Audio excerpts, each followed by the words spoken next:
Hi, welcome back guys. This is your friend, Lettuce Head Fanfics. Back with amazing fanfiction.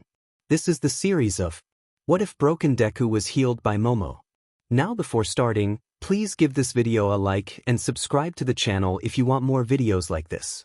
Now let's get into the fanfic. What is love? What makes it so special? A girl with dark hair contemplated this question as she lay on her large bed in the UA dormitories, unable to find an answer. She tossed and turned, reflecting on the concept of love, which seemed to her a meaningless feeling that only led to suffering or false hope. She often thought of her friend Jiraiya, who had cried over Kaminari. They were a couple, but after a fight, they had reached the brink of breaking up. The girl could only watch as her best friend wept over love. Coming from a prestigious family, Momo Yaoyorozu had never experienced many of the things that ordinary people did. Her only friends were the children of her parents' acquaintances. However, those relationships felt superficial to her, as their conversations revolved around commitments and wealth. From a young age, the children of wealthy families were often promised to one another, stripped of the right to choose their partners.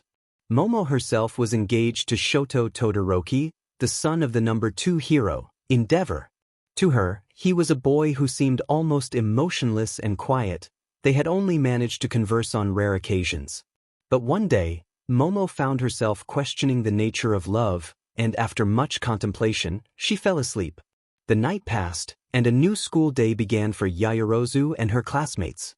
She got up, dressed in her uniform, and headed to class, always arriving early to set an example as the vice president. Usually, she arrived with Ida, the class president. However, upon entering the classroom, she was pleasantly surprised to find Izuku, the boy with green hair and freckles, had arrived even earlier than she had. There was something different about him. Momo was not close friends with Izuku, they had exchanged only a few words in passing. She regarded him as merely a classmate. Izuku sat gazing out the window at the overcast sky. Out of respect, Momo greeted him, but he did not respond, which caught her attention since he usually greeted everyone with a bright smile. After a second greeting, Izuku seemed lost in thought but eventually noticed Momo's presence. He looked into her shiny black eyes and, in a subdued voice, said, "Good morning, Vice President Yaoyorozu." Momo was taken aback by his words.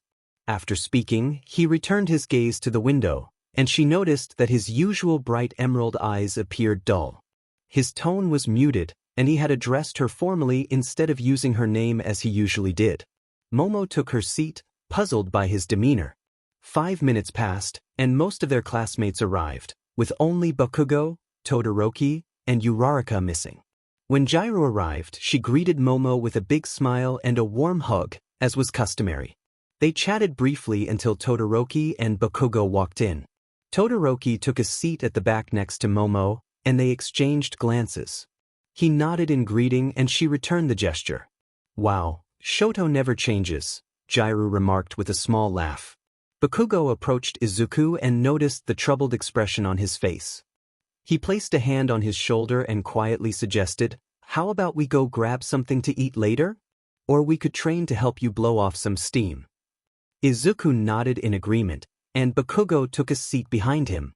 Just then, Uraraka entered the classroom, her eyes landing on Izuku, who looked sad.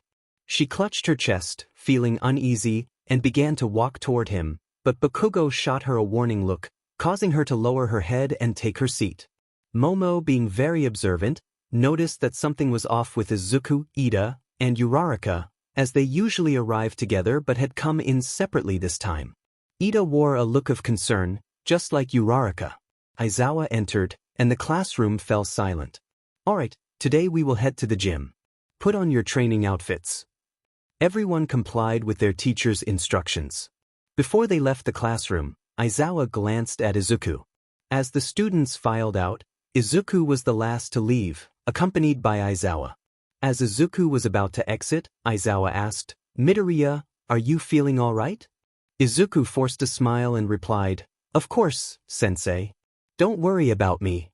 Aizawa noticed the forced smile and said, "If you don't want to smile, you don't have to.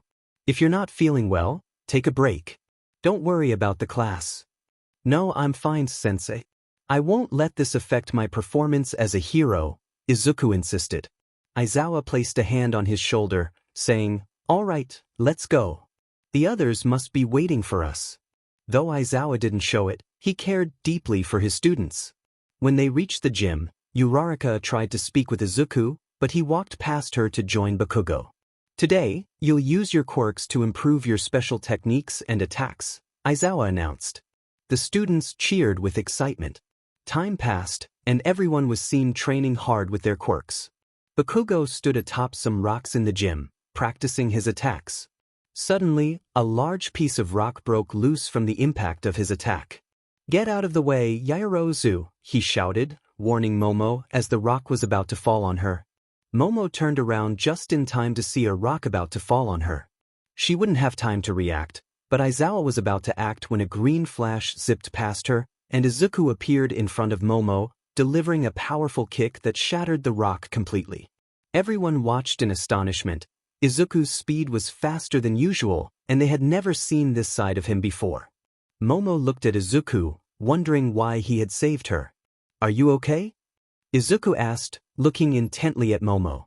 She noticed the dullness in his eyes, which seemed to have lost their sparkle. "Thank you for saving me," Momo replied. Izuku simply turned away and returned to his training. Momo watched him walk away slowly, while Uraraka couldn't take her eyes off him, feeling a twinge of sadness as she realized it was her fault that Izuku had stopped smiling. The training session concluded as usual, except for a minor altercation between Bakugo and Todoroki, who had fought each other. Aizawa punished them with 3 weeks of cleaning the entire school. Bakugo cursed under his breath at Todoroki and approached Izuku, saying, "I'm sorry, Deku. We won't be able to hang out today. That dim in half and half." Izuku understood and replied, "Don't worry, Kaken. You're a great friend." After saying that, Izuku left the gym.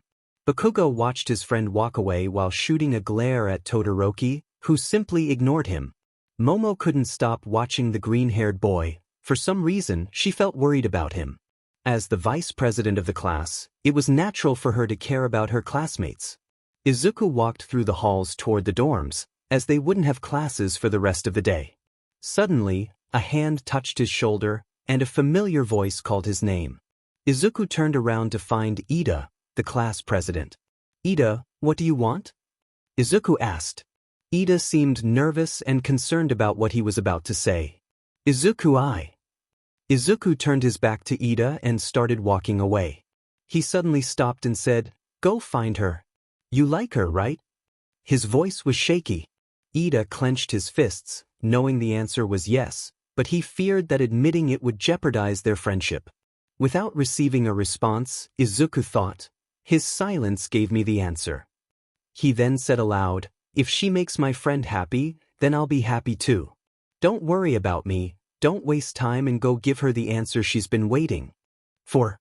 Ida's eyes widened in surprise at Izuku's words. "But how do you know that?" Izuku didn't respond and continued on his way to his dorm, leaving Ida standing in the hallway. Once inside his room, Izuku lay on his bed, closing his eyes as memories from the previous day flooded his mind. Flashback. 2 young people stood on the rooftop of the school, Izuku and Uraraka. "What's up, Deku?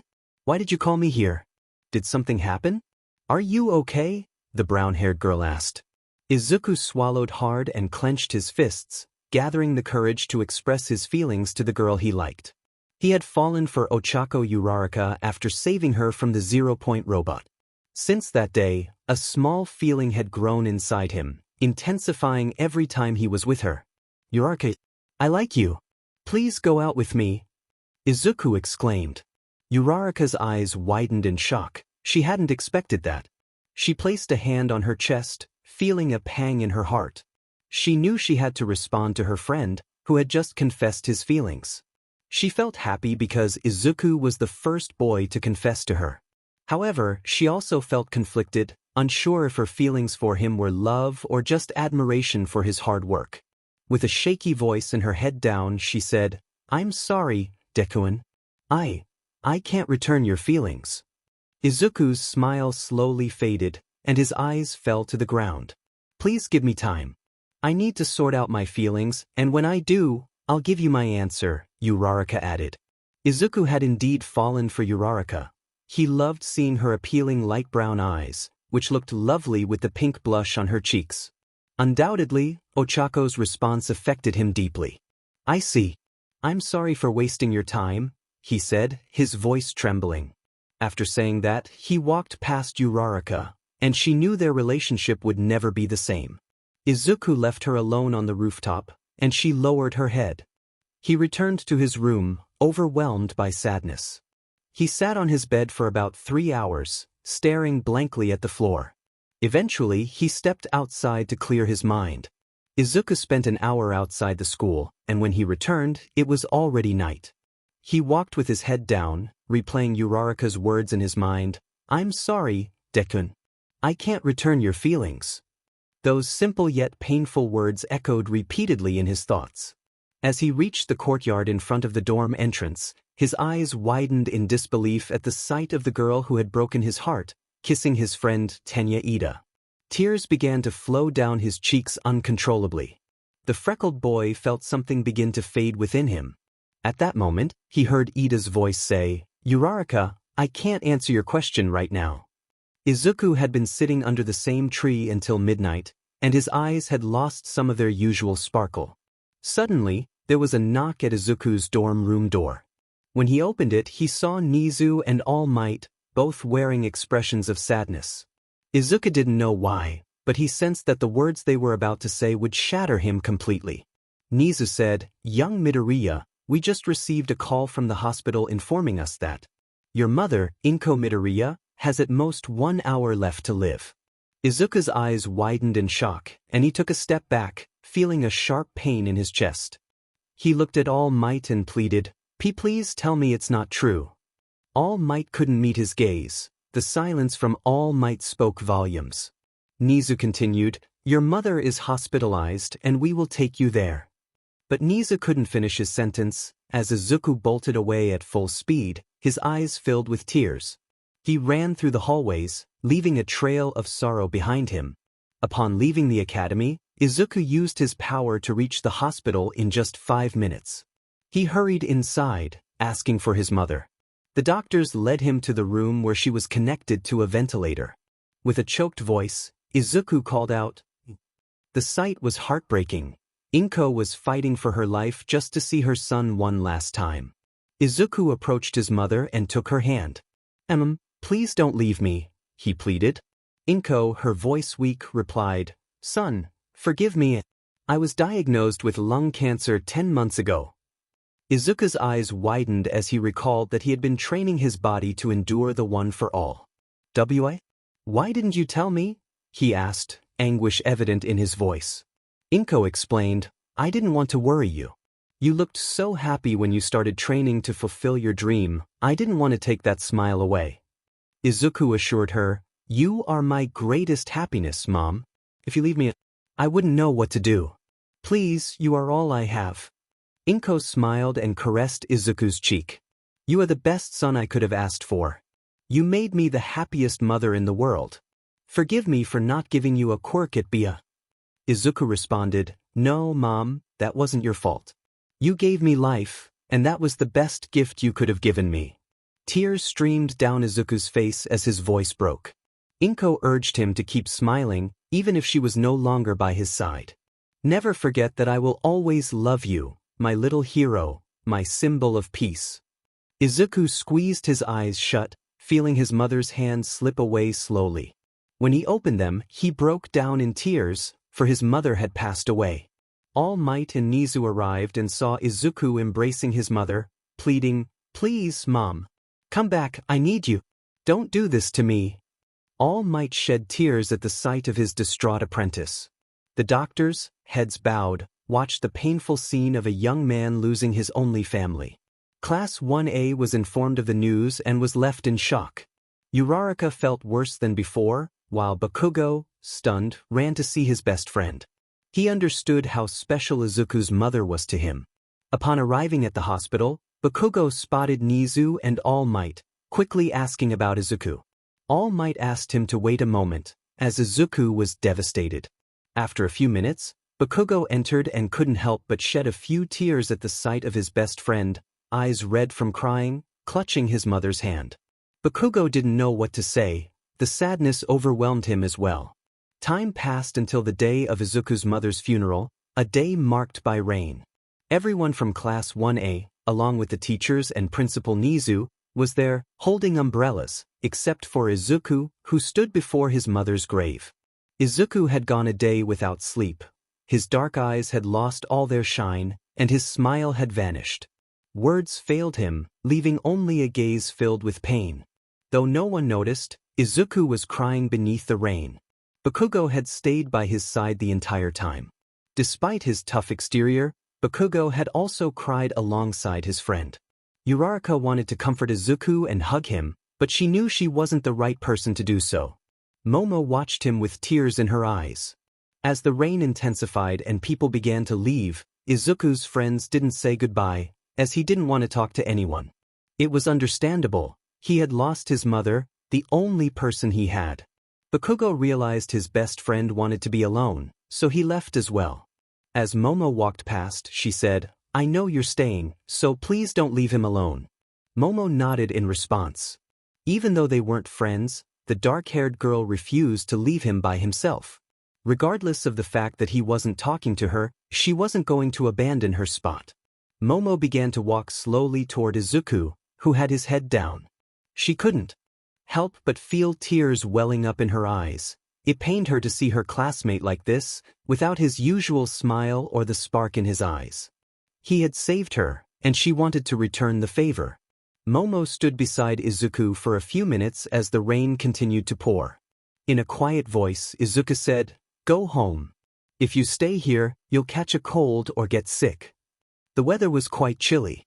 Momo heard his words and replied, "What about you? You could get sick too, Midoriya-san." Izuku shrugged, "That doesn't matter to me anymore." Momo declared, "Then it doesn't matter to me either if I catch a cold. I will stay by your side to keep you company." Izuku asked, "Why are you doing this? We're barely friends, we're just classmates. Why did you stay with me, Yaoyorozu-san?" Momo explained, "Because I care about you. After all, I'm the vice president of the class. Besides, you saved me, and I couldn't leave you here alone." Izuku fell silent. Momo felt a strong urge to hug him, to let him release all his emotions, but she hesitated, fearing it might upset him. "Is it wrong if I ask for a hug?" he asked, his voice trembling. Momo's eyes widened slightly, and without saying anything, she embraced him. "There's my answer," she whispered. Izuku held onto the embrace tightly, allowing more tears to fall. She didn't know why, but she couldn't bring herself to let go. She admired the Izuku of old, the one who always smiled and cared for others. Now, she saw a version of him that seemed to have lost all hope. Everyone wanted to see the old Izuku again. Momo could only listen to his sobs as he clung to her, as if he were saying, "Please don't let me go, don't leave me, hold me forever." After a few minutes, Izuku finally let it all out. When they separated, Momo could only see his red eyes from crying. The sparkle in his emerald gaze had completely faded. Each student from Class 1A had gone home, and upon arriving, they embraced their mothers, understanding that they could easily find themselves in Izuku's position. "Go home, Yaoyorozu-san," Izuku urged. "Hug your mother tightly and tell her how much you love her before it's too late. You never know when she might be gone." That was his advice. After saying that, he left the funeral. Under the rain, Momo's eyes filled with tears. His last words were heavy with sadness, striking her heart because she knew he was right. Momo took a limousine home that had come for her. Izuku arrived at the UA dorms, but there was no one around, which he appreciated because he didn't want to see or talk to anyone. He entered his room and picked up a photo from his desk. It was a picture of him with his mother. Thousands of memories with her flooded his mind, each one special to Izuku. He fell to the floor, kneeling, wanting to cry but finding he had no tears left. So many emotions in just 2 days. The girl he loved had rejected him, and the woman who raised him, the reason he wanted to be a hero, was gone. Since then, something had broken inside Izuku. His emotions had completely dimmed, leaving only a soul trapped in a lifeless body. The night passed, and the sun's rays peeked through the dorm room window. Izuku remained kneeling in the same spot, unable to close his eyes despite wanting to sleep. Suddenly, someone knocked on his door. He didn't move, and the knocking continued for several minutes. On the other side were Mina and Kirishima. "Izuku, come down for breakfast. You need to eat something, bro," Kirishima called. "Please, Izuku, you haven't eaten anything in 2 days. Just say something," Mina pleaded. The two exchanged worried glances when they received no response and eventually left. In the common room, everyone was gathered, concerned for their friend. Momo knew Izuku didn't want to be around anyone, but she still worried for him. She took a tray, placed some breakfast on it, and headed to Izuku's room, knowing he might not open the door or eat the food, but she had to try. When she reached his door, she took a deep breath and said, "Midoriya, I brought you breakfast. I know you don't want to talk to anyone, and I understand, but you need to eat something. Please open the door." With no response, she continued to insist. Just then, Bakugo appeared, noticing Momo trying to talk to his friend. He placed a hand on her shoulder, and she turned to see him. "Leave the food on the floor, maybe he'll get hungry later," he suggested. Momo nodded in agreement. Bakugo approached the door and called out, "Hey, Izuku, I know you can hear me. You need to eat something. We're all worried about you.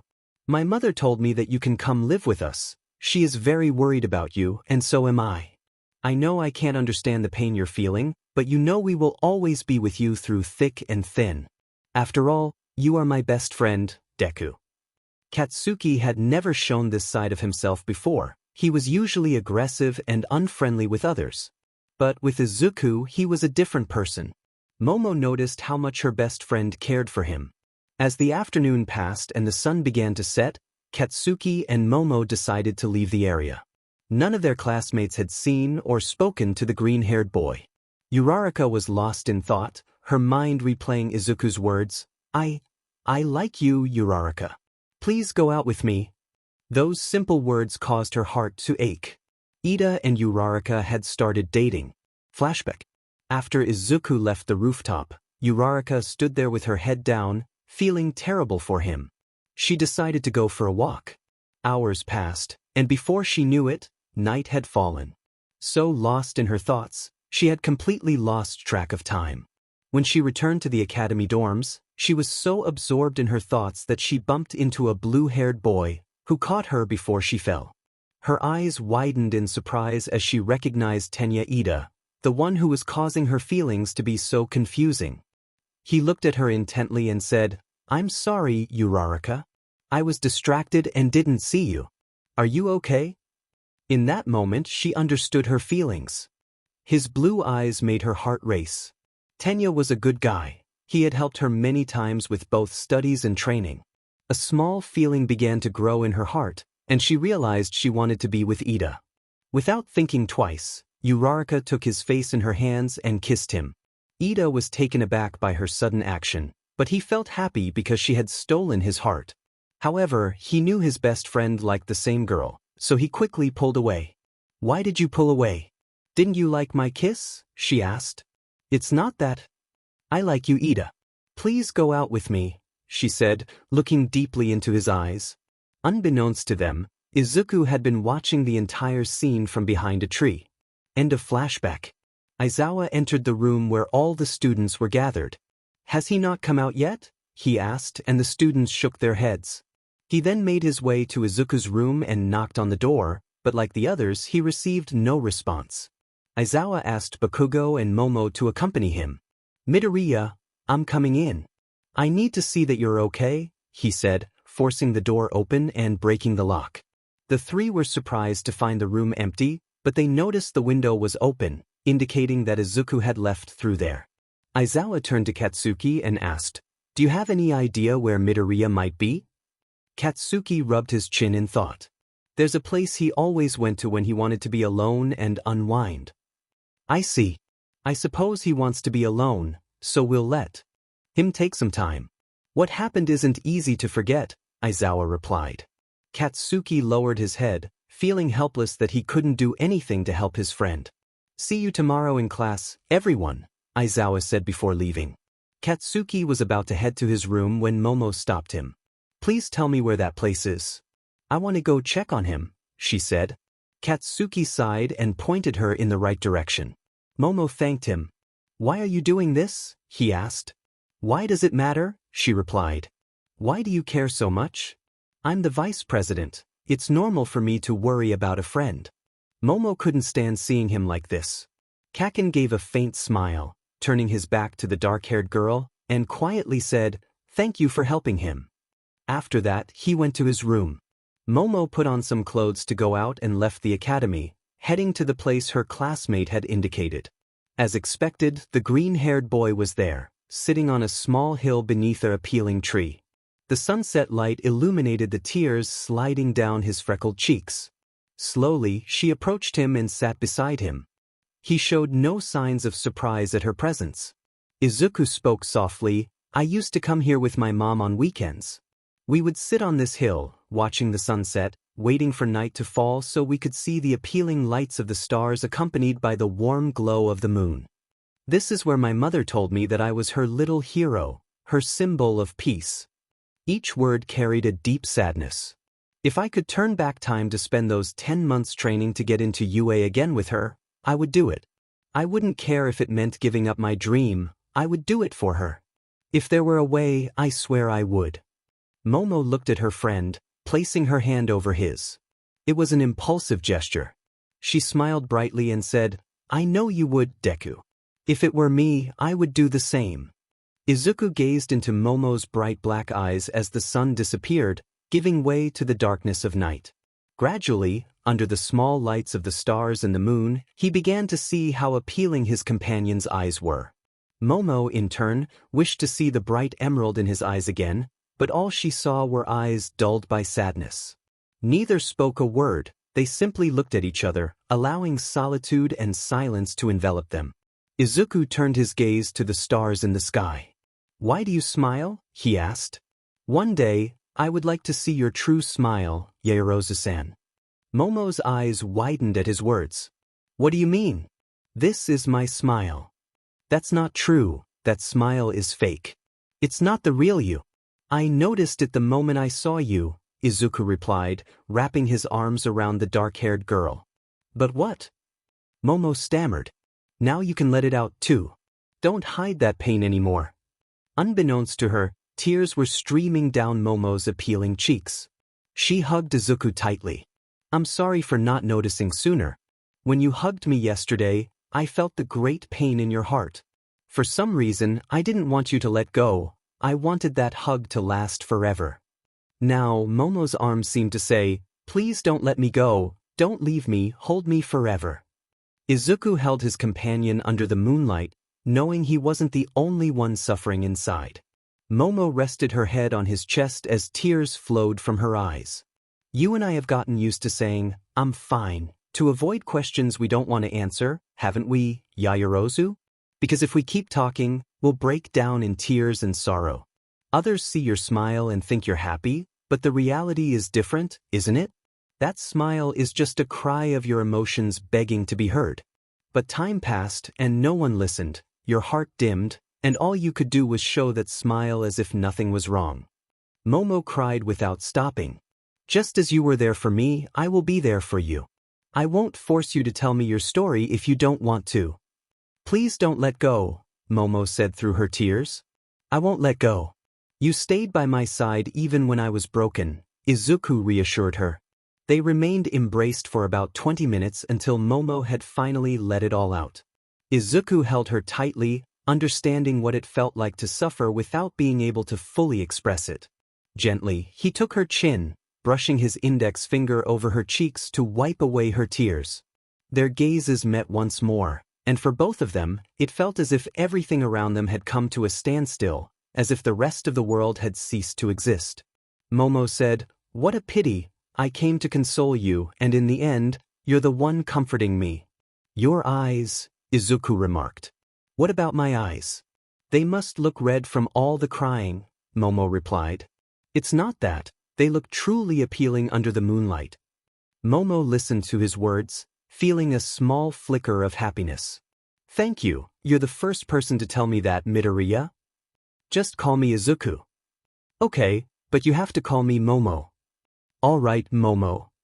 Momo noticed how the dull eyes of the freckled boy gazed at her intently. She understood that beneath all that sadness, Izuku was still the one who always cared for others. The moonlight illuminated Izuku's green hair, which shone beautifully. Izuku admired how the moonlight reflected the lovely color of Momo's shiny black hair, which had hints of blue. Momo turned her gaze to the appealing moon shining in the night sky. Since I was little, my parents have always been away on business trips. They never took me with them, leaving me in the care of the maids. And when they returned, instead of spending time with me, they only talked about business and such. I remember once looking out my window and seeing a group of children playing happily in the street. That day, I went outside as best as I could because I wanted to join them. When I arrived, they invited me to play, and I happily accepted. I had only been playing with those kids for about 20 minutes, but those moments brought me so much joy, especially since I often felt lonely at home. However, while I was playing with them, my mom came, took my hand, and brought me back inside the house. All I could do was look back and see the kids walking away. Once we were inside, my mother scolded me like never before, just for spending a few minutes playing with those children. She told me that I shouldn't associate with people who weren't from our social class and that instead of wasting time on games, I should practice my piano lessons. From that day on, I was never allowed to play outside like that again. I spent my life studying, trying to be the perfect child my parents wanted. As a model Yaoyorozu, one day I realized that my smile and longing to be happy had faded away. I never experienced a lovely family moment like others did. I never went to the park or had ice cream with my parents as a family. They were always busy with work, believing that providing me with everything would make me happy, but all I wanted was to create even a small memory with them. I never had a friend at my birthday parties. They were always the children of my parents' friends, spoiled kids who looked down on those from lower social classes. I despised the way they spoke, and sometimes I wished I had been born into a family like that, thinking they must be happier. Izuku watched as tears streamed down Momo's warm cheeks. She expressed her feelings, saying she had never had a true friend, only memories of her piano lessons and the many books she had read. She had always done everything her parents wanted to see smiles on their faces, but in doing so, she had forgotten about her own happiness. "Is it wrong if I ask you to hug me again?" she asked through her tears. In that moment, she felt strong yet gentle arms wrap around her. Her head rested once more on her companion's chest. "There's my answer," Izuku replied. As Momo leaned her head against the green-haired boy, she asked, "Izuku, why were you feeling down before what happened with your mother?" "You see, I confessed my feelings to the girl I liked," Izuku explained. "Is it Uraraka?" she asked curiously. "Wow, Momo, you're very observant." "Yes, she was the girl I liked." "And what did she say?" Momo inquired. "She rejected me and I understand why. What girl would want to be with someone like me, someone who gets hurt trying to save others? The answer is simple. No one would want to be with me. They would easily find a guy who could protect them," he continued. "Besides, there are better people than me." Momo listened intently to her companion's words. "She doesn't know the special person she's lost," she said. "Why do you say that? What makes me special?" Izuku asked. Momo looked deeply into Izuku's eyes and said, "You are special in many ways. You put your problems aside to help others. You always lend a hand to those in need. When the USJ was attacked, you protected Tsuyu and Mineta, no matter how injured you were. You kept going, hurting yourself to save your friends. When you saved Uraraka from the 0-point robot, even though you didn't have any points to pass the test, you ran just to save her. You didn't care about the points, you ran to protect her. And yet you say you're not special. Thanks to you, our classmates give their best. Do you know why? Because they saw how hard you worked. You are the one who motivated them to give more of themselves." Izuku's eyes widened at Momo's sincere words. What girl wouldn't want to be with someone as amazing as you? If she rejected you, it's because she didn't know how to appreciate someone like you.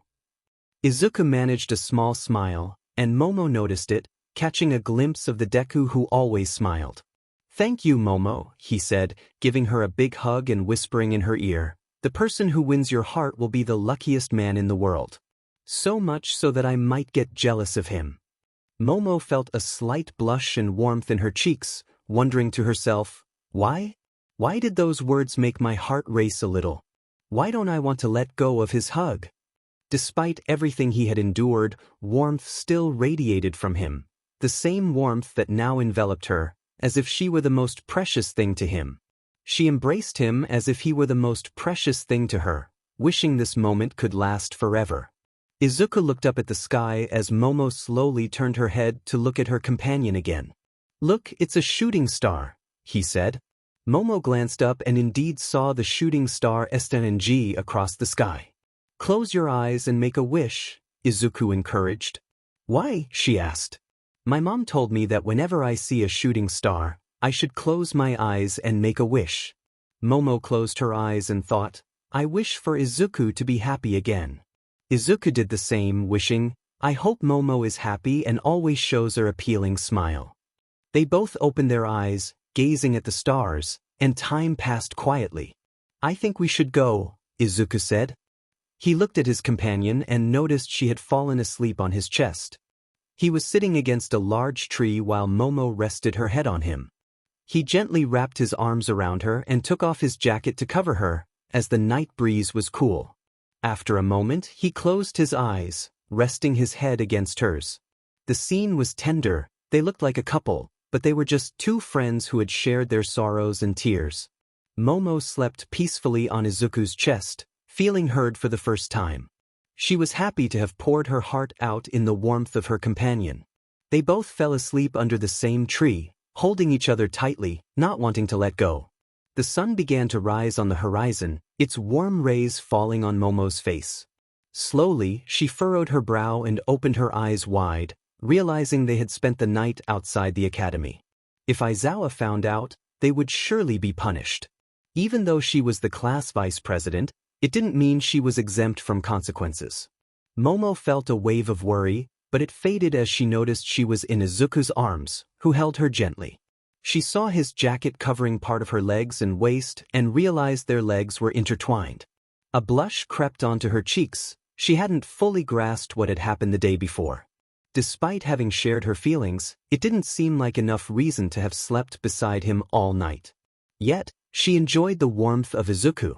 Momo rested her head back on his chest, closing her eyes again, not wanting the moment to end. She wanted to feel that warmth a little longer, forgetting about any potential punishment.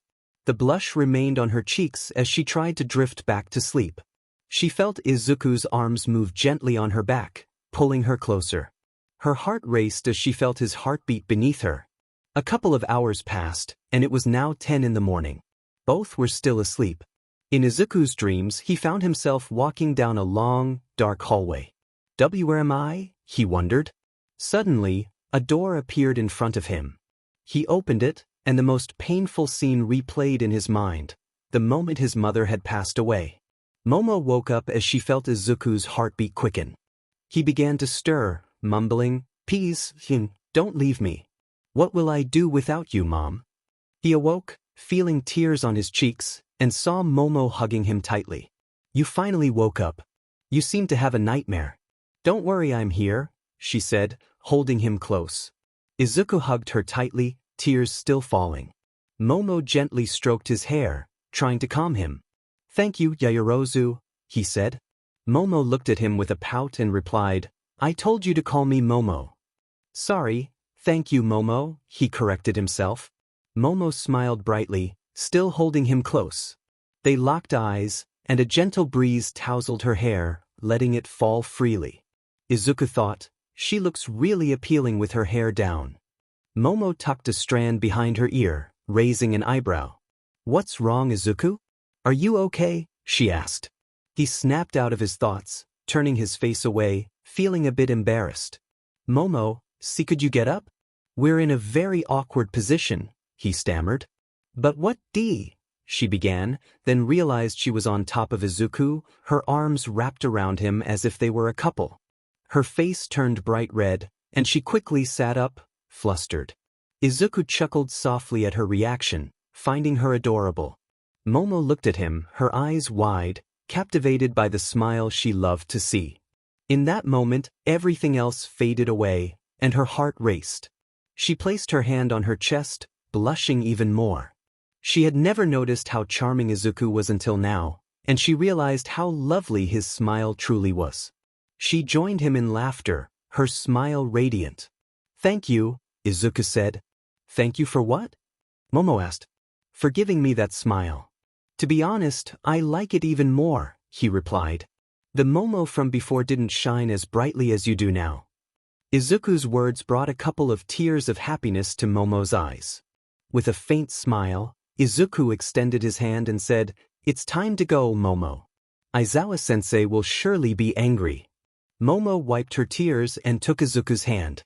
In that moment, without either of them realizing it, a small feeling awakened within them. "Climb onto my back," Izuku said. "What? Do what?" Momo asked, surprised. "Climb onto my back. I'll use my quirk so we can get there faster," Izuku explained. Momo climbed onto Izuku's back, gripping him tightly. "All right, here we go," Izuku said, using 5% of one for all in his legs to make a powerful leap. Momo closed her eyes, frightened by the height. While they were suspended in the air, Izuku urged her, "Look down, Momo." "No, I don't want to," Momo replied. "You'll be fine." "I won't let you go, I promise," Izuku insisted. "Do you promise?" Momo asked. "Yes," Izuku affirmed. Momo opened her eyes and was struck by how appealing the city looked from above. "It's a lovely view, isn't it?" Izuku remarked. "Yes, thank you for this, Izuku," Momo replied. "Why are you thanking me?" Izuku inquired. "For showing me this appealing view," Momo explained.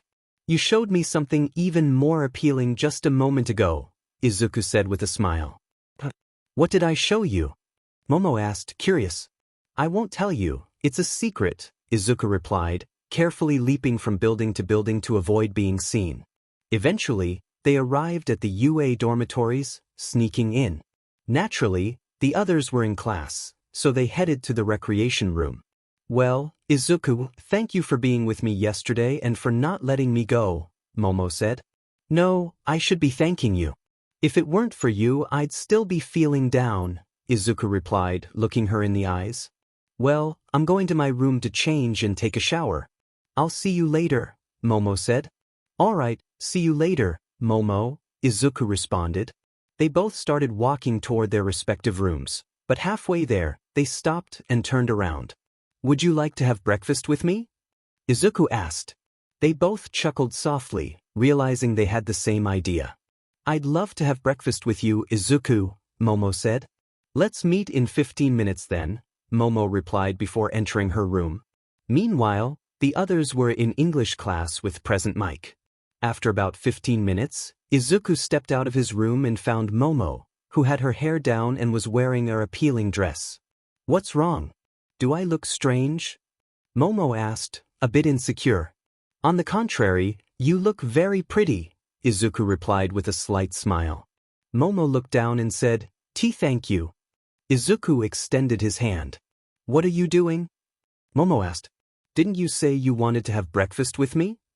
Izuku inquired. "Yes, I know," Momo replied. "Then come on, let's go," Izuku said. Momo took Izuku's hand. "But where are we going?" Momo asked. "We're going into the city. After all, we've already missed this day of classes. Plus, Aizawa is going to punish us for a week, so let's make the most of today," Izuku explained. Momo tightened her grip on Izuku's hand. As they opened the main door, they encountered Aizawa, who asked, "Where have you been? Why didn't you come to class? And most importantly, where are you going?" Izuku and Momo went pale, as neither of them was good at lying. Izuku began, but Aizawa raised his hand above their heads and said, "I'm glad to see you both safe, especially you, Izuku. I won't take up any more of your time." Aizawa chose to overlook the situation this time but made it clear that he wanted them in class the next day. As he walked away, Izuku expressed his gratitude, and Aizawa, though facing away, managed a small smile. Earlier that night, Aizawa had witnessed his two students confiding in each other under the moonlight. He had listened to Yaoyorozu's story and knew that both students had fallen asleep beneath that tree. Choosing not to interrupt, he felt relieved to see them safe and sound.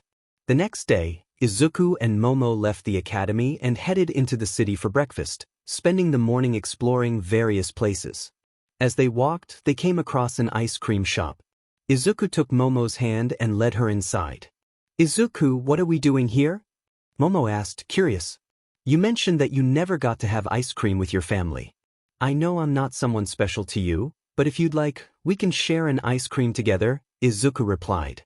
Momo felt tears welling up in her eyes. She had never experienced something like this, not with her family or even with her friend Jairu.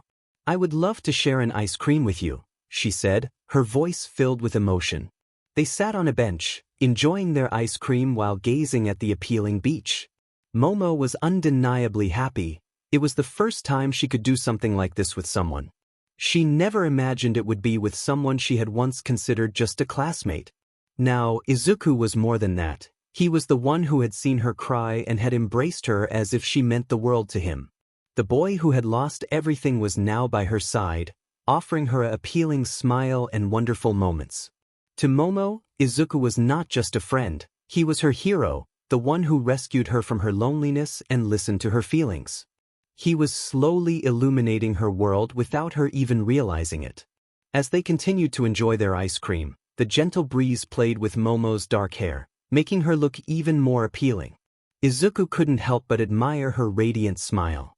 He had never expected to spend time with someone as lovely and refined as Yaoyorozu. In truth, this was the first time Izuku had gone out with a girl. He had long dreamed of sharing moments like this with Uraraka, going out for ice cream or taking a walk with the girl he loved, but that kind of happiness always felt just out of reach. However, he couldn't deny how much he enjoyed seeing Momo smile.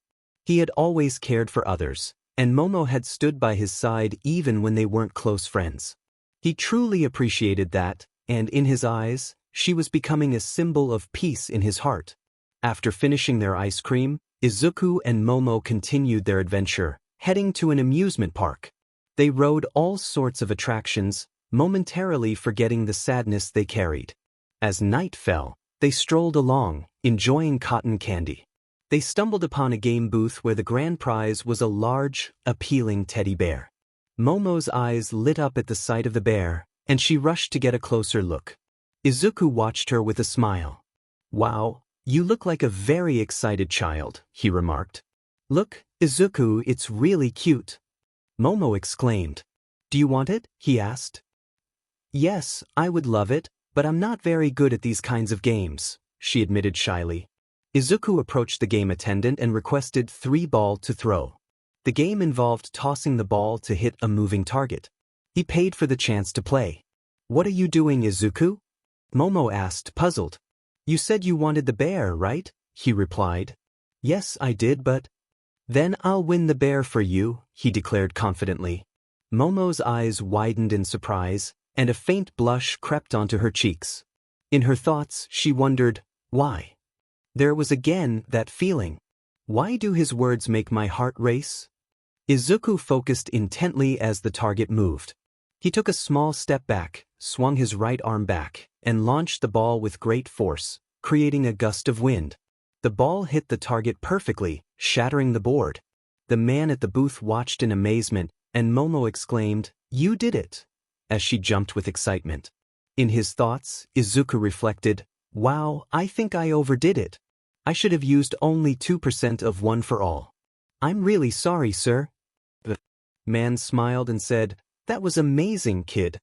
Here's a stuffed bear for your girlfriend."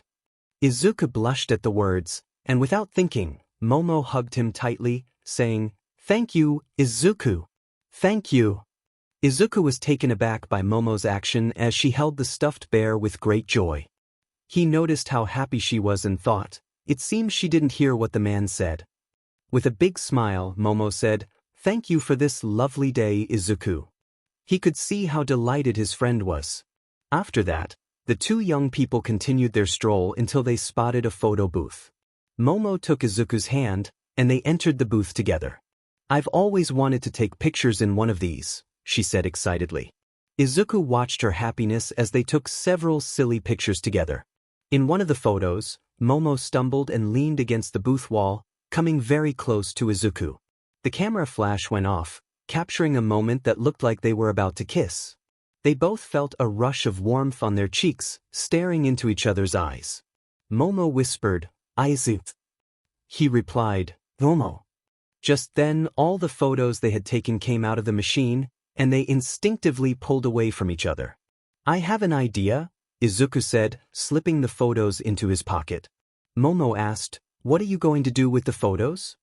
He replied, "It's a surprise." "Okay," she said, and they walked back to the UA dorms. On the way, Izuku seemed lost in thought.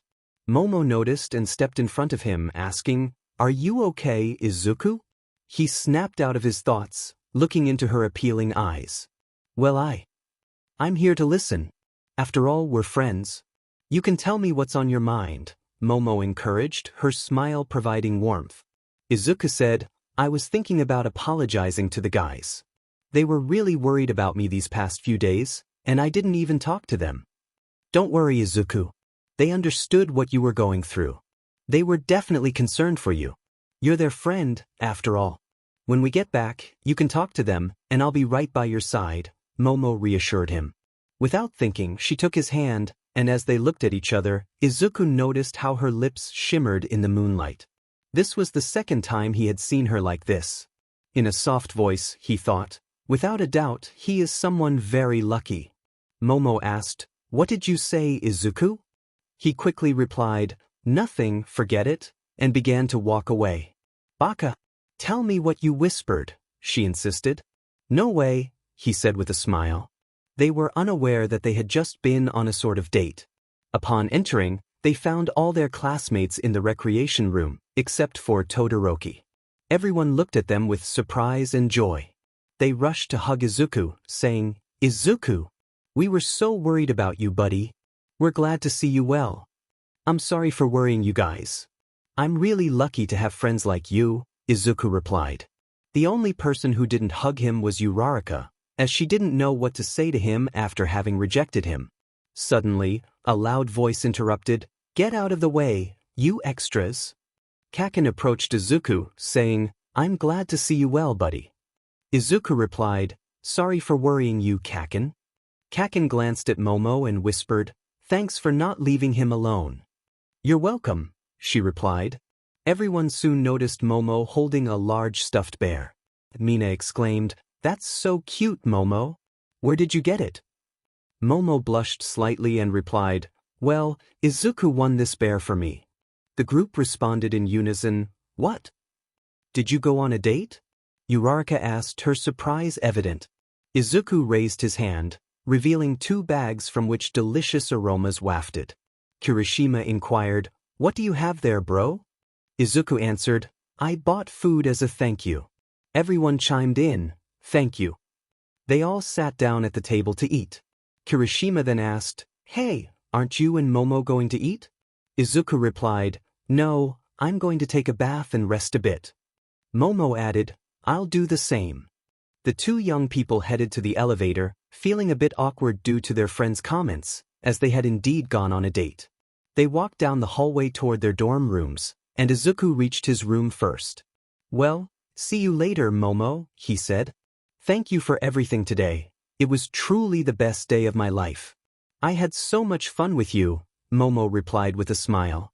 "I had a great time too," Izuku said, a slight blush creeping onto his cheeks. They exchanged a long gaze, and Momo, holding her stuffed bear, suggested, "Maybe we could go out again another day, only if you want." "I would love to go out again with you, Momo," Izuku responded. Momo beamed and said, "I would like that too, Izuku." She happily went to her room. Once inside, Momo placed her gift on her bed and lay down, her cheeks flushed. It had been her first date, and it was very special to her, especially since it was the first gift she had received from a boy. She felt thrilled about spending the day with Izuku. Meanwhile, Izuku took a bath and lay down on his bed, thinking, "Not again, I won't go through that again." He couldn't shake Momo's appealing smile from his mind. Hours passed, and Izuku struggled to fall asleep, haunted by Uraraka's words. "I'm sorry, Deku, I can't return your feelings." Then, those simple words are a curse for me, he thought. Why do I keep remembering them? He glanced at his clock and saw it was 2 a.m. Getting out of bed, he left his room and walked through the dorm hallways, lost in thought, when he accidentally bumped into someone. They both stepped back. "I'm really sorry," he said, looking up to see it was Uraraka. She also apologized, meeting his gaze. A heavy silence filled the air as Izuku walked alongside her. In her thoughts, Uraraka wondered, why can't I talk to him? I want to say so much, but now that I have the chance, I'm silent. Why do I feel this distance between us? Suddenly, she turned around and took Izuku's hand. "Deku, can we talk for a moment?" Izuku kept his gaze down. "Let go of my hand, Uraraka." His cold words surprised her. He had always called her by her name, and now he only used her last name. "I want to talk to you, please, Deku." "Call me Midoriya," he interrupted. Uraraka's eyes widened in sadness. She knew their relationship would never be the same after she had rejected him, especially after he had gathered the courage to confess his feelings. She realized that nothing would be as it was before. "Midoriya, can we talk?" "We have nothing to talk about, Uraraka. To be honest, I would have preferred if you had just told me that day. I'm sorry, but I can never love you. I don't like you, and that's it." That would have been better than saying you needed to think about it. Do you know how it feels to see the person you love kiss your friend? Do you know how that feels? In that moment, Uraraka understood everything. You don't know, do you?" he continued. "Honestly, it's painful. All I ask is that you don't hurt Ida. He truly cares for you." With that, Izuku walked away, leaving Uraraka alone with her head down, tears welling in her eyes. She felt she had lost her friend, thinking he hated her. She entered her room, unaware that Momo had overheard everything. Izuku stepped outside, heading to the academy gym, hoping to clear his mind by training. Upon arriving, he began to warm up and then activated his one-for-all power, enveloping his body in green energy. He started running around the gym, to maintain his power for longer and increase his endurance. Momo watched as Izuku trained, green lightning crackling around him. After a while, Izuku stopped, his shirt torn from the energy. He was shirtless, steam rising from his body. Momo felt a blush creep onto her cheeks as she saw him for the first time without a shirt. He had several scars, which gave him an attractive edge in Momo's opinion. Unsure whether to enter or return to her room, she realized that if she went in, she wouldn't be able to look Izuku in the eye because he was shirtless. After thinking it over, she decided to go back to her room, knowing she could talk to him tomorrow. Izuku did a few push-ups, practiced some kicks and punches using one for all, and soon found himself exhausted. He left the gym and took a shower. Afterward, he collapsed onto his bed, fatigue overtaking him, and finally fell asleep. The next morning, Izuku's alarm rang. He got up, washed his face, brushed his teeth, put on his uniform, and headed to class, knowing it was starting in 10 minutes. As he walked through the hallways, he ran into Momo, who smiled and greeted him. "Good morning, Izuku." Izuku smiled back. "Good morning, Momo." They walked together to the classroom, chatting about trivial things along the way. Upon entering, they found Ida and Uraraka already there. "Good morning, Ida and Uraraka," Momo greeted. They returned the greeting warmly. "Good morning, everyone," Izuku chimed in. Ida responded, "Good morning, Midoriya." Uraraka echoed, "Good morning, Midoriya." Momo and Izuku took their seats, with Momo sitting next to Izuku until class began. They chatted about their interests and shared some laughs. As the students gradually arrived, the classroom door swung open with a force that announced Katsuki Bakugo's entrance, his blonde hair unmistakable. Momo was seated in Bakugo's usual spot, engaged in conversation with Izuku, and she noticed Bakugo approaching. "Well, I'll talk to you later, Izuku," Momo said, preparing to vacate Bakugo's seat. "Don't get up," Bakugo replied. Momo looked at him in surprise. "The class hasn't started yet," he added, placing a hand on Izuku's shoulder. "Hey, buddy," Bakugo greeted. "Hi, Kaken," Izuku replied. The three of them began to converse, and everyone watched in astonishment as Bakugo spoke calmly with Momo. They all knew Bakugo's usual aggressive demeanor with others, except for Izuku, so it was surprising to see him so relaxed with Yaoyorozu. Just then, Aizawa entered the room. Momo was about to head to her seat when Bakugo said, "Ponytail at lunchtime? Do you want to join us?" Momo smiled and agreed. "Good morning, class. I'm glad to see you all so lively because you have a test today," Aizawa announced. "You will be working with a partner for the next assignment." Izuku felt a bad premonition about what was to come. "After much thought, the pairs will be formed by a draw," Aizawa continued, raising his hand to show a bag filled with papers. "Inside are papers with your names. I will call you one by one to draw a paper and team up with the person you get." Each student took their turn, and when it was Izuku's turn, he looked at the name on the paper, his eyes widening in surprise. "Aizawa, Izuku, who did you get as a partner?" "Uraraka Achiko," he replied. Momo heard this and quickly glanced at the freckled boy, noticing he looked upset. Although no one else seemed to notice, she could see it. On the other hand, Uraraka was happy, as she would have a chance to talk more with Izuku. "Alright, now gather with your partner and head to the gym in your sports uniforms. I'll be waiting for you there," Aizawa instructed. Everyone stood up with their respective partners.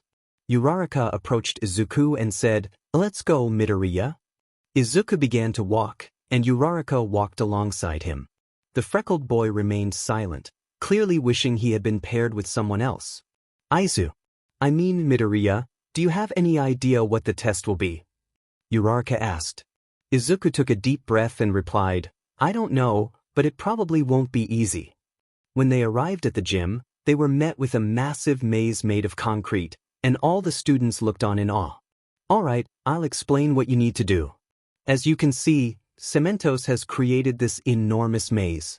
You need to get through to the end, and the first pair to arrive will earn points. You must work as a team, and there will be various obstacles along the way. In some areas, you will encounter All Might, Present Mike, the heroine Midnight, Edgeshot, and other professional heroes, including myself and Cementos. We will act as obstacles, and you will need to make good use of your quirks. Here, you'll have to learn to strategize on the spot. Think of this as a real combat scenario. After the test, we will provide feedback on what you need to improve. You will need to either incapacitate your rival or evade them if you can, which means they can incapacitate you as well." All the students nodded, swallowing hard. Izuku glanced at Bakugo, who had a big smile on his face. "The last one to arrive will pay for the other's meal on our next outing," Bakugo challenged. "I accept the challenge, Kaken." "I won't lose," Izuku replied confidently. "Neither will I," Bakugo declared. "Alright, then let's get started. Oh, and before you enter the maze, you'll need to get over the big wall first," Aizawa said. Cementos touched the ground, creating a tall wall in front of the maze. The students stared in amazement at its height. Then they heard the voice of Principal Nizu, who announced, "Begin. I'll throw you with all my strength, Uraraka. Use your gravity on your body," Izuku instructed. "Okay," Uraraka replied. Izuku launched Uraraka as high as he could, then concentrated, channeling 5% of one for all into his legs and leaping up. They both reached the top of the wall, while the other students climbed as best they could. Bakugo propelled himself upward with explosions, while Todoroki created ice pillars to elevate himself. As Izuku and Uraraka jumped down, Izuku heard a scream he recognized. It was Momo, who had misstepped at the top of the wall and was now falling. Jairu tried to catch her with her jacks but missed. Momo closed her eyes, bracing for the fall, when suddenly a green flash caught her in midair. "Hold on tight, Momo," Izuku shouted. Momo gripped his neck tightly as he used the wall as leverage to propel himself down safely. His body was surrounded by green sparks. Nizu, observing from a booth at the gym's upper level, smiled slightly. "Without a doubt, Toshinori, you chose a good successor," he remarked. "Okay, you can open your eyes now, Momo," Izuku said. Momo opened her eyes slowly, meeting Izuku's emerald gaze. "Thank you, Izuku."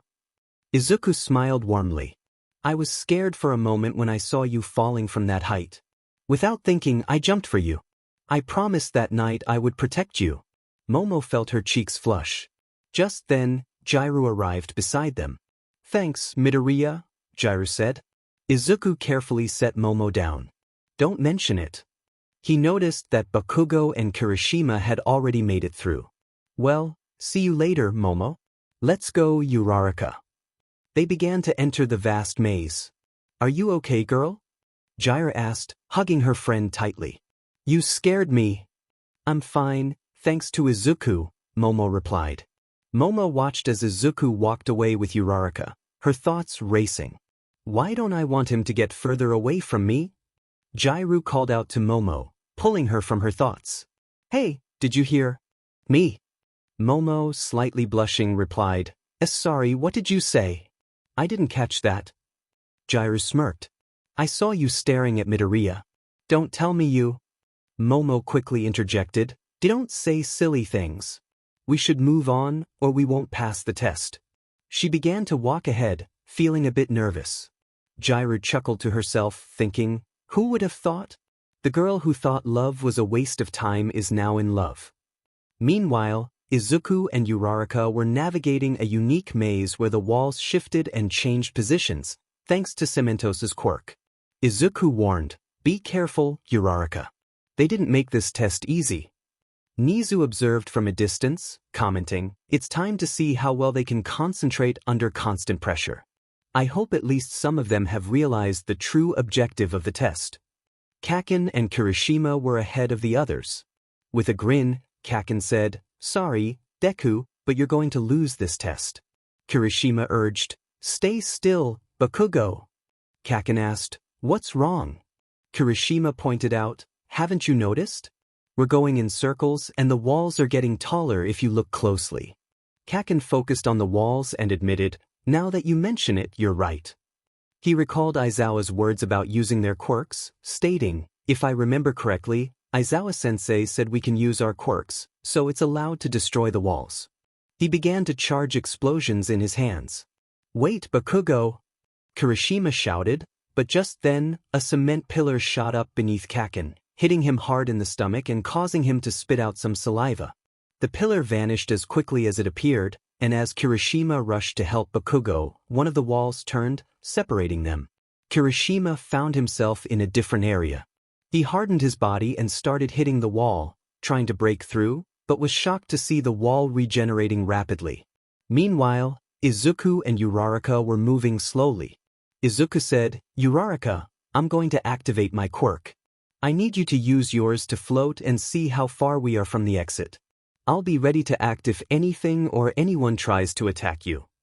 When he received no response, he turned around. Uraraka? Where are you? He realized he was alone. Uraraka? He called out, looking around. Uraraka, searching frantically, spotted Ida and Mineta unconscious on the ground. Back with Izuku, he noticed a pink mist emerging from one of the corridors and quickly covered his mouth and nose. He heard the sound of high heels and the crack of WHPS striking the ground. In his thoughts, he realized, that quirk belongs to Midnight Sensei. If I inhale that pink mist, I'm done for. I need to escape. He leaped into the air, twisting slightly, and saw large ice spikes emerging in the distance. Todoroki is over there. Suddenly, a loud explosion echoed through the maze, followed by a shout, Shiny! Izuku recognized Kaken's voice, realizing he was close. Then he heard another loud sound accompanied by a shout, Yeez! Which knocked him back against a wall, catching him off guard. As he got up, he muttered, that was Present Mike Sensei's quirk. They really don't hold back. He then heard a familiar voice call out, Izuku? Turning around, he saw Momo with her black hair. Hey Momo, he said, relieved to see her. Where's your partner? I don't know, she replied. Jiraiya and I were running through the maze, and I heard her scream, but when I turned around, she was gone. I felt like I was going in circles until I found you. Izuku shared, Uraraka disappeared too. I managed to escape from Midnight's quirk with a big jump, but then I got hit by Present Nick's quirk. Momo sighed, I thought this test would be easier. I knew it would be tough, but not this tough, Izuku admitted. I noticed the walls are rotating. When I was in the air, I saw that some walls on my left had turned and opened up parts of the middle path. It seems to happen every 5 minutes. Momo looked at him with admiration. Why are you looking at me like that? He asked. You're amazing. You figured out the maze's pattern in no time. You're really impressive, Izuku, she said with a bright smile. Izuku felt a blush creeping onto his cheeks at her compliment. Just then, a voice shouted, grab your partner and jump as high as you can. Now. Instinctively, Izuku picked up Momo like a princess. Ifun, what are you doing? She stammered, blushing. He leaped high into the air, and several cement pillars shot up beneath them. That was close, he exclaimed. Momo tightened her grip around his neck, and they landed safely in another area of the maze. You can open your eyes now, Momo, he said. Thanks, but next time, warn me before doing something like that, Baka, she replied, still flustered. Sorry, he said, noticing her rosy cheeks. What's wrong? She asked. Nothing, he replied quickly. Momo then asked, Izuku, do you have any idea how we can get out of here? He examined the walls and said, I can destroy them with my quirk, but once I do, we have to move as fast as we can. But that could be dangerous, Momo cautioned. Why do you say that? He inquired. Because if you use your quirk like that, you could hurt someone. Plus, we don't know where the others are. If one of our teammates is behind the wall you destroy, they could get hurt, she explained. Izuku's eyes widened as he realized, you're right. I hadn't thought of that. Momo suggested, what if we? Meanwhile, Kaken crashed against a wall, exhausted. Ectoplasma taunted him. Come on, kid, is this how you plan to pass the test? You've already lost your partner. It won't be long before I leave you unconscious and you fail. Kaken stood up, a bit worn out, and muttered, in it. Every time, there are more of them. In front of Bakugo stood several ectoplasms. Kaken thought to himself that if he kept going at this pace, his arms would soon reach their limits. He couldn't let Deku win. Izuku turned to Momo, who had created a device that launched tranquilizer darts. Hop on my back, we'll jump from now on. You'll be my eyes in the back, he said. I'm ready, Izuku-an, Momo replied, both of them blushing as Izuku held her tightly. He prepared to jump into the air. Is anyone attacking us from behind, Momo? He asked. Not for now, she answered. Suddenly, a voice they had heard earlier commanded, get down now. Izuku quickly landed, dodging a powerful gust of wind. He shielded Momo with his body, pressing her against his chest. Just then, an imposing figure landed in front of them, creating immense pressure. It was All Might. Now I will be your next obstacle, Shonen, he declared. Izuku cursed under his breath. Why did it have to be All Might? Hope you both can give me a fight, otherwise, prepare to lose, All Might said in an imposing voice. Izuku stared intently at All Might while holding Momo close. Meanwhile, Todoroki stood nearby, hearing a voice that taunted him, What's wrong, kid? You can't be serious about passing the test like this. Todoroki thought to himself, I can't tell where he's going to attack from. I wish Jairu were my partner. I have to fight against a stealthy hero. I don't think I can beat him. Edgeshot appeared in front of Todoroki, saying, Well, kid, if you're not going to attack, I will. Todoroki's right arm trembled from overuse of his ice quirk.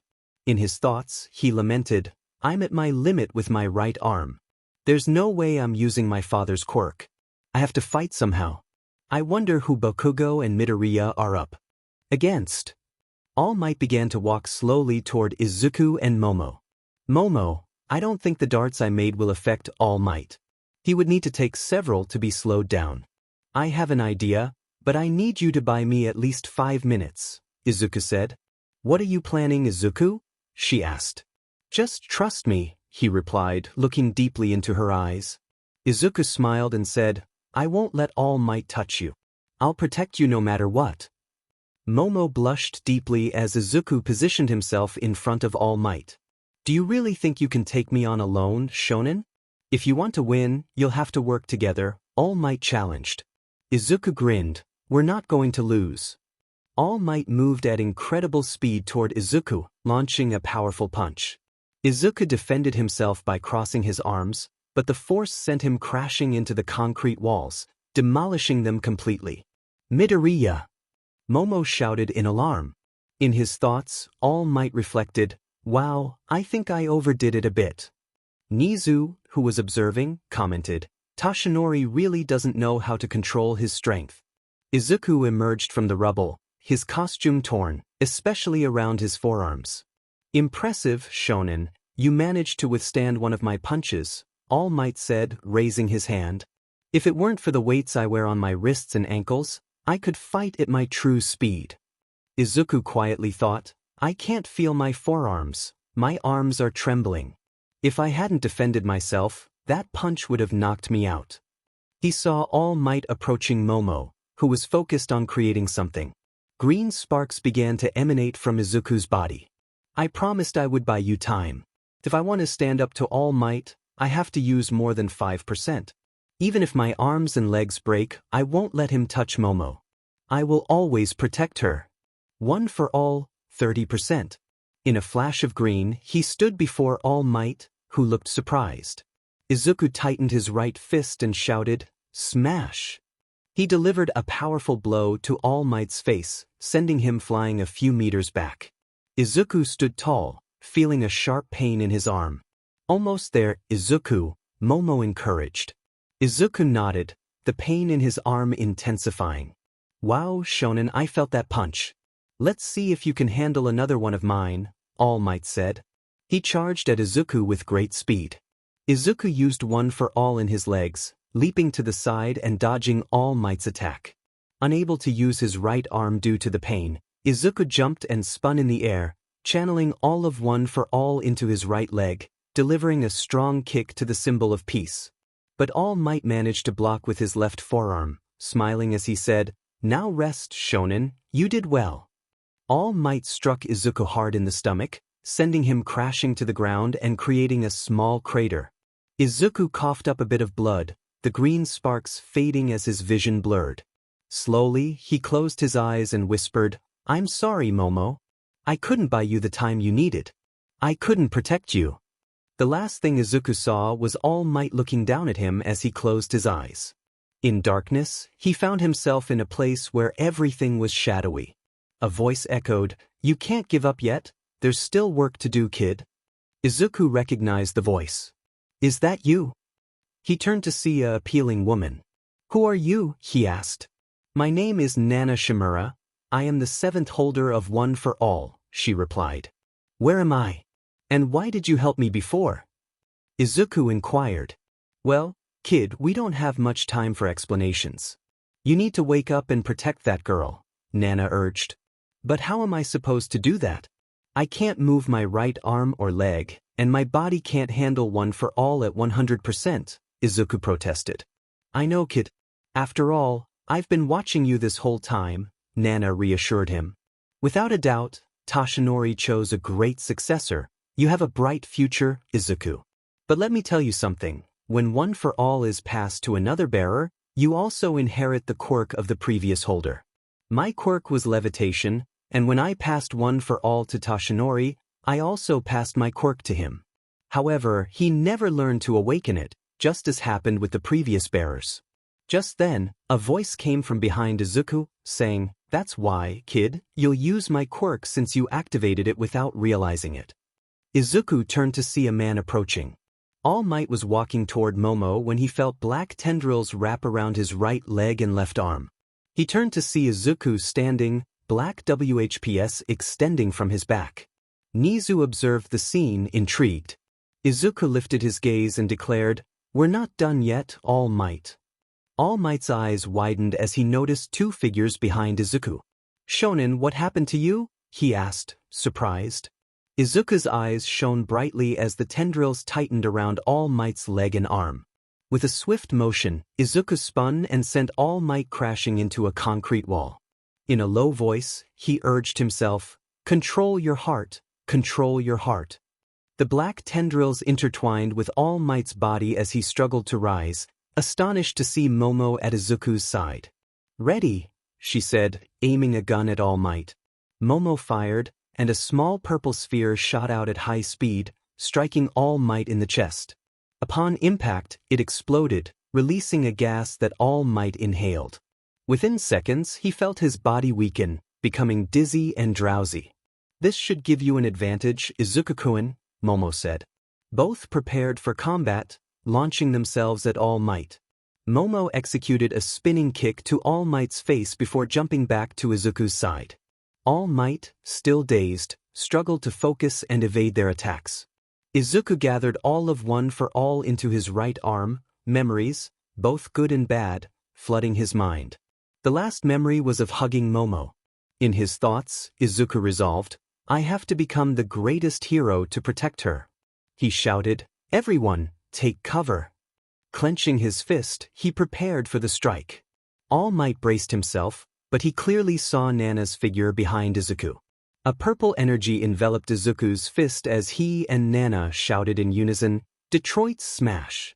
All Might protected himself by crossing his arms, but the blow was too powerful.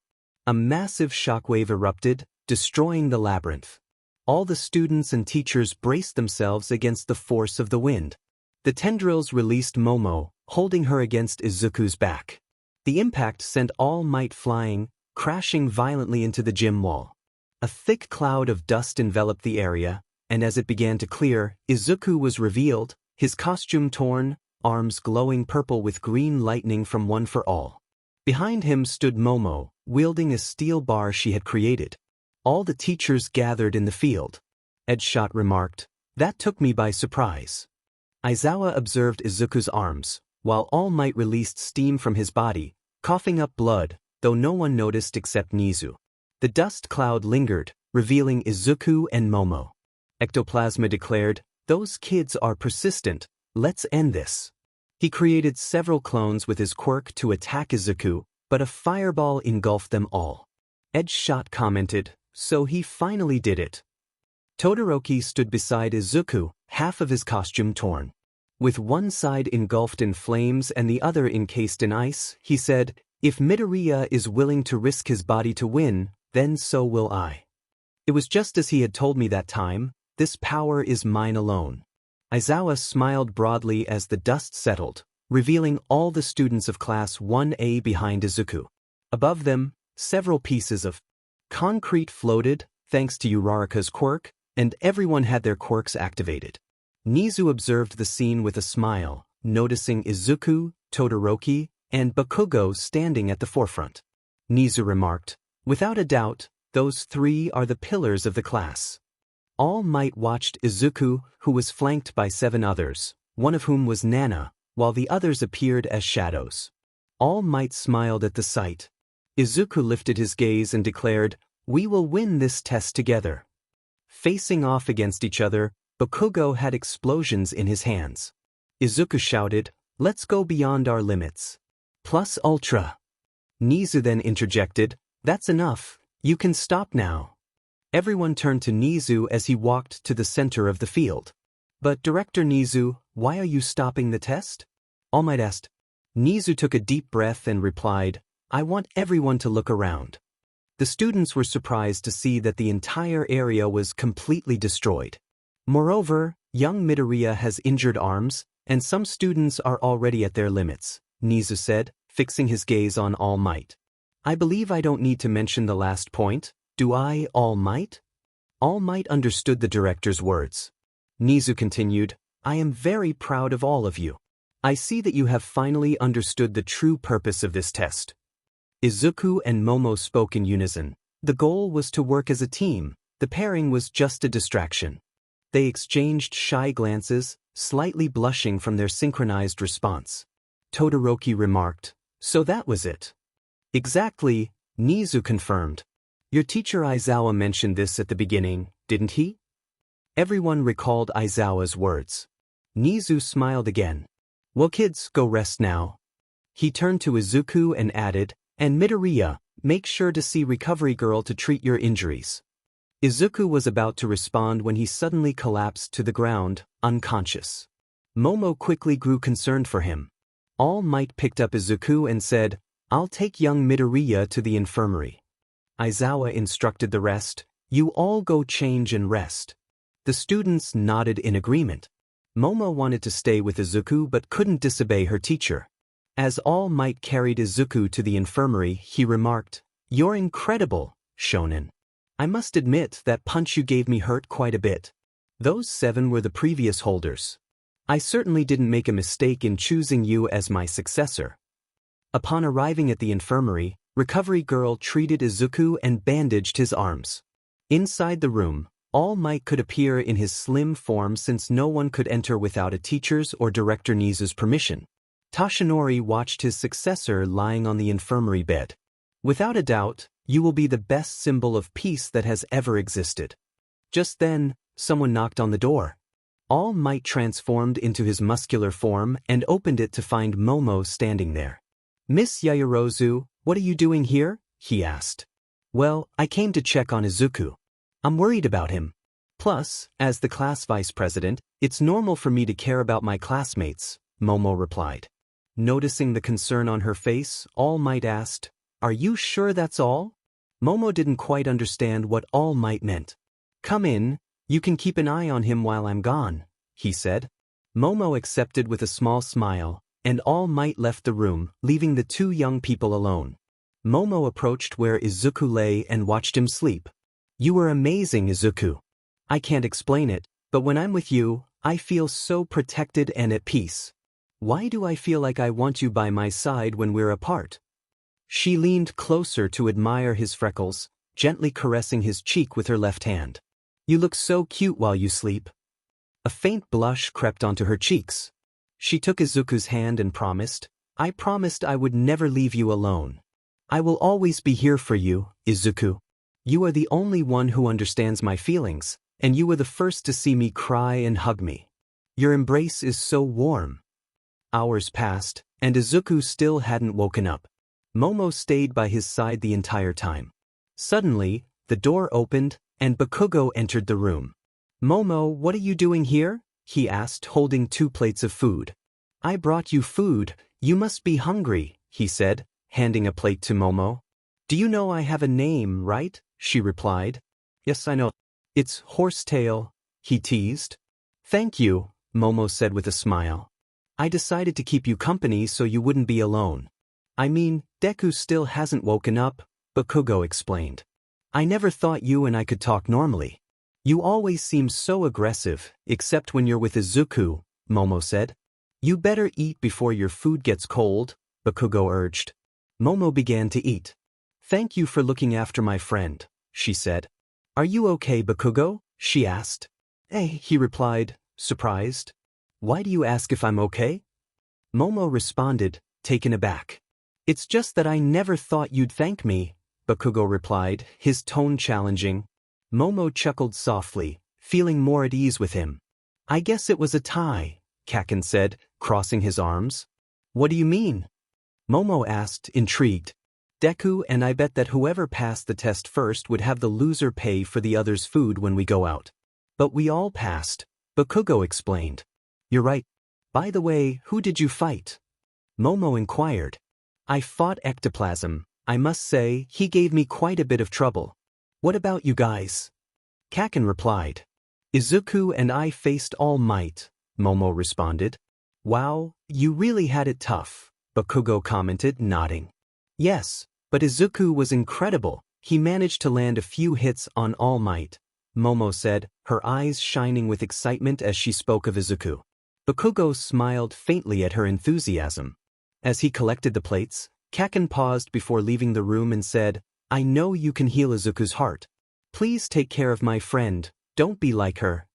Momo didn't fully understand Bakugo's words, but she felt a slight shift in her perception of him. Wow, once you get to know him, he's not such a bad person after all, Momo thought, smiling as she turned her gaze back to Izuku. She recalled the moment in the photo booth when their faces were so close that they could feel each other's breath. A deep blush spread across her cheeks. "Why does my heart race when I think of that memory?" she wondered. "What would have happened if we had accidentally kissed? Would Izuku have pulled away, or would he have leaned in?" Just thinking about it made her face flush even more. Hours passed, and a new day dawned, but Izuku still hadn't woken up. All Might entered the room and saw Momo asleep, half of her body resting on the bed while the other half was in the chair. What caught his attention the most was that Momo was holding Izuku's hand. "Wow, kid, I see you have someone who cares a lot about you," murmured All Might, gently touching Momo's shoulder to wake her up. "Young Miss Yaoyorozu, wake up," All Might said. Momo slowly opened her eyes and let out a big yawn as she stretched. "All Might, what are you doing here?" she asked, surprised. "I came to check on young Midoriya. Thank you for taking care of him. You should go wash your face and grab some breakfast. Classes will start in half an hour," All Might explained. Momo nodded, noticing that she was still firmly holding Izuku's hand, which made her blush. "I promise I won't say a word," All Might said with a smile. Momo left the room, still feeling flustered.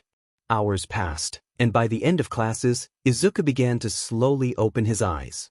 Seeing Momo asleep on the bed, her bangs covered part of her face, giving her a sweet appearance. With his left hand, Izuku brushed Momo's bangs behind her ear, watching her sleep peacefully.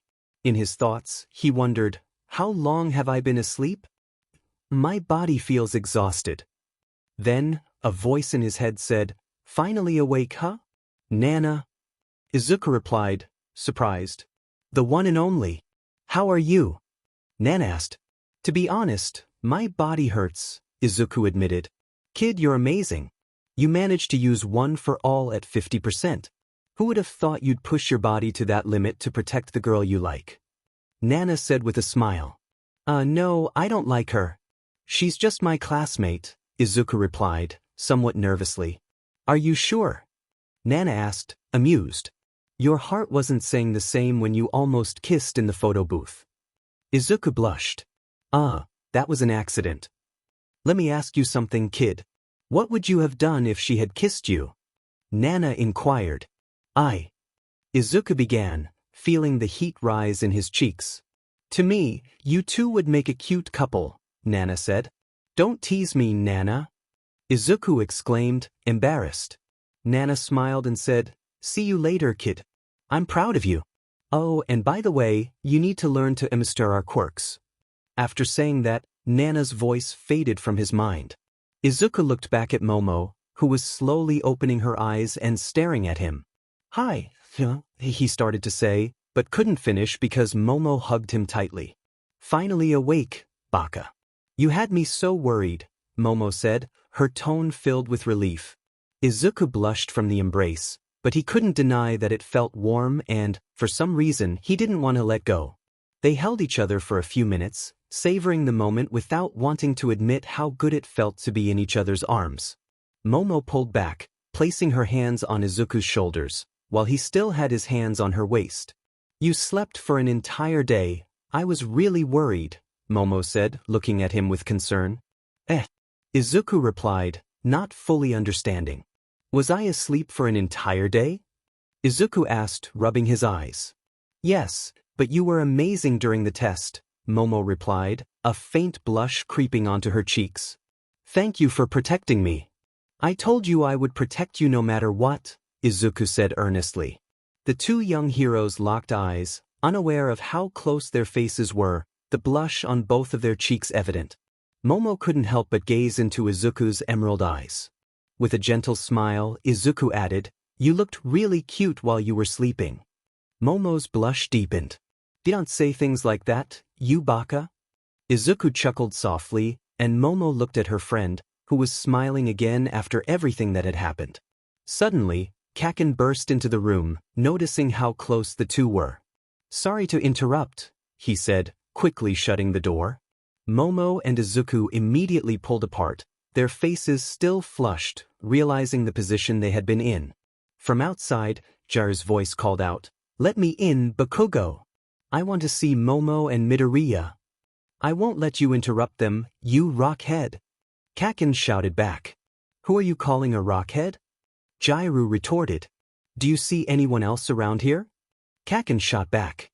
"Just wait until I get my hands on you," Jairu exclaimed. Outside, loud explosions echoed, accompanied by a cheerful, "Shine." But then, the noise abruptly stopped, and Aizawa's voice could be heard saying, "Come with me, you're all in trouble. Can we at least walk? You're dragging us with your tape." Jiraiya complained. "This is your fault, Rockhead." Bakugo snapped. Momo and Izuku couldn't help but laugh at the situation. Just then, Recovery Girl entered the room, looking at Izuku. "Finally awake, huh? I was getting worried about you." "I'm sorry, Izuku began, but was interrupted by a gentle smack on the head. "How many times have I told you not to overuse your quirk? You've been here more times than anyone else in just 3 months, she scolded. Izuku rubbed his head, wincing. Momo giggled at the scene. "Don't laugh, Momo, it hurts," Izuku said, pouting. "I'm sorry, but it's just too funny," she replied, still chuckling. "By the way, you had your girlfriend worried sick. She's been taking care of you day and night," Recovery Girl added. Both Momo and Izuku blushed at the comment. "All right, you can go now, but don't overdo it again," Recovery Girl said.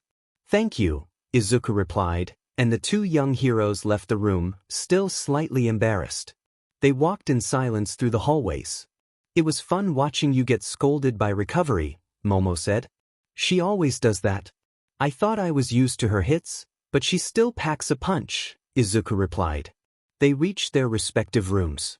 "Thanks for taking care of me, Momo, and I'm sorry for worrying you.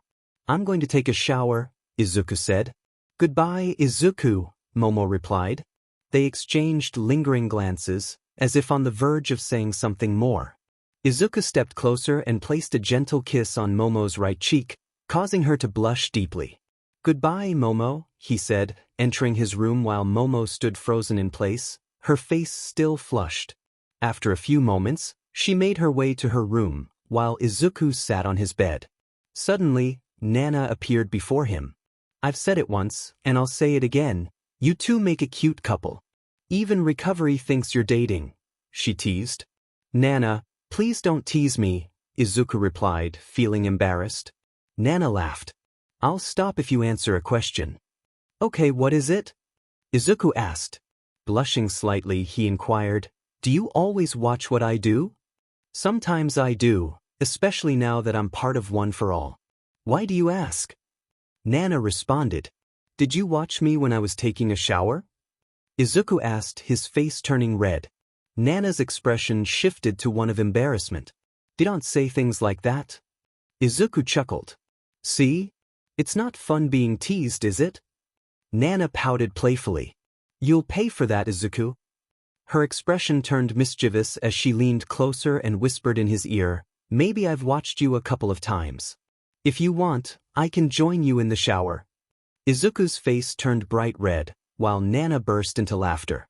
He quickly entered the bathroom and closed the door, feeling flustered by her words, but he couldn't shake the image of her blushing. Was that my imagination? He wondered. When she blushed, she looked so cute. After taking a shower, Izuku lay down to sleep, the day coming to an end as a new one awaited him. The next day, Izuku walked through the hallways with Kaken, chatting about trivial things until they reached their classroom. Upon entering, Izuku spotted Momo sitting with Jiraiya. Jiraiya shot a glare at Bakugo, while Izuku approached the girls to greet them. He noticed a hint of sadness in Momo's expression. "Good morning, Ponytail," Kaken said. "And good morning to you too, Rockhead," he added to Jiraiya. "Hello, you annoying Rockhead," Jiraiya replied. The tension was palpable as Izuku and Kaken took their seats. "Come on, what's bothering you?" Jiraiya asked Momo. "Well, I had a dream, more like a nightmare. In it, I saw myself on the rooftop with Izuku, and I clearly heard him confessing to me, but I rejected him," Momo explained. "Then, we accidentally kissed a few days later, and as time went on, I started falling for him, but I felt like I was hurting him." As Momo prepared to confess her feelings, she realized it was too late. Izuku had already left on a plane, which would later meet with a tragic fate. The thought of losing him overwhelmed her, and she woke up with tears in her eyes. Jiraiya, noticing her distress, comforted her. "It's okay, it was just a dream," she reassured, seeing the sadness in Momo's eyes. Jiraiya embraced her friend tightly. "It felt so real," Momo admitted, her voice trembling. I don't want anything to happen to Izuku." He's fine, Momo, Jairu said softly. I just don't want to lose him, Momo confessed, her heart heavy. Jairu held her friend until Momo calmed down. I want you to be honest with me. What do you feel for Midoriya? Momo's cheeks flushed a light pink as she considered the question. Until that moment, she had never truly thought about it. She glanced at Jairu, who wore a familiar smile, one that Momo cherished, knowing it was meant just for her. Since that night they had slept under the tree, a new feeling had begun to blossom in both their hearts. Jairu leaned in closer and whispered, You like Midoriya, don't you? Momo's face turned completely red at her friend's question. I knew it. You have my full support. You two would make a lovely couple, Jairu said with a grin. Momo looked down, flustered. No, it's not what you think. Of course, whatever you say. It's funny to see you, who once thought love was a waste of time, now falling for Midoriya, Jairu teased. I'm not in love, he's just a friend, Momo insisted. With a mischievous smile, Jairu replied, Sure, just a friend. You better watch out though. Someone else might come along and take him away. Stop teasing me, Momo exclaimed, her annoyance only making her look cuter. Just then, their classmates entered the room, and Aizawa walked in to start the lesson. The hours passed uneventfully, and soon it was lunchtime. Everyone prepared to head to the cafeteria. Aizawa glanced at Bakugo and Jairu, saying, You two will have to clean the classroom and the bathrooms after school as punishment. For a week. Bakugo muttered something under his breath. What did you say, Bakugo? 2 weeks, you say? Aizawa responded, raising an eyebrow. 2 weeks will be enough. Jairu protested, But sensei. Aizawa replied, 3 weeks then. Do you want it to be 4? Both young students shook their heads in response. Just as I thought, Aizawa said. The two exchanged glances filled with unspoken words, while Izuku and Momo shared a light laugh. All right, let's go, girl, Jairu said, leading Momo toward the cafeteria.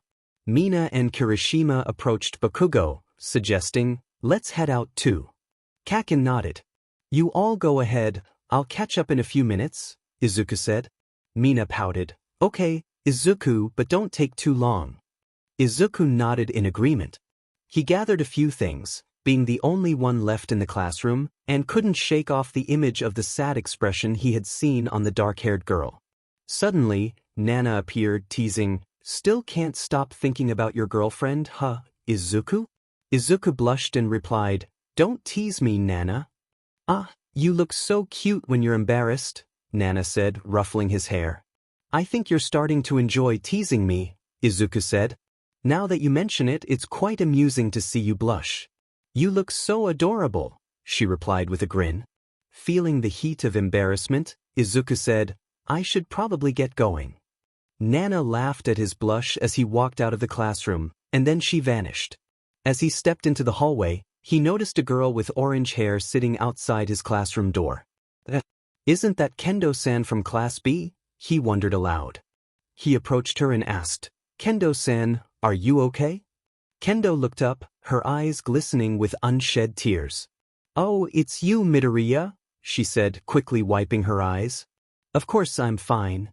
She forced a smile, but Izuku could see right through it. Why are you lying? He asked, looking directly into her eyes.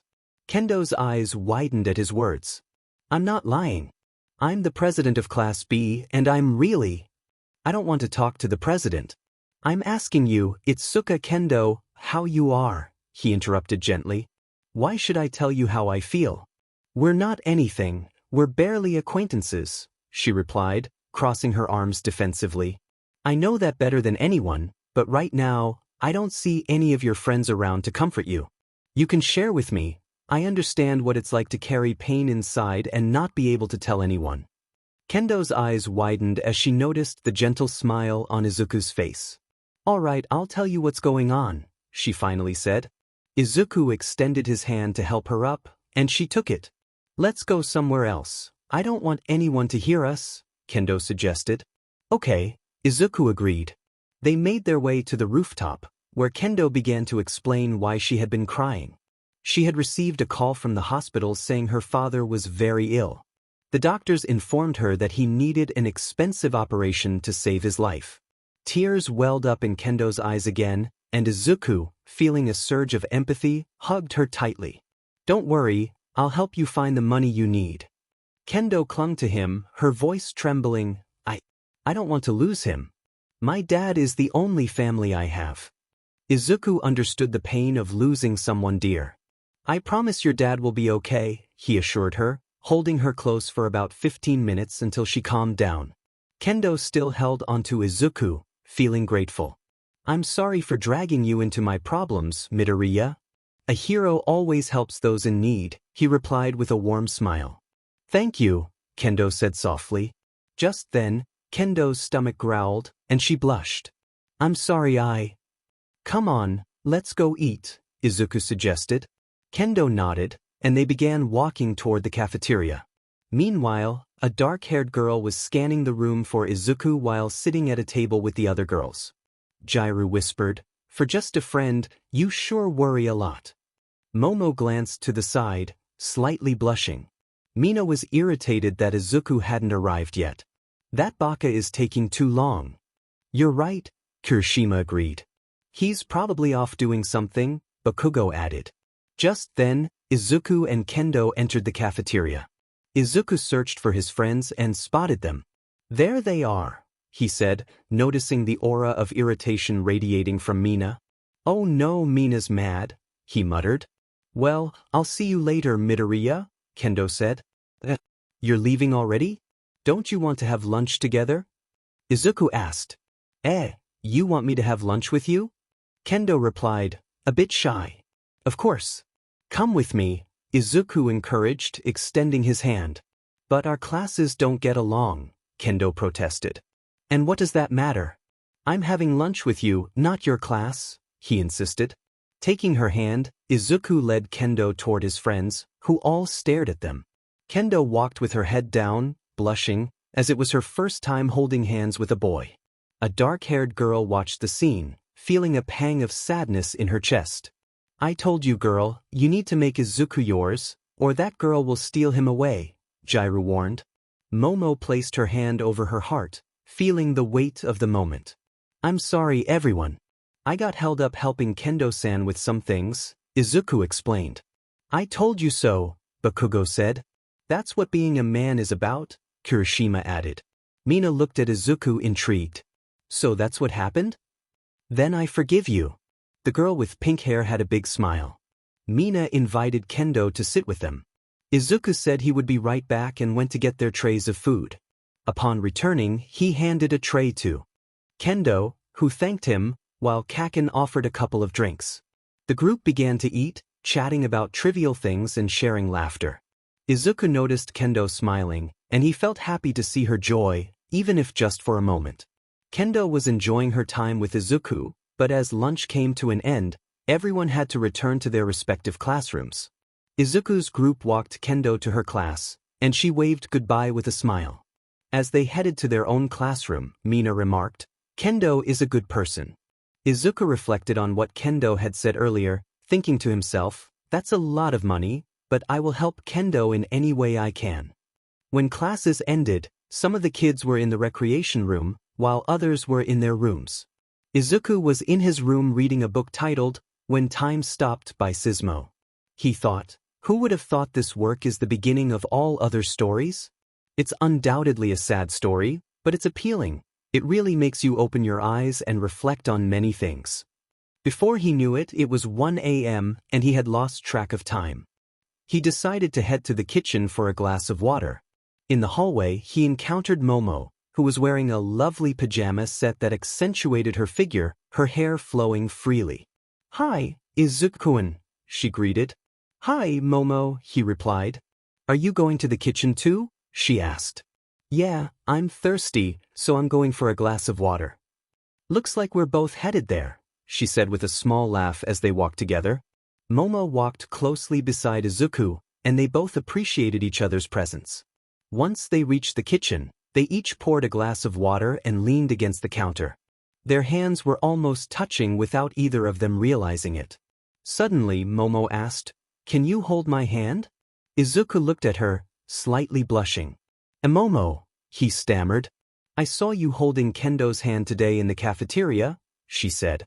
Izuku chuckled nervously. Ah, that was just. If you don't want to hold my hand, I understand, Momo said, her voice tinged with sadness. I'll go back to my room.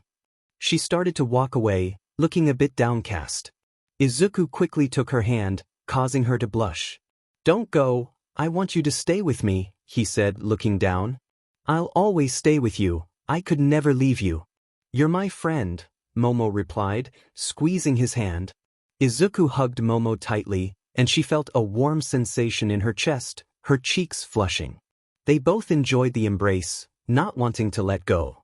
Izuku felt a growing emotion in his chest but was afraid to acknowledge it, fearing Momo might not feel the same way. Momo held him tightly, just like that night under the tree, knowing only he could make her feel this way. As they embraced, Jair entered the kitchen and noticed the two of them. With a playful smile, she said, You go, Momo.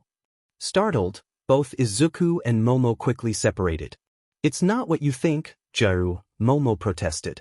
Yeah, you're misunderstanding, Izuku added. Jairu smirked. Sure, whatever you say, lovebirds. Their faces turned even redder at her words. If this isn't what I think, then why are you holding hands?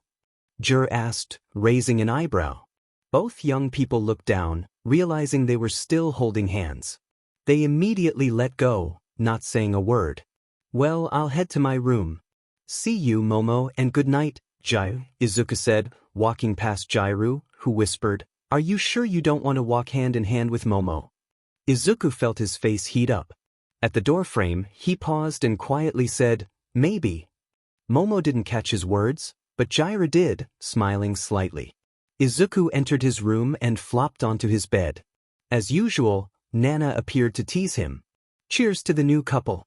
Wow, Izuku, you're quite the charmer, she said. Please, Nana, don't tease me. It's not what you think, she and I are just friends, he replied, blushing. Nana grinned mischievously, but why not more than friends? You know you feel something for her. In just a few days, she had ignited something in him. Izuku remained silent, turning his back to Nana as he lay in bed. Nana, slightly frustrated, asked, What are you afraid of, Izuku? He simply replied, Yes, whatever you say, Nana. Nana, growing more annoyed, warned him, If you don't do something, someone might take her away from you. Izuku closed his eyes and drifted off to sleep. The next day, a dark-haired girl woke up in her large bed, slightly blushing with her hair tousled. The reason for her blush was a dream she had about a certain green-haired boy. Momo thought to herself, Why did I dream about him? The dream had made her heart race as she imagined passionately kissing Izuku. Just thinking about it made her blush even more. Meanwhile, Izuku had experienced a rather troubling dream as well. What does this mean? He wondered. Perhaps Nana would know, but he decided it was better to ask All Might instead, thinking Nana would just tease him. After washing his face and getting dressed in his uniform, he headed to the kitchen, where he found all his friends, who greeted him with big smiles. At the dining table sat his group of friends. Mina called out, Izuku, come sit with us. He smiled and joined Mina, Kirishima, and Bakugo. They were having breakfast together, but a brown-haired girl looked a bit sad. She missed the mornings when Izuku would sit with her, Ida, and the others. Ever since she confessed her feelings, things had changed between them, creating a distance that was hard to ignore. Izuku still got along well with Ida, but since Ida started dating Uraraka, he spent more time with her. Uraraka considered Izuku a friend, but everything felt different since the confession. As they were eating, Momo entered the room, searching for Izuku. When she found him, her heart raced as he turned to smile at her, making her cheeks flush. Bakugo called out, Hey, Ponytail, come sit with us. Momo joined them, and the rest of the class was surprised to see Bakugo being friendly with her. Jaira was happy for Momo, knowing her life hadn't been easy. Whenever Momo was with Izuku, she felt a sense of joy. After breakfast, they headed to class. In the hallway, Izuku bumped into Kendo, who smiled at him. Their group greeted her warmly. Kendo, a bit shy, asked, Izuku, can I have lunch with you guys? Bakugo responded, What kind of question is that? Just because we're in different classes doesn't mean you can't join us, right, nerd? Izuku agreed. Kaken is right. We would be happy to have you with us, Kendo. Everyone smiled, and Kendo thanked Izuku with a sweet smile. Momo felt a pang in her chest seeing Kendo so close to him. Kendo said, "Okay, I'll see you all at lunch." With that, she left for her classroom, leaving behind a bright smile. Izuku turned to Bakugo and said, "That was very kind of you, my friend." Bakugo replied, "If you keep saying stuff like that, I might just lose it, nerd." Izuku laughed, "Sure, whatever you say, buddy." Mina suggested, "We should get going, we don't want Aizawa to punish us like he did Bakugo." Bakugo grumbled, that board was the real culprit. Izuku chuckled as they arrived at class, relieved to find that Aizawa hadn't arrived yet. During the lesson, Momo stole glances at Izuku.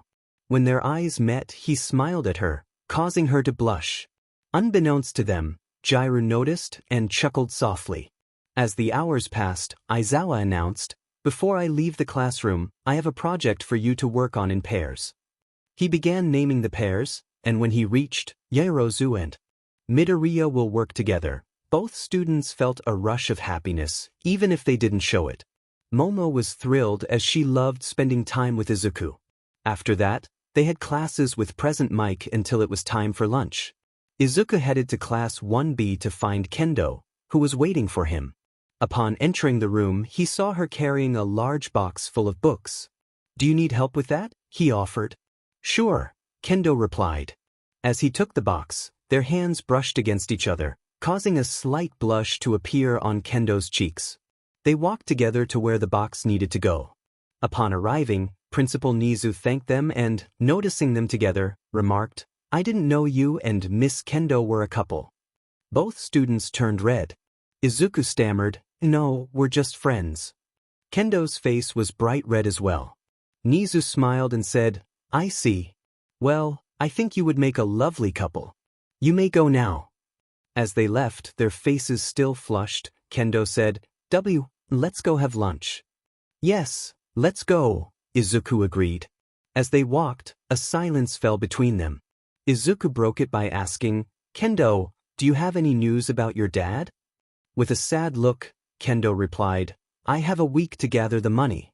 What will I do if I lose him?" Tears were about to fall from her eyes when she felt a warm hand on her cheek. Looking up, she saw Izuku gently caressing her face. "I promise we'll find a way to get that money, so please don't cry," he reassured her. "You look even more appealing when you smile." Kendo felt warmth from Izuku's words.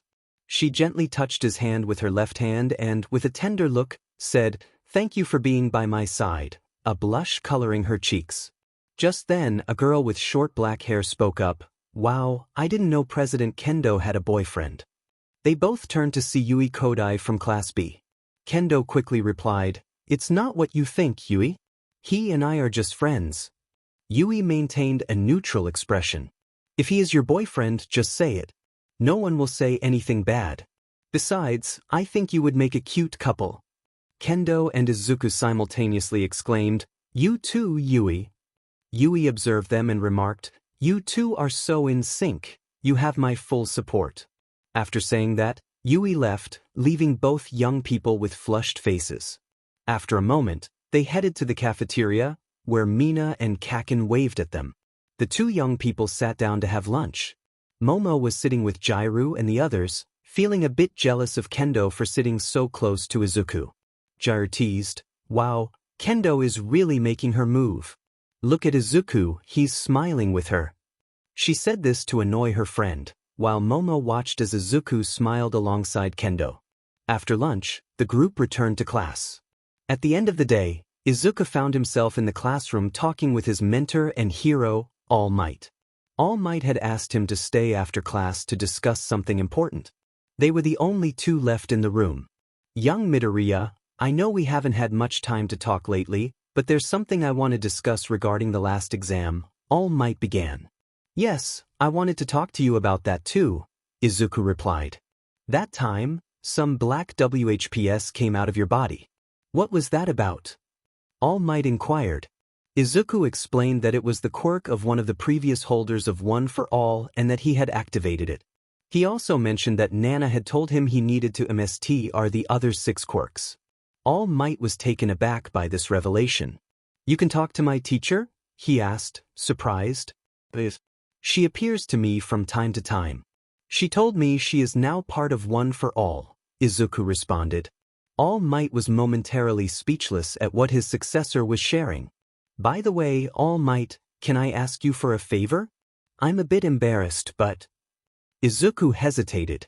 He explained Kendo's situation, and after listening, All Might said, "All right, young man, I'll get you some money. You see, all the money I receive for saving people makes me uncomfortable.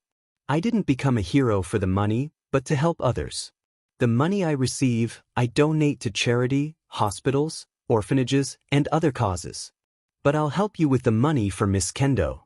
"Thank you so much, All Might," Izuku replied gratefully. After talking for a few minutes, Izuku and All Might left the classroom. Izuku waited in his room for his friends, Kaken, Mina, and Kirishima.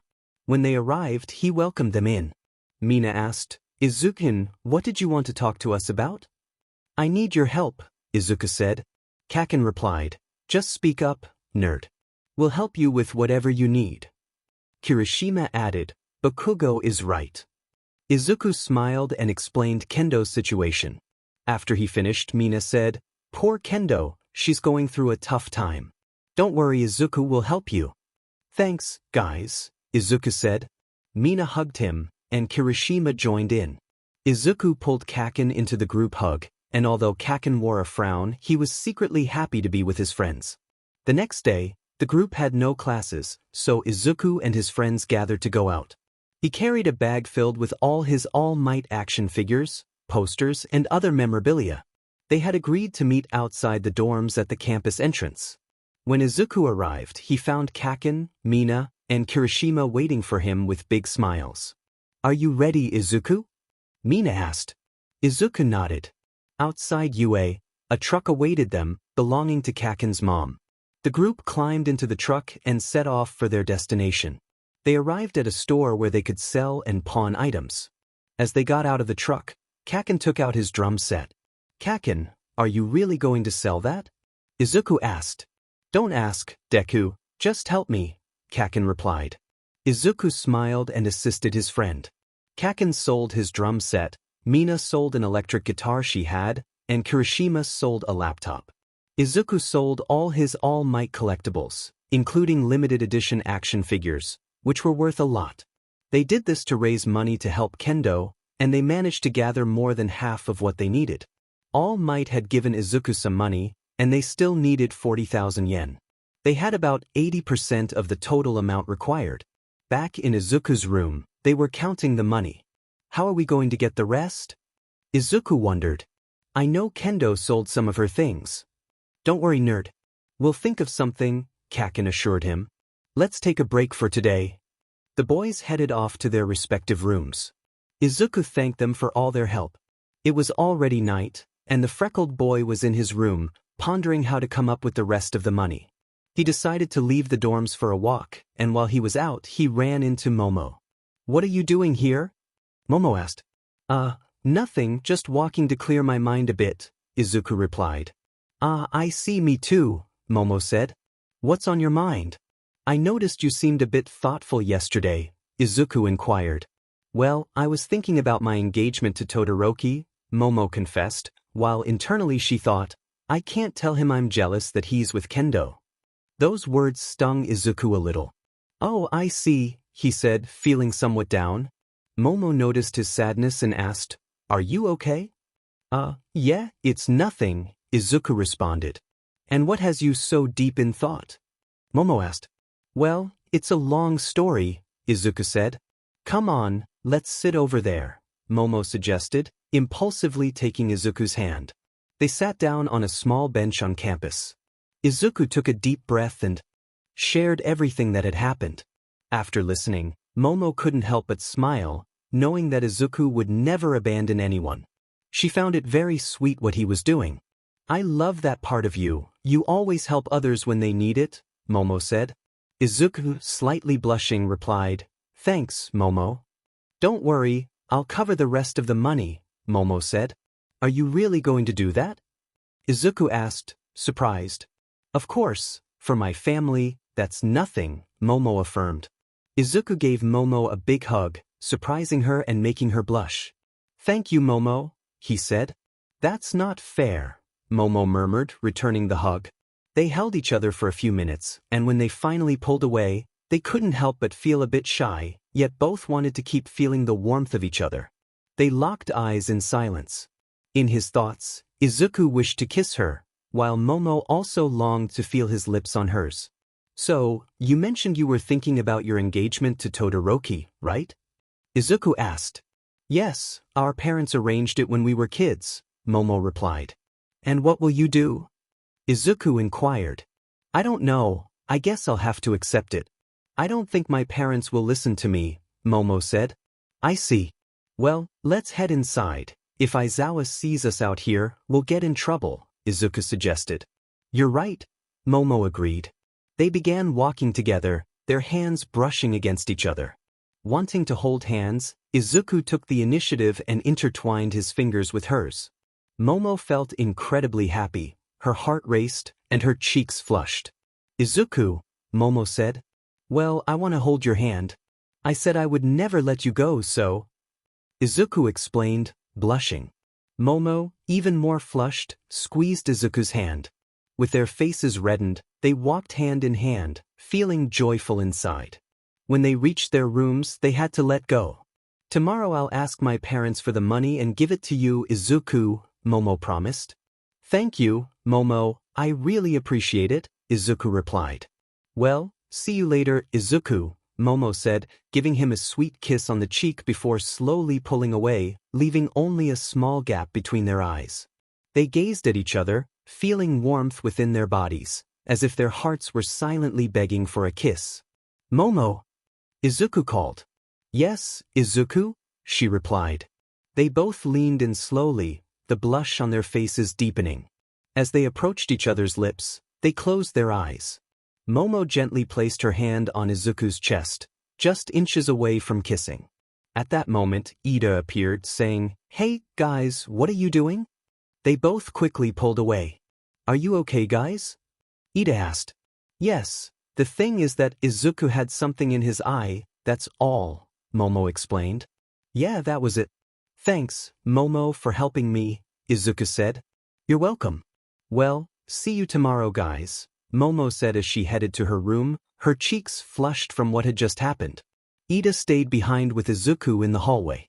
"Well, I'm going to bed," Izuku said. "See you tomorrow, Midoriya," Ida replied. Izuku entered his room, feeling a bit embarrassed. Both he and Momo leaned against the doors of their rooms and said simultaneously, "We almost kissed." They lay down in their beds to sleep, both thinking about the kiss they had nearly shared. The next day, everyone was in class with Aizawa. "Well, I have good news for all of you. The sports festival is coming up. Here, you will have to show the world your skills. There will be hero agencies watching you, and depending on your performance, they will decide whether to recruit you or not," Aizawa announced. Everyone erupted in excitement. Bakugo and Izuku exchanged challenging smiles. "I'll prove I'm better than you, nerd. I'll be the one to win first place at the festival," Bakugo declared. "Well, I won't make it easy for you," Izuku replied. At that moment, Kirishima jumped in, saying, "Don't forget about me, I'm not planning to lose to you guys." Both boys wore big smiles on their faces. Mina saw them and said, "Wow, you guys never change." Momo watched how excited Izuku looked, and it made her happy. Aizawa called for silence, and within seconds, an overwhelming quiet filled the classroom. "All right, since this will be your first time at this sports festival, you need to give it your all. Obviously, we will train hard this week. Show everyone who the best class is and make me proud," Aizawa said, a small smile forming on his lips. The students were impressed, but at the same time, they shouted, "Of course, Sensei." The excitement was palpable, each student wearing a look of pure determination. "All right, since the other teachers will be busy with some things, you have the day off today. Don't forget to do the work I assigned," It's due tomorrow. Bakugo approached Jiru's desk, saying, "You don't like me and I don't like you, but let's just get this work done quickly. Seeing your face for too long puts me in a bad mood." Jiru replied, "And who said I like your face?" The tension between them was palpable. Fortunately, they were assigned to work together. Momo approached Izuku, a bit flustered, and said, "I'm glad we get to work together, Izuku." Izuku, also slightly blushing, responded, "Me too." The reason for their blush was simple. The day before, they had almost shared a kiss, making it difficult for them to look each other in the eye without recalling that moment. Aizawa noticed this and retreated into his sleeping bag. Kirishima said to Mina, "Well, Mina, it looks like we're working together. Let's give it our best." Mina smiled brightly and replied, "I feel the same way." With that, the students left the classroom, still early in the day, with 2 hours until lunch. Some students had already left with their partners to start on their projects. Izuku, on the other hand, accompanied Momo to her room. Momo asked, "So, after lunch, we'll do the work in my room, okay?" Izuku nodded, "Of course, Momo." Momo clenched her hands, eager to continue the moment from the previous day. Izuku felt the same way. Izuku started, "Momo, Momo interrupted, "Yes?" Izuku hesitated, "Eh?" Just then, Todoroki appeared, saying, "Excuse me, Yaoyorozu, can we talk?" Momo replied, "Oh, talk? Sure, but about what?"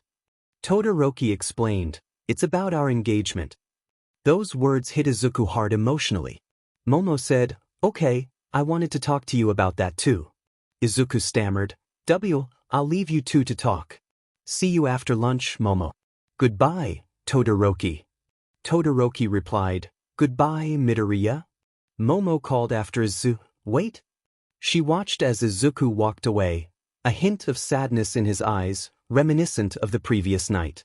Todoroki noticed the change in both Momo's and Izuku's expressions. Momo said, "All right, now that we're alone, tell me." Todoroki explained, "My father called a moment ago and informed me that tomorrow, your family will be organizing a ball to announce our engagement." Momo was surprised. "But my family didn't inform me about anything." Todoroki reassured her, "They'll probably call you soon." Meanwhile, Izuku had returned to his room and changed into something more comfortable. Just then, Nana appeared. Izuku took a deep breath and said, "If you're here to bother me, Nana, I'm not in the mood." Nana replied, "I can tell, your sadness is evident." She sighed and added, "It's sweet that you almost kissed yesterday." Izuku remarked, "Sometimes I think you enjoy watching my life unfold." Nana chuckled, "A little, but I can't do anything else. I'm part of One for All and I can't go anywhere without you. Wherever you go, I go." She then asked, "Are you going to see her today?" Izuku remained silent. Nana approached him and hugged him. Even though she was an illusion, her embrace felt real. Izuku asked, "Why are you hugging me?" Nana replied, "Because I want to and because you need it. I know it's tough for you to face all this. It's not easy living with the loss of someone so important. You'll never be alone, I'll always be here for you. If you need a hug, I'll give you one." Izuku thanked her, "Thanks, Nana." Nana added playfully, "If you need my lips on yours, I'll give you that too." Izuku blushed deeply and pulled away from the hug, stammering, What are you saying, Nana?" Nana laughed heartily, wiping tears from her eyes. "I'll never get tired of seeing you blush. You look adorable." Izuku, still blushing, felt a mix of embarrassment and annoyance. Nana teased, "You look really cute when you're flustered. You should see your expression, it's lovely." Izuku moved closer to Nana, his hair falling over his eyes. Noticing this, Nana said, "Izuku, it was just a joke. Don't be mad." He was now close enough to gently lift her chin as he leaned in. Nana stammered, What are you doing?" A deep blush spread across her face. Izuku replied, "I'm going to kiss you." This made Nana blush even more. Just as their lips were about to touch, she pulled away, flustered, saying, "All right, I give up, Baka." Izuku burst into laughter. "You look so cute when you're blushing." Nana's face turned bright red. She glared at Izuku, pouting, "That's not fair." Izuku teased, "Hey Nana, don't complain, you started it. Don't tell me that embarrassed you." Nana insisted, "That's enough." She began throwing things at Izuku. Izuku dodged a notebook, exclaiming, "Nana, what are you doing?" He quickly left the room, shutting the door behind him as various items hit the door. He chuckled to himself, "Wow, she really got mad." She looked like an angry little girl. Despite the situation, Izuku couldn't help but smile, momentarily forgetting his sadness. He left the dormitory and headed to Nizu's office. Upon arrival, he knocked and requested permission to enter. Nizu's voice came from inside, "Come in, please." As Izuku entered, Nizu recognized his familiar hair and greeted him. "It's you, young Midoriya. What can I do for you?" Izuku replied, "Good morning, Director Nizu. Sorry to bother you, but since our class is free today, I wanted to ask for permission to visit my mother's grave." Nizu smiled warmly, "Of course, you may go. Just be careful, young man." Izuku bowed respectfully, "Thank you very much, Director. Well, if you'll excuse me, I'll take my leave." Nizu replied, "Goodbye, young man." With a big smile on his face, Izuku left the office and headed toward the campus exit, while Momo remained in her room. Momo was searching for her friends when she asked Mina if she had seen Izuku. Mina replied that she had seen him a few minutes ago. He had left and told her he would be back soon. She had offered to accompany him, but he declined, which made her a bit frustrated. Momo decided to look for him. As Momo hurried out of the dorms, she spotted a familiar green-haired figure heading away from Yue. She called out, "Izuku, please wait for me." Izuku turned around, surprised to see Momo running toward him. He said, wondering what she wanted. When Momo reached him, she was breathing heavily. "Are you okay?" he asked. "Yes, I'm fine," she replied, trying to catch her breath. "You need to work on your stamina," he teased. Momo playfully retorted, "Baka, be quiet. Why did you leave when Todoroki arrived?" "Well, it was a conversation you two needed to have. I didn't want to interrupt," Izuku explained. "Are you sure that's the only reason?" Momo asked, tilting her head with concern. Izuku forced a smile and said, "Yes, that's really why." Noticing that his smile didn't reach his eyes, Momo asked, "Where are you going?" "I'm heading to a place that's not too important," he replied. "Can I come with you?" she asked. "Sure, if you want to," he said, and Momo smiled at his response. As they walked together, a comfortable silence enveloped them. Momo struggled to think of a topic to discuss, while Izuku hesitated to ask about her relationship with Todoroki, fearing her response. Momo noticed a hint of sadness in Izuku's eyes, which made her feel uneasy. Suddenly, Izuku's phone vibrated. He checked it and saw a message from Kendo, which made him smile. Momo noticed and asked, "Did something happen?" "Oh, it's just something funny Kendo sent me," he replied, showing her a photo of Monoma sleeping, with silly drawings on his face. Momo couldn't help but laugh. "Kendo really went all out, but I have to admit it's funny," Izuku said, responding with a string of smiley emojis. Their conversation continued as they exchanged messages about lunch plans, and Momo felt a pang of jealousy when she saw Izuku blush at Kendo's message. Meanwhile, Kendo was with Yui, asking for her phone back. Upon receiving it, Kendo noticed the heart emoji she had sent to Izuku and felt a blush creep onto her cheeks. "Why did you send him a heart?" she asked, curious about Yui's intentions. "It's just a heart. It doesn't mean anything," Yui replied. Kendo's cheeks flushed even more when she received a message from Izuku thanking her for the heart, which made her smile shyly. Back with Izuku and Momo, they continued their walk until they reached an appealing flower shop. Izuku decided to buy a bouquet of red roses. The shopkeeper commented on his choice, suggesting they were for a girlfriend, which made both of them blush. After paying, they resumed their walk, and Momo asked, "What are the roses for?" "They're for my mom. I'm visiting her today," Izuku explained. When they arrived at the cemetery, Izuku knelt by his mother's grave, placing the roses in a vase. He spoke softly about his day and shared various stories, while Momo stood quietly beside him, not wanting to interrupt. I came with a friend today. I know you would love to meet her, Izuku said, gesturing for Momo to come closer. This is Momo Yaoyorozu. She's a wonderful girl and someone very important to me, he introduced. Momo felt her heart race at his words. Good morning, Mrs. Midoriya. I promise to take care of your son and always be by his side, she vowed, feeling a warmth in her chest. Izuku blushed slightly and hugged Momo from behind, making her feel the warmth of his embrace. It's not fair for you to say that, he said softly. Momo rested her head against Izuku's shoulder, feeling a surge of warmth and wishing she could hold onto this moment forever. No, it was more than that. She wanted to be selfish and be the one to receive Izuku's hugs, to claim his lips and his heart. She surrendered to her feelings, realizing that it was futile to fight against them. Just by hugging her and smiling, he awakened emotions within her that she had never experienced before. She understood that she had fallen in love with her green-haired friend, Izuku Midoriya.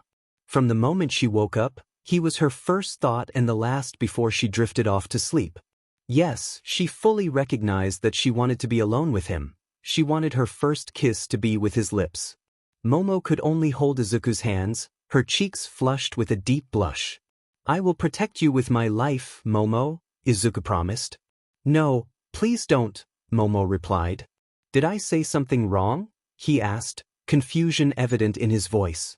I don't want you to protect me with your life. I always want you by my side. If I were to lose you one day, I don't know what I would do without you, Baka. Understood then, he said, pulling Momo closer. I will protect you with everything I have. Momo nodded, her cheeks still warm. They embraced for a few more minutes, savoring each other's warmth. Suddenly, a strong wind began to blow, signaling a change in the weather. They looked up at the sky, noticing the gray clouds slowly gathering. It's better if we leave, Izuku suggested. You're right, they forecast heavy rain for today, Momo agreed. Goodbye, Mom, Izuku called out. Goodbye, Mrs. Midoriya, Momo added. Izuku, what about that rose you have in your hands? She asked. Oh right, he said. He carefully removed all the thorns and cut the stem in half. Leaning closer to Momo, he gently tucked the rose behind her left ear, securing it in her hair. It's for you. You look very pretty, he said, a slight blush creeping onto his cheeks. Thank you, Momo stammered. Well, let's go, Izuku said. Momo nodded, and the two of them set off again. Momo was still blushing from that moment, their hands brushing against each other. They slowly brought their hands closer, feeling the warm contact of their fingers. With a light blush, they began to intertwine their fingers, holding each other's hands firmly. Their faces were noticeably flushed, but both enjoyed the sensation of each other's touch. They walked in silence for a long time, as holding hands felt like the warmest thing. They honestly couldn't ask for anything more. They arrived at a store that sold food, and Izuku and Momo went inside. When they came out, they carried 2 bags filled with trays of food. Just then, they felt several drops hitting their skin. A small but intense rain had begun, and they were still far from you. Momo conjured an umbrella, and they started to walk, not realizing they looked like a couple. The wind had begun to pick up. Momo, let's go to my house until this storm passes, Izuku suggested. Momo nodded. They hurried, and after about 5 minutes, they arrived at Izuku's house. Fortunately, he had the key. They entered, both soaked from the rain. Izuku placed the bag of food on a table. I'll get you a towel to dry off, he said, turning around. He quickly averted his gaze, his face turning bright red. Momo didn't understand why he wasn't looking at her. Are you okay? She asked. I swear I didn't see anything, he replied, flustered. Momo looked down and realized that her wet shirt was revealing more than she intended. Her face turned crimson. Don't look, you pervert, she exclaimed. I'm sorry, Izuku said, turning away to find some towels. A few minutes later, he returned with his eyes closed to avoid looking at Momo. Here you go to dry off, he said. Thank you, she replied. Take this, it's so you can wear something while you eat. I know you need to eat to use your body's lipids to create things, he said, handing her one of his shirts. Momo went to change in the bathroom while Izuku called Principal Nizu to explain the situation. Nizu understood and told Izuku not to worry. After that, Izuku called Kaken to let him know he wouldn't be able to have lunch with them, but he mentioned that Kendo would join them. "That's fine, nerd, I'll go get her," Kaken replied. "Thanks, buddy," Izuku said. "By the way, I support your relationship with the ponytail girl," Kaken added before hanging up, leaving Izuku blushing. "What do you think?" Momo asked as she emerged. Izuku turned to see Momo in shorts and his shirt, her hair down. In his thoughts he said, "She looks so pretty." Not receiving a response, Momo looked down, a bit sad. "It looks bad, doesn't it?" "It's nothing like that, you look very appealing and I just got lost looking at you," he said, causing her to blush even more. "Really?" she asked, surprised. "Yes, you look so lovely that I feel jealous of Todoroki," he admitted. Momo quietly thought, "Baka, if you only knew that I love you." Did you say something, Momo?" Izuku asked. No, nothing," she replied quickly. "I just informed the others that we couldn't have lunch with them. The storm just started," he said. "So it's just you and me?" Momo asked, her eyes brightening. "Yes, I'm sorry," Izuku said. "I prefer to spend more time with you," she confessed, and Izuku looked at her with a slight blush. "Well then, let's have lunch," he suggested.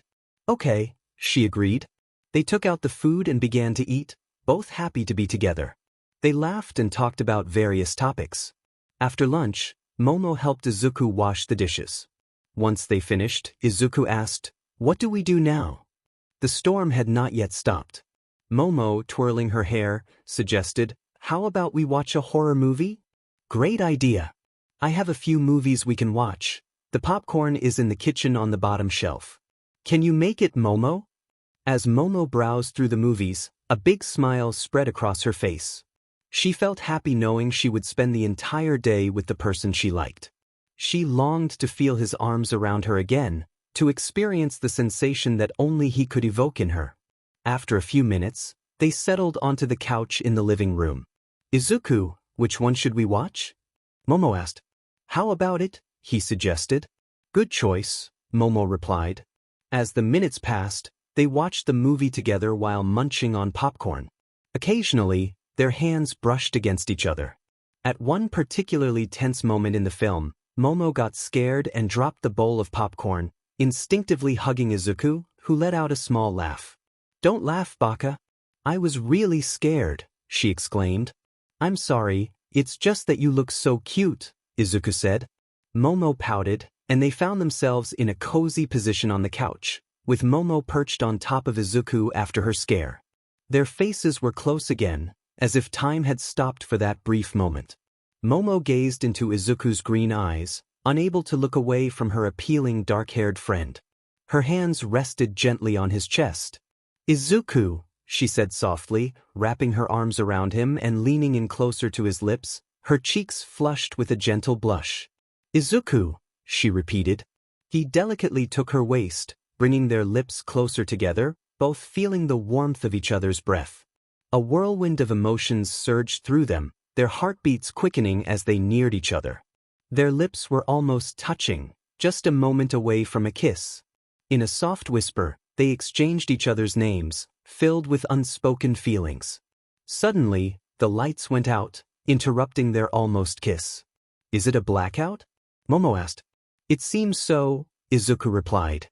They pulled away from each other, and Izuku turned on his phone's flashlight. He was about to get up when Momo grabbed his arm and said, "Please stay with me." Izuku wrapped his arms around her as they lay back on the couch. Even in the dark, Momo rested her head on Izuku's chest, feeling his hands on her waist. They both drifted off to sleep, and for Izuku, being with Momo was the sweetest experience. Momo could hear the steady beat of his heart, and despite the darkness, a blush crept onto her cheeks as she closed her eyes, falling asleep on his warm chest.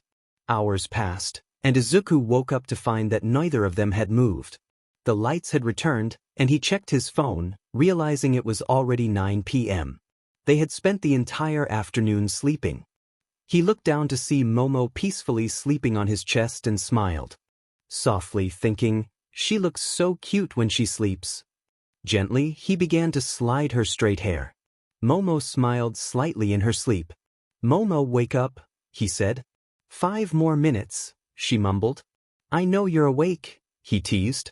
Momo opened her eyes, surprised. How did you know? I just guessed, he replied. Baka, she said playfully. It's already night. We slept the whole afternoon, he reminded her. Momo checked her phone and saw messages from Jiro. They both got up, noticing that the rain had lessened, but it was too late to return to UA, so they decided to spend the night at his house. Do you want to have dinner, Momo? Izuku asked. Of course, she replied. Luckily, we have plenty of food left from today, he said. You're right, we bought food to share with the others, but we didn't get to, Momo added. By the way, if you want to take a shower, you can use the bathroom. You can heat the water and shower, Izuku offered. Okay, Momo agreed. A few minutes later, Momo was enjoying a warm bath, thinking, if the blackout hadn't happened, we would have kissed. She touched her lips with her finger, a slight blush on her cheeks. After a while, she finished her shower. The bathroom is free, Izuku, she called. Okay, I'll take a shower so we can have dinner together, he replied. Momo nodded, and after about 15 minutes, Izuku was ready. They heated up the food, creating an atmosphere that felt like they were a couple. But one thing they couldn't deny was how much they enjoyed being together. Although they were just friends, both wanted to be more, and neither was willing to give up on the other. After a pleasant dinner, they settled back on the couch. So, do you want to keep watching horror movies? Izuku asked. Yes, but with one condition, Momo said. What condition? He inquired. That you hug me during the movie, she replied, her cheeks slightly flushed. They began watching Truth or Dare, and Momo felt happy being surrounded by Izuku's arms. She cherished every moment, wishing it could last forever. Izuku felt the same way. It was 11:30 p.m., and the movie had ended. Well, we should probably get some sleep. We have to get up early for class tomorrow, Izuku suggested. You're right, Momo agreed. Izuku climbed the stairs to his old room, where a bed awaited him. Sorry it's so empty, all my things were moved to my room at UA. The only thing left is my bed, he said with a small smile. If your bed is here, where do you sleep? Momo asked. Well, I bought another bed, he explained. Oh, I see, she replied. You're welcome to sleep here, I'll take the sofa, he offered. As he was about to leave the room, Momo stopped him. You can sleep with me, she said. Those words made Izuku blush. But Momo, he stammered. I wouldn't mind sleeping with you. Besides, it wouldn't be the first time we've shared a bed, she reassured him. Well, those were different circumstances, he replied. Don't you want to? She asked, giving him her best puppy dog eyes. Feeling shy, Izuku stammered, Weiss, I want to sleep with you. Momo hugged him tightly, saying, Thank you. They both climbed into bed, feeling a mix of shyness and excitement. Can I ask you a question? Momo said. Sure, Izuku replied. Do you like someone? She asked, looking deeply into his eyes. Why do you ask something like that? He responded, curious. Momo, feeling a bit shy, expressed her curiosity. I want to know, she said. Avoiding her gaze, Izuku replied, Yes, I like someone. Momo's expression turned a bit sad as she responded, I see. Curious, Izuku asked, And what about you? Momo admitted, I also like someone. Izuku nodded, understanding. Can you hug me? Momo requested. Without saying a word, Izuku pulled her close to his chest. Don't let go, okay? She said. I won't, he assured her. They both fell asleep in each other's embrace. The next morning, Momo was the first to wake up. She watched as Izuku slept peacefully and gently stroked his hair. As she leaned in closer to his lips, Izuku slowly opened his eyes. Startled, Momo froze. Good morning, Momo, Izuku greeted her. Good morning, Izuku, she stammered. Checking the time on his phone, Izuku noted it was 7 a.m. We should get going, all our things are over there, he said. Momo agreed and went to the bathroom first to wash her face. After a few minutes, Izuku entered, and soon they found themselves outside the house. I had a lovely time with you yesterday, Momo said. Me too, Momo. Hop on my back. I'll use my quirk to get there faster, Izuku offered. Momo complied, holding on tightly as Izuku activated one for all in his legs, leaping forward. Minutes later, they arrived at the dorms, entering quietly and heading to their respective rooms. By 8 a.m., everyone was in the classroom waiting for Aizawa. When he arrived, he instructed, "Put on your sports uniforms. We will start training." Excitement filled the room. After changing into their training outfits, the students gathered in the gym to form teams and work on their quirks. Izuku was with his usual group, alongside Momo. Mina was training with Momo, while Kirishima and Bakugo were working together. Kirishima had activated his quirk and asked Bakugo to use his explosions on him to strengthen his own abilities. Izuku trained with Ida, wanting to improve his endurance with one for all by testing his speed. The morning flew by, and the students were exhausted but proud of their efforts. When lunchtime arrived, Mina surprised Izuku with a hug. "Kendo-san," he exclaimed. Kendo, pouting, asked, "Hey, why weren't you at lunch yesterday?" Izuku replied, "It's a long story." Kendo brushed it off, saying, "No matter, we can have lunch together now." Just then, Momo exited the classroom and saw Kendo hugging Izuku. Jealousy bubbled up inside her, but she tried to hide it. Mina teased, "Oh, Izuku, did you have a girlfriend and not tell me?" A purple aura surrounded her as she spoke. Momo chimed in, "Looks like you enjoy Kendo's hugs, don't you, Izuku?" A similar aura surrounded her as well. Izuku nervously said, "Girls, you're scaring me." Kirishima and Bakugo joked, "Rest in peace, Midoriya." Kendo looked surprised and said, "Don't tell me." But Bakugo interrupted, "Let's head to the cafeteria." He pulled Izuku along, and Izuku quietly thanked him. In the cafeteria, the group enjoyed lunch together. As the hours passed, the end of classes approached. Before everyone left, All Might announced, "Tomorrow you will have a day off." The students cheered with joy. Afterward, they returned to their rooms. Momo asked Izuku to accompany her to her room. Once inside, Izuku was taken aback by its luxuriousness. "Wow, I guess this is typical of you," he remarked. Momo retrieved the money she had promised him. "Here, Izuku," she said. "Thank you, Momo.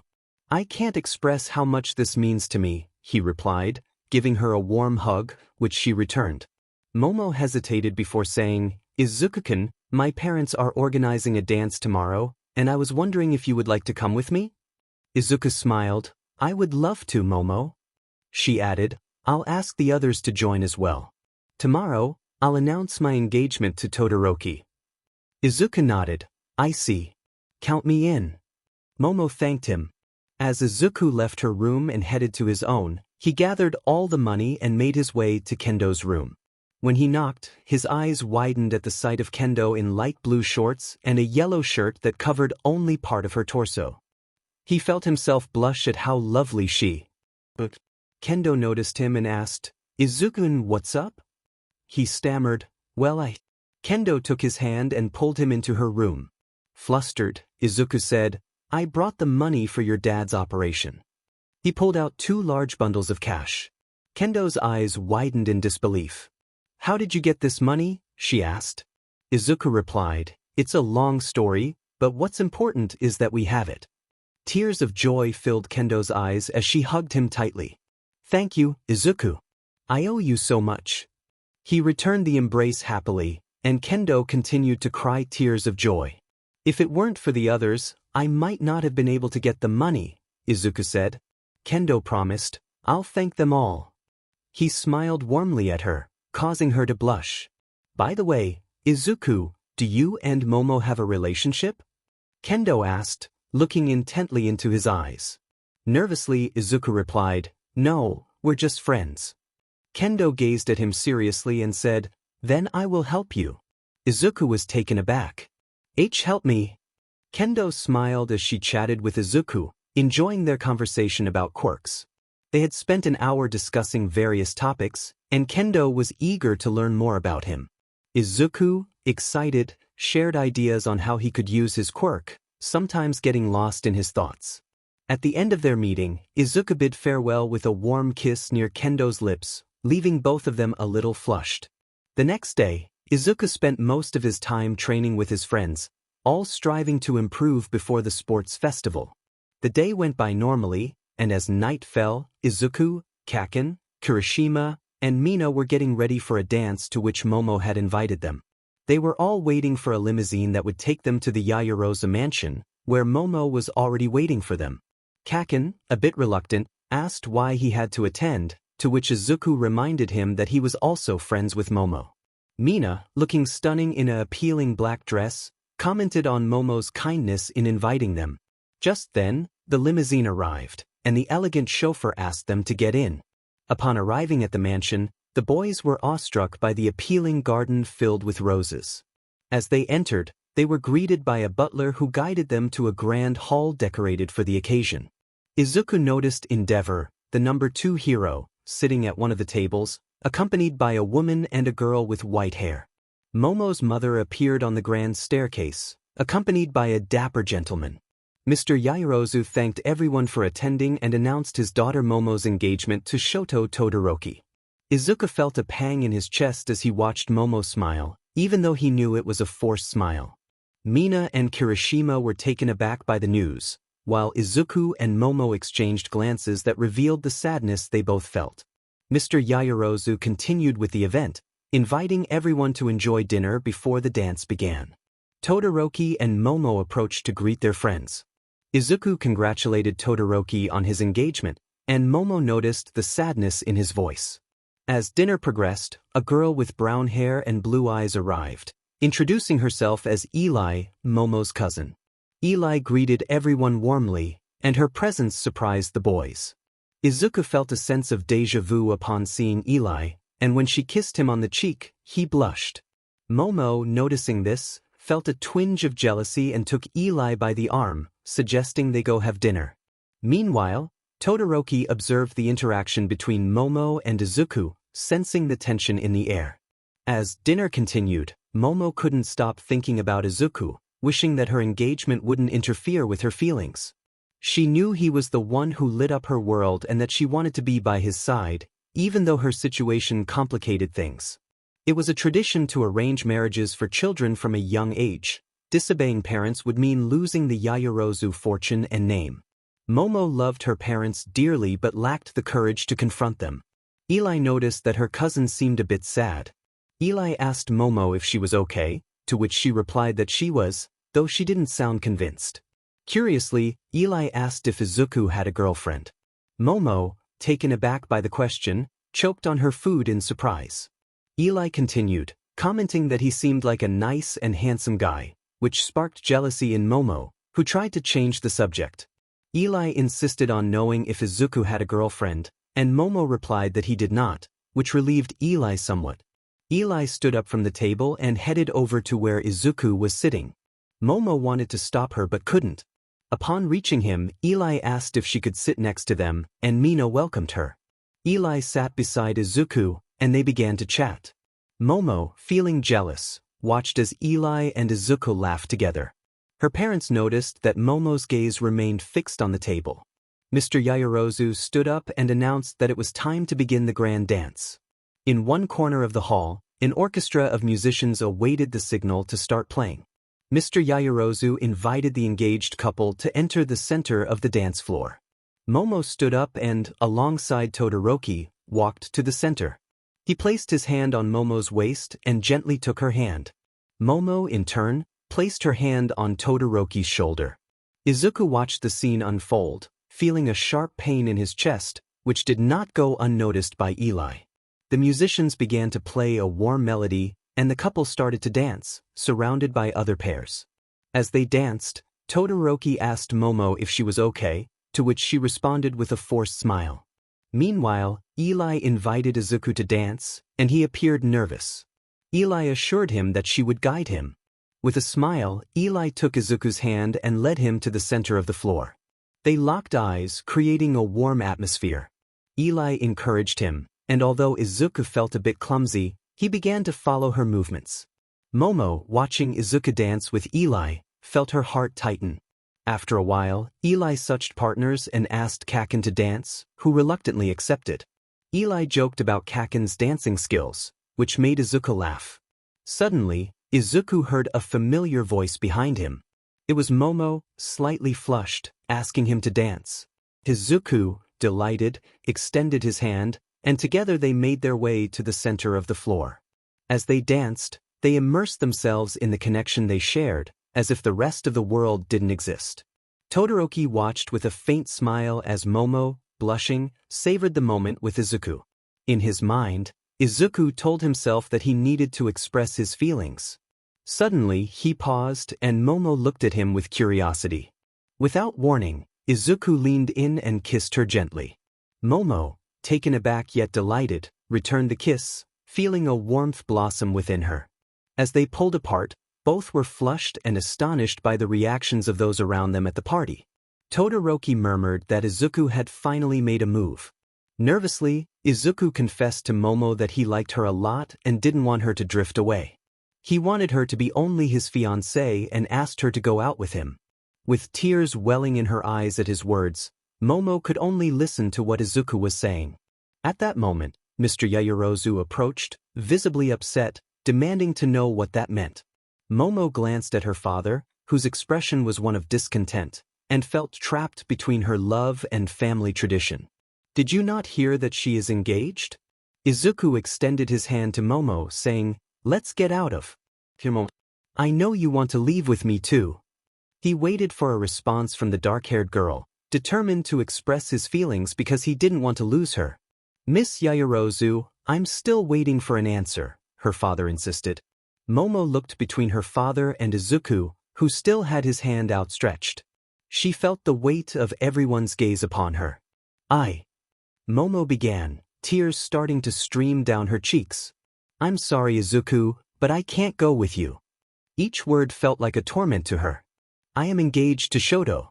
The only thing I can offer you is my friendship. I can't just say yes. If I did, I would be dishonoring the Yaoyorozu name. Commitment from a young age is a tradition for us, so I." Izuku lowered his head, recalling how he had been rejected by Uraraka. A wave of pain coursed through him as he thought, "I knew it. It was too good to be true. I could never be with someone like her." He lifted his gaze, tears in his eyes, and said, "I understand. I'm sorry for everything."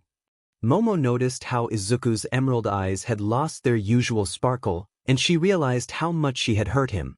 "Young man, I must ask you to leave the party," Mr. Yaoyorozu said firmly. Izuku glanced at Momo for just a moment before turning away and walking out. Momo watched with tears as the person she cared for left through the door. Once outside, Izuku began to run away from the mansion, with Mina, Kirishima, and Bakugo following him. Mr. Yaoyorozu turned to the others, saying, "I apologize for everything that has happened." He saw Momo exit the hall in tears, while Izuku stepped out into the garden of the grand mansion. He paused by a fountain, tears brimming in his eyes. "I shouldn't have gotten my hopes up," he murmured. At that moment, Nana appeared to console him. Izuku stepped away from her, causing her pain. "I told you, didn't I? That's why I didn't want to accept my feelings. I was afraid of this happening again." A bright blue aura began to emanate from Izuku, and a voice echoed in his mind. "Would you like to start over, to create a world where everything is different? A world where your mother is still alive, where you can begin anew, where your feelings can be reciprocated?" Izuku hesitated. Beneath him, a massive clock of the same blue aura formed, illuminating the area. His friends, trying to reach him, saw him levitating about 40 centimeters off the ground, with the enormous clock beneath him. But none of them could see Nana. Only Izuku could. Meanwhile, Momo caught up with the others and saw Izuku, wanting to apologize for everything. "A reality where my mom is with me? I accept." The clock shrank to a small size in front of Izuku, and he heard Momo and his friends calling out to him. He turned around and said a few words that only Momo recognized. "Nana, don't do it. If you do." Izuku reached for the clock with his right hand. A powerful gust of wind shook the area, sending Momo and the others flying back a few meters. A blinding blue light engulfed everything, and when it faded, Momo looked up to see a large blue sphere in the sky, with a clock at its center marking exactly 12 o'clock. Izuku was nowhere to be found. With tears streaming down her face, Momo cried out, "Izuku!" Her friends were in disbelief at what had just happened. Izuku, with his eyes closed, found himself in complete darkness. Slowly, he opened his eyes to see he was lying in his bedroom. "Where am I?" he wondered, recalling the last thing he remembered. His head began to throb. As he looked around, his eyes widened in shock at the sight of his old room. Suddenly, he heard a voice he hadn't heard in a long time. "Izuku, wake up. You need to have breakfast. You're going to be late for that event you wanted to attend." Hearing that voice brought tears to his eyes. He quickly got out of bed, realizing he was home. He rushed down the stairs, unable to hold back his tears as he saw his mother, Inko, setting the breakfast table. "Finally, you're awake, sleepyhead," she said. He stammered, tears streaming down his face. Inko looked at him with concern. "Are you okay, son? Why are you crying?" Inko couldn't finish her sentence as Izuku hugged her tightly. "I missed you so much, Mom," he said softly. Inko smiled and replied, "I know you love me, Izuku, but you're exaggerating. I didn't go anywhere. I'll always be here with you." "But you left me alone," Izuku insisted. Okay, maybe you had a nightmare. I'm here, alive and well. Now go wash your face. You still need to eat breakfast. You don't want to be late for that event. After all, it's your favorite author, right?" Inko gave Izuku a warm smile. He held her tightly, whispering, "You are my greatest happiness, Mom." Izuku went upstairs to wash his face and get dressed. Inko watched him go, thinking, "He's acting very strangely today, but I'm glad to see him smile." About 5 minutes later, Izuku was having breakfast with his mother. "Mom, there are only 2 months left until the UA entrance exams. I promise I'll become the best hero and make you proud," he declared. "I'm already proud of you, Izuku. You are and always will be my little symbol of peace," Inko replied. Those words brought back a memory for Izuku, reminding him of the last time he saw his mother in the hospital. He smiled and said, "Now I have you by my side, Mom." "Did you say something, Izuku?" she asked. Nothing. Please promise me you'll never hide anything from me. If you feel sick, just tell me," he urged. "All right, my son," Inko assured him. "Thank you." After breakfast, Izuku headed to the event for his favorite author. Upon arriving, he noticed a large crowd. "Wow, I'm not the only one who loves his stories," he thought. After an hour, Izuku left the event, feeling happy as he had bought 2 limited edition books by the author. Just in time, he looked up and saw a young girl with black hair sitting under a tree, looking sad. Without hesitation, he approached her and asked, "Hey, are you okay?" The girl looked up, and Izuku's eyes widened in surprise. It was Momo. Yeah, I'm fine. I'm just a bit down because I arrived late and couldn't buy the book I wanted," she admitted, lowering her gaze. He gently placed a book against her head. "Here, take this. It's a gift." "Really? But it's your book," she replied, surprised. Izuku raised his other hand to show he had another copy. "I bought 2, he said with his typical smile. Momo's face lit up with a sweet smile. "Thank you. I'm Izuku Midoriya. What's your name?" he asked. "I'm Momo Yaoyorozu," she replied. "Nice to meet you, Momo." They shared a brief moment of eye contact before Izuku said, "I hope you enjoy the book. Goodbye." As he turned to leave, a hand stopped him. He turned back to see Momo, slightly blushing, who leaned in and gave him a gentle kiss on the cheek. "Thank you," she said softly. "You're welcome," he replied, a bit flustered. "Do you want to join me to read the book?" she asked. "I would love that," he answered. Momo smiled brightly, and they both sat down under the shade of the tree. Izuku looked at her and thought, "So this is how my new life will begin."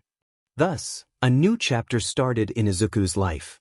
Wounds can heal, but if I lose my best friend, there would be no cure for that pain. The blonde was about to take action, but Endeavor stopped him. He warned, "Don't do anything reckless, kid. This isn't looking good." It's better to inform the academy and let the professionals handle this. Todoroki agreed, saying, "But Dad is right." Kirishima suggested, "Maybe All Might can do something. We need to inform him about the situation." Bakugo simply lowered his head in acknowledgement. Endeavor instructed everyone to go home, stating, "This could become dangerous." The crowd obeyed. He then told Shoto, "Take your mother and sister home and keep them safe." Todoroki nodded in response. Endeavor continued, "You guys return to the academy and inform Principal Nizu. I'm sure he will have some ideas on what to do." The group nodded in agreement. Momo stood up and declared, "I'm going with you." Momo's father approached her, saying, "Daughter, you're not going anywhere. It's dangerous at this hour, and we need to talk about what happened." Ignoring him, Momo turned her back and said, "I no longer want to be part of the Yaoyorozu family. I don't want to be engaged to someone I don't love. You always say you want what's best for me, yet you weren't there during my childhood. You spent all your time on business trips, and when you returned, we never spent time as a family. What do you know about what's best for me? I never felt happy in this family. Every day was filled with sadness. When I finally found someone who brought me the happiness I had been searching for and had the courage to confess his feelings tonight, I rejected him because I wanted to see you happy. But I realized that in sacrificing my happiness for yours, I lost everything. I renounce the Yaoyorozu name. I will leave with my friends to find a way to bring back the person I love. I don't care what it takes. I will bring him back and kiss him as if my life depended on it because Izuku is my happiness and the person I love the most." After saying this, Momo began to walk away with her friends, leaving the mansion. Shoto smiled slightly at her words, while Eli also left after saying goodbye to her uncle. Mr. Yaoyorozu was in shock. Momo had never spoken to him like that, and her words had devastated him. The declaration of her renouncing the Yaoyorozu name echoed in his mind. On the way, Mina comforted Momo, who was in tears, while Kirishima and Bakugo expressed their concern for the situation. Upon arriving at the academy, Aizawa was waiting outside the dorms, having been informed by Endeavor. He entered with the students, and they sat in the living room. Aizawa said, "I want you to tell me in detail what happened since I couldn't understand much from Endeavor." The students recounted the events, and Aizawa listened with a serious expression. Once they finished, he said, "I see. For now, go to your dorms and rest. I will inform the others. There will surely be a meeting among the teachers because of this." The students nodded and left for their rooms without a word. The only one who remained was Momo, who wore a sad expression. Aizawa reassured her, "Don't worry, Yaoyorozu. I promise we will bring Midoriya back." Momo nodded in agreement.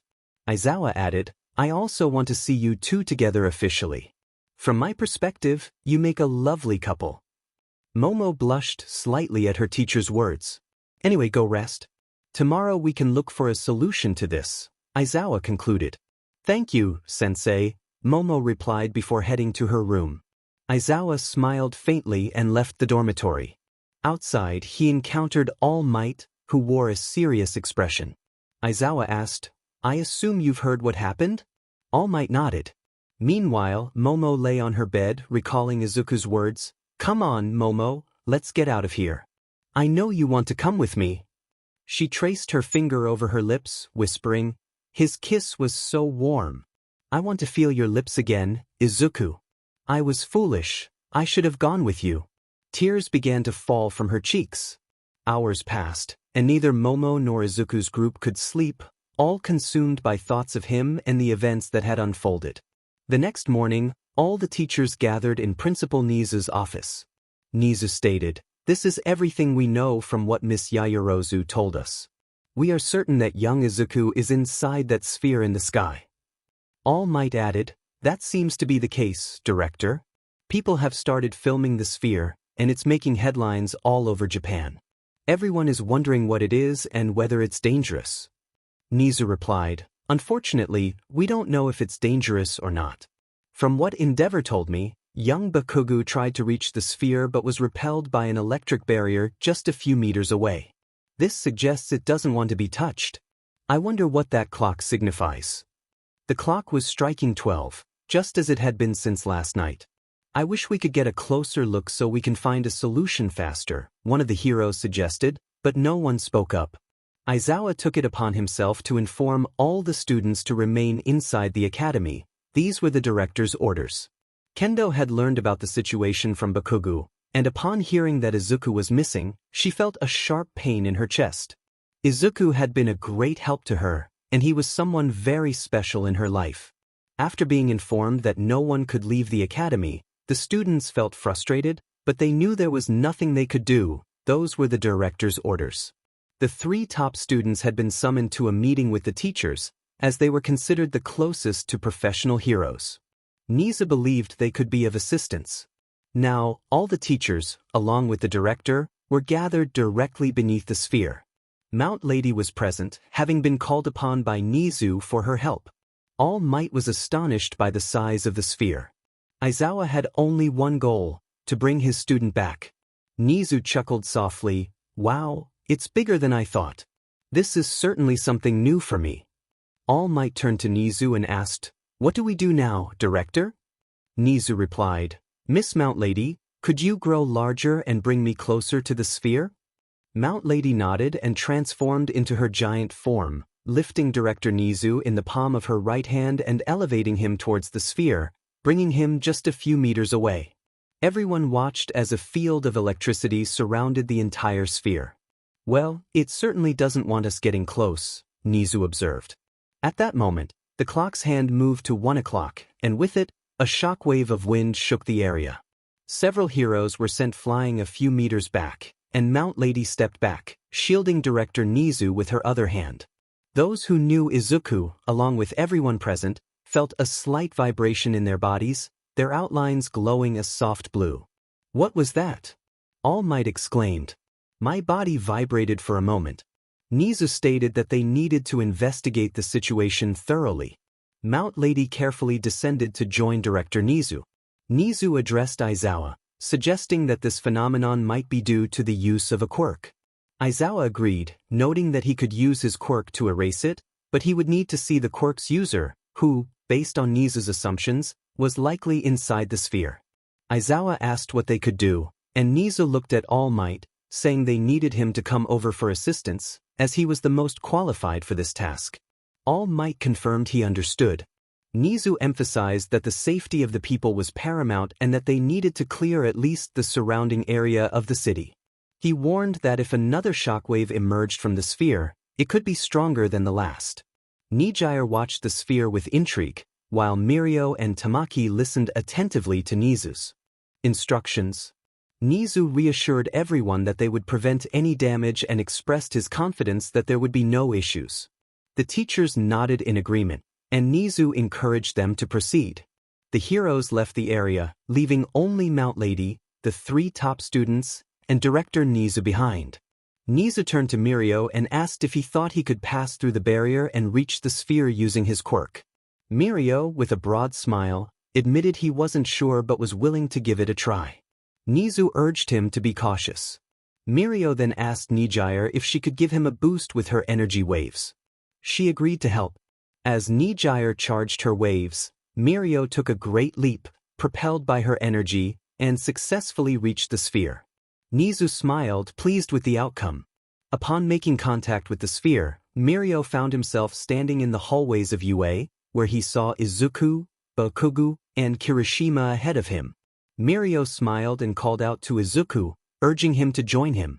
However, the boys passed right through him, leaving Mirio bewildered about what was happening. As he held onto the sphere, a surge of energy struck him, sending him flying at high speed.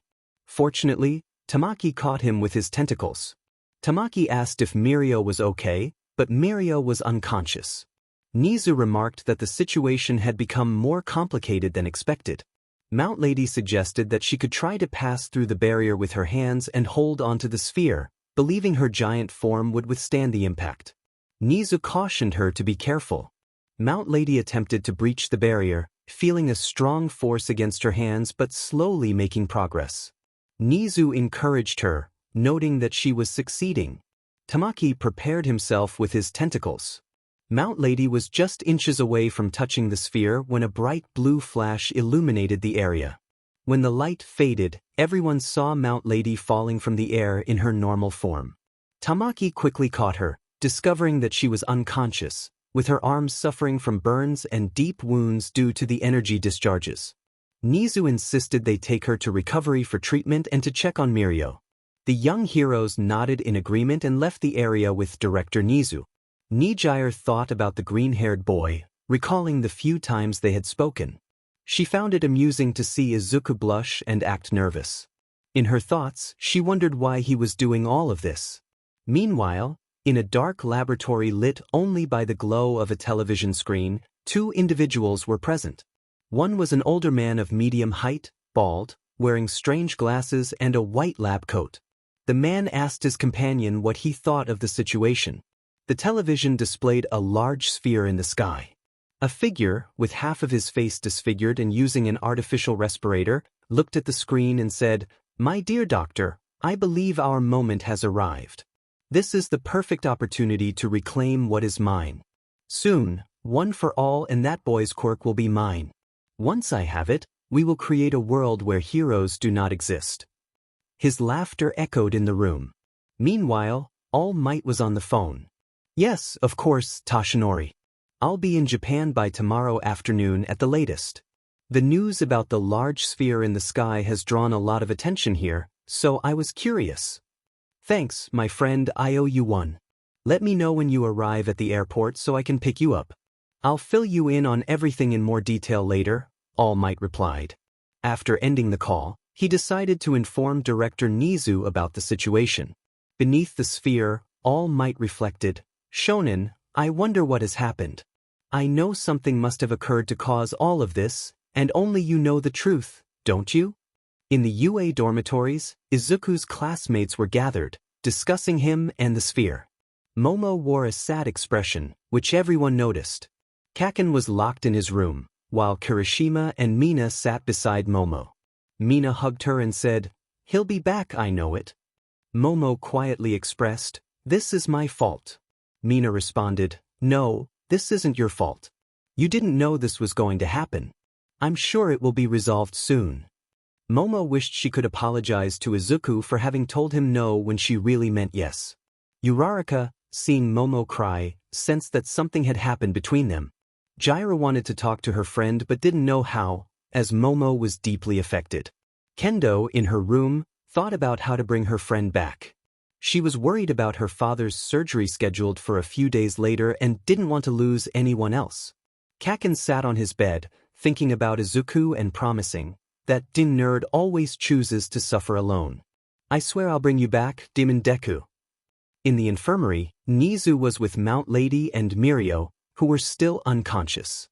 Nijire and Tamaki stood by their friend's bedside. Nizu commented, "A couple of hours have passed, and they still haven't woken up.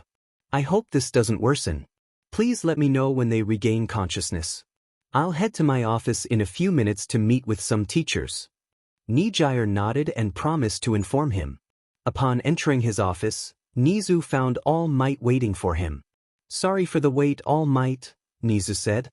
"Don't worry, I just arrived. I have good news. He'll be here tomorrow afternoon," All Might replied. "Excellent, finally some good news. By the way, All Might, could this situation be the work of one for all?" Nizu asked. "Honestly, I don't know, Director. My mentor never mentioned anything like this. Gran Torino said he would come to help. After all, he knows that young Midoriya is my successor, even if they haven't met in person yet," All Might responded. Nizu reflected, "I have an idea of what might be happening. If it's what I think, then he will spring into action." All Might, serious, mentioned, "All for one." Nizu nodded. "I'm afraid so, but I don't want to jump to conclusions. Let's wait for him to arrive, and depending on what he says, we can speculate a bit." Meanwhile, inside the sphere, Izuku was levitating at its center. His eyes were closed, and the rays of one for all radiated from his body with intensity. The illusion of Nana tenderly embraced him, whispering, "You have to come back to us, Izuku. You know she loves you. Please, wake up." A small word escaped Izuku's lips in a whisper, as tears streamed down his cheeks. Momo. Nana encouraged him. That's it, Izuku, wake up. You need to return to your friends. You still have a goal to fulfill. Please listen to me. A day later, the person Nizu and All Might had been waiting for finally arrived in Japan. They were at the airport, and All Might scanned the crowd. Despite being the center of attention, he spotted a brown-haired girl accompanied by a blonde. There they are, All Might said. The blonde girl rushed into his arms. It's been so long, Uncle Might. All Might caught her and lifted her effortlessly. You've grown so much, Melissa. I'm so happy to see you. He then turned to his best friend. I'm glad you could make it, David.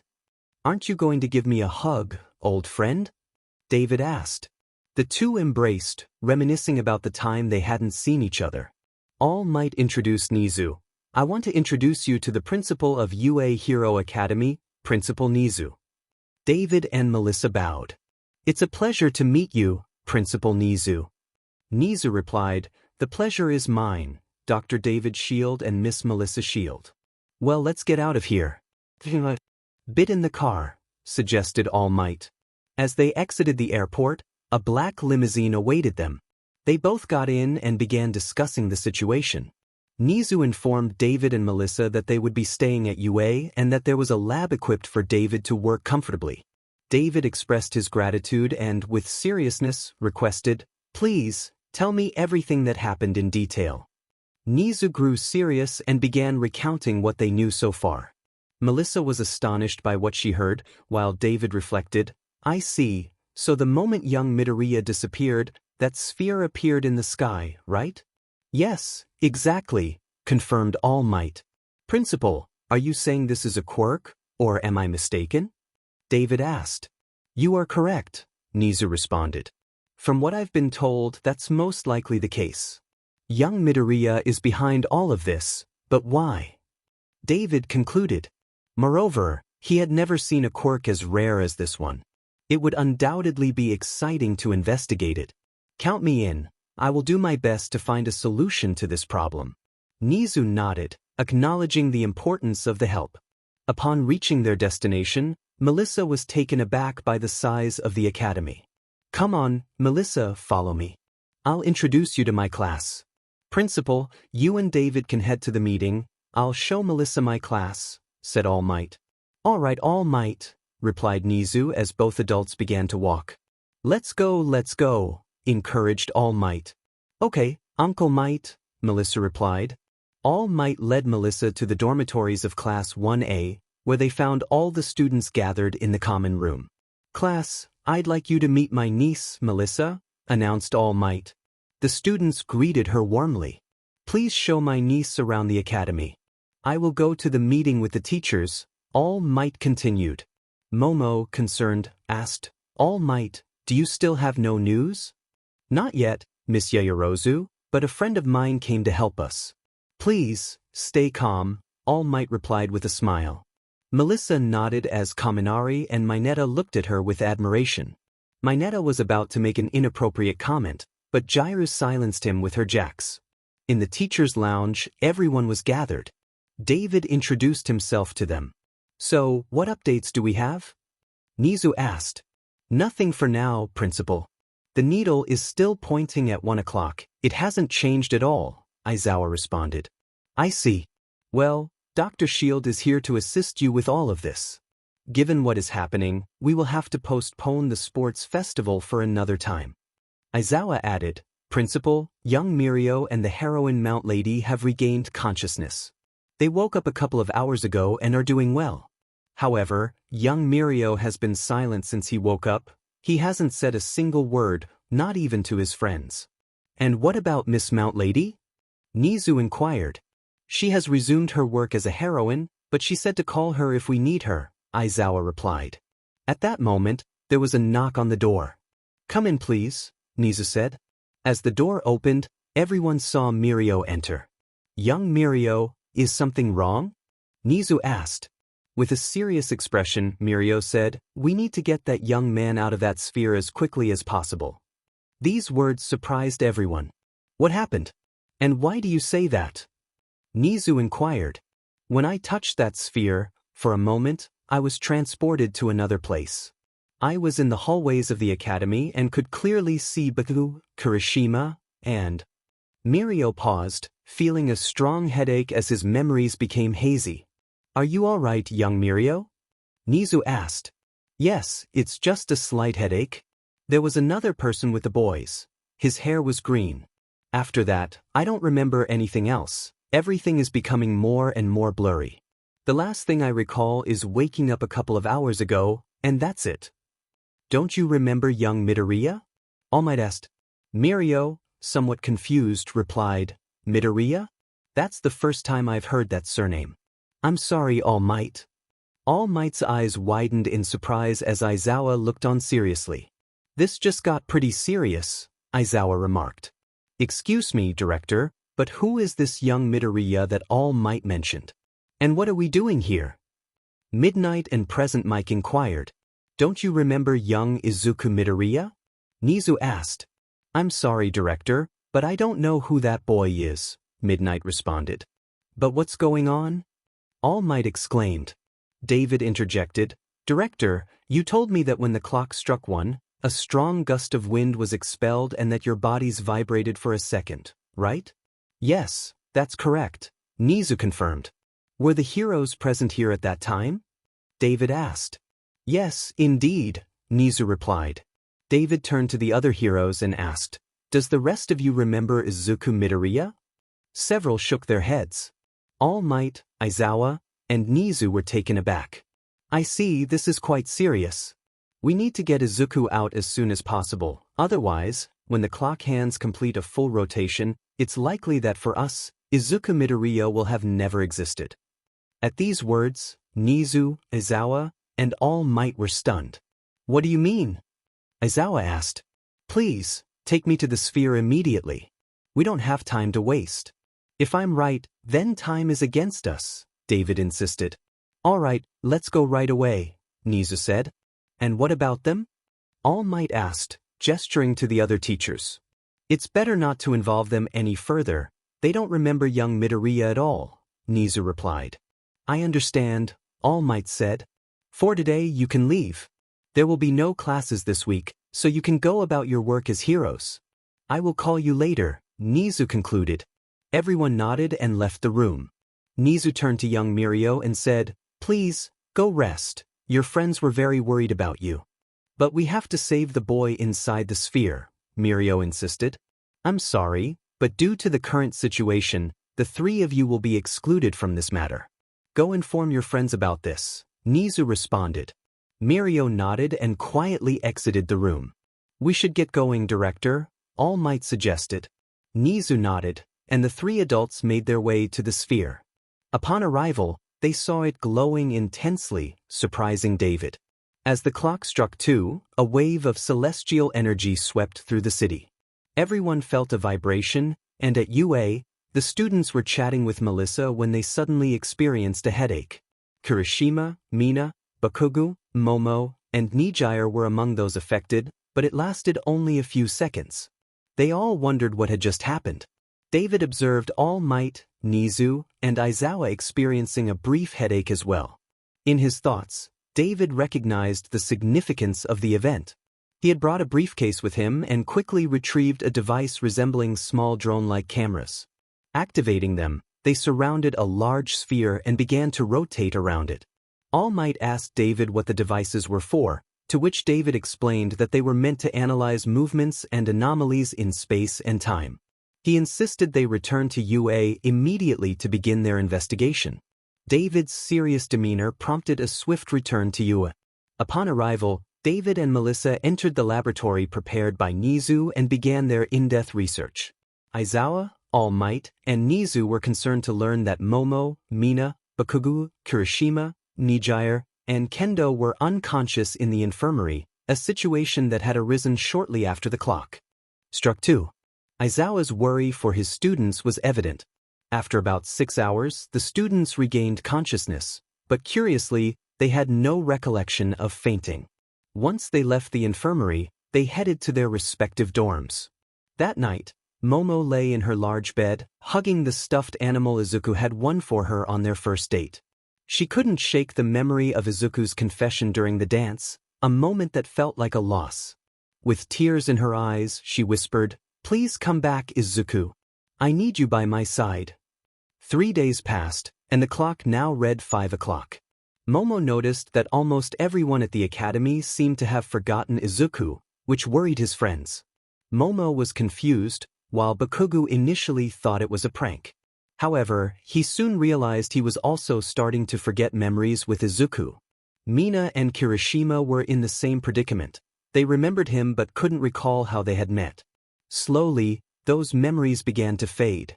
In Nizu's office, All Might, Aizawa, David, and Melissa gathered. David had hardly slept at all. Nizu asked what David had discovered. David explained that Izuku had 19 days to escape the sphere, otherwise, everyone would forget him as if he had never existed. He elaborated that when the clock hands reached 12 again, the sphere would vanish along with Izuku, erasing all memories of him. David theorized that Izuku's quirk allowed him to create an alternate reality. If he was correct, Izuku was now living in the world he created, and if he didn't escape, he would remain there permanently. This revelation shocked everyone. All Might questioned David's certainty, and David showed them his computer, displaying a graph of quantum physics that illustrated the reality distortions caused by the sphere.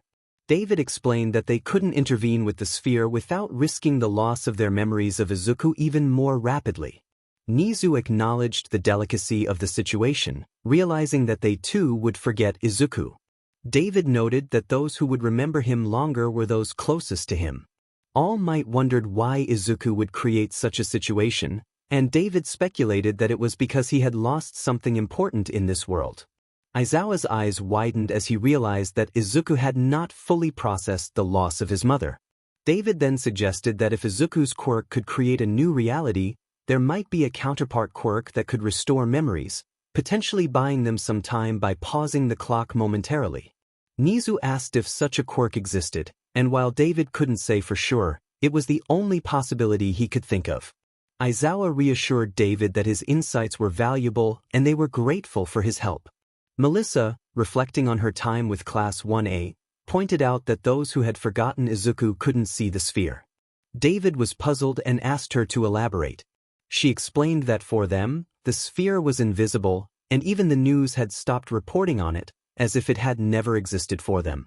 Ochako Uraraka had been remembering Izuku until last night, but when they spoke that morning, she couldn't recall him completely. David asked Melissa where she was going with this, and she explained that memories faded faster while sleeping. It had only been 5 days, and almost everyone who knew Izuku had forgotten him. Only a few still remembered. David pondered whether the effect was indeed quicker during sleep, noting that since he hadn't slept in 3 days, it made sense he still remembered Izuku. Aizawa questioned if they should avoid sleeping to preserve their memories, to which Melissa replied that while it was a good idea, eventually, the body needed rest, making it inevitable. She likened it to losing focus on an object. If you stop paying attention, it disappears. The same happened with Izuku. Forgetting him meant the sphere representing him would vanish. Those who still held memories of Izuku could see the sphere, at least until it struck midnight again. All Might expressed his sorrow, stating that it was impossible to remember Izuku after 19 days. Melissa acknowledged the situation, and Nizu suggested they inform the few who still remembered Izuku. Aizawa agreed to bring them to the office. A few moments later, the group gathered in Nizu's office. Momo, feeling down, asked if they had found a way to bring Izuku back. A heavy silence filled the room, and Momo understood that the silence was the answer. Nizu expressed regret that they hadn't found a way to help, advising them to prepare for what Dr. David would say. David took a deep breath and shared the news, noticing tears on the faces of the students. Momo cried out, unable to accept that she might forget Izuku. Overwhelmed, she ran out of the room, with Mina following her. Nijire hung her head, finally understanding why Mirio and Tamaki had forgotten Izuku, as her own memories of him began to fade. Kendo broke down in tears, unable to bear the thought of losing her friend. All Might felt the weight of sadness, and Bakugo left the office in silence, with Kirishima trailing behind him. Aizawa quietly expressed his regret for breaking his promise to Yaoyorozu. Kirishima placed a comforting hand on Bakugu's shoulder, offering to listen if he needed to talk. Bakugu, however, wanted to be alone for now. Once in his room, he sat against the door, tears streaming down his face. He lamented that if he had stopped Izuku that night, he would still be there. He felt useless for not being able to help. Meanwhile, Momo cried in her room, with Mina beside her, both mourning the loss of their dear friend. 5 days had passed, and Nizu, Aizawa, David, Melissa, and All Might no longer remembered Izuku. Nijire had also forgotten him, and Kendo had lost parts of her memories too. Mina and Kirishima were slowly losing their recollections of Izuku, leaving the group feeling isolated in their grief. As the teachers resumed their normal lives and classes at UA, Momo and Bakugu were deeply affected by David's news. Bakugu hadn't spoken to any of his friends since then. Kirishima and Mina tried to reach out, but Bakugu avoided them. One day, as Bakugu left campus with a sad expression, Momo stopped him and asked why he was avoiding everyone. He brushed past her, but she persisted, demanding to know what was wrong. Finally, he turned around, revealing his pain. He shouted that he was fighting every day to remember his best friend, tears falling from his eyes. Bakugu expressed his fear of sleeping, knowing it could be the last time he remembered Izuku. He felt guilty for not being able to help him, reflecting on how Izuku had always been there for him, even when he had treated him poorly. He felt like a failure for not being able to bring him back. In that moment, Momo embraced him, both of them crying together. She shared her own feelings of loss, highlighting their shared grief and the bond they had over their memories of Izuku. "I don't want to forget the person I love the most. I want him to come back and kiss me like that time," she said, her voice filled with longing. "I'm scared too," Kaken replied as he embraced his friend. They held each other for a few minutes before separating. Kaken opened his eyes wide and said, "I have an idea to not forget Izuku." Momo looked at him curiously. "What idea do you have?" "Come with me," Kaken said, pulling her by the arm as they made their way toward the dormitories. He asked Momo to gather Mina, Kirishima, and Kendo, who were all in Kaken's room. Mina asked, "What's going on?" "I have an idea to remember Izuku," Kaken replied. Kendo inquired, "What is it?" Kaken held up a blank notebook. "We need to write down everything we experienced with Izuku and read it every day so we won't forget." Mina smiled and said, "That's a great idea. Don't waste time. Go write down everything you remember." Kaken urged. The group felt a renewed sense of hope and quickly left the room to start writing in their notebooks. Momo wrote in detail about the appealing moments she had shared with Izuku, tears streaming down her cheeks. Meanwhile, Kaken sat with a sad expression, saying, "I hope this works, or at least I want to believe it will. Wherever you are, I hope you're better off, right, my friend? I can't blame you for leaving. You carried so much alone, yet you still smiled. But you were a bit selfish this time, you didn't think of your friends. Forgive me if I ever forget you, but thank you for everything, Deku." Hours passed and night fell. A appealing girl sat on the grass of a small hill, gazing at the distant sphere. She wondered aloud, "Why does everyone act like nothing is happening? Can't they see the sphere?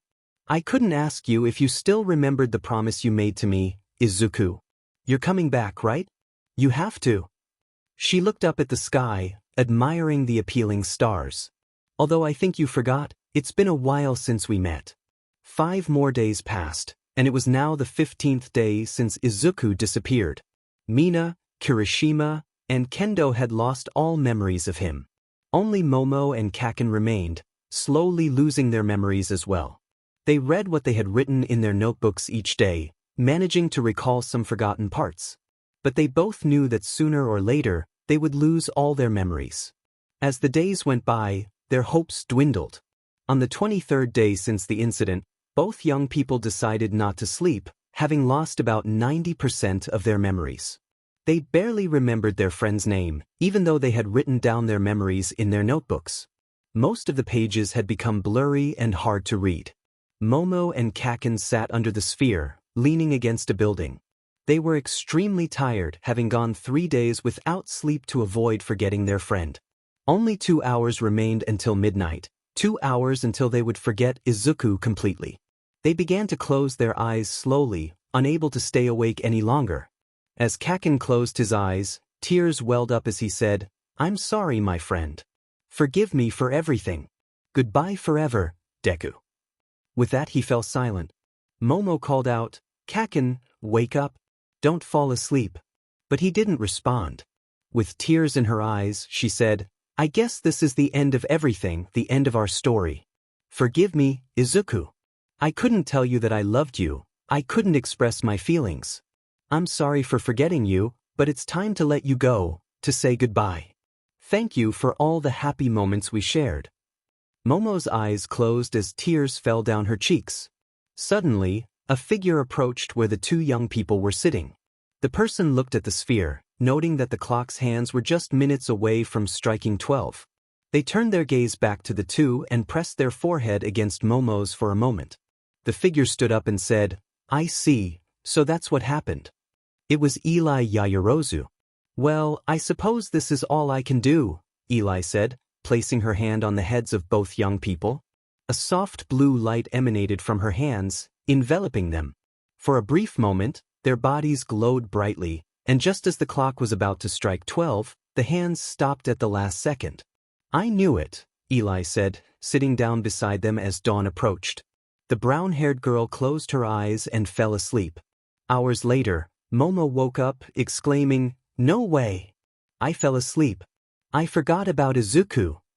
She looked around and noticed that the clock's hands were still. It was 10 a.m. on a Saturday, and people passed by, glancing at the two.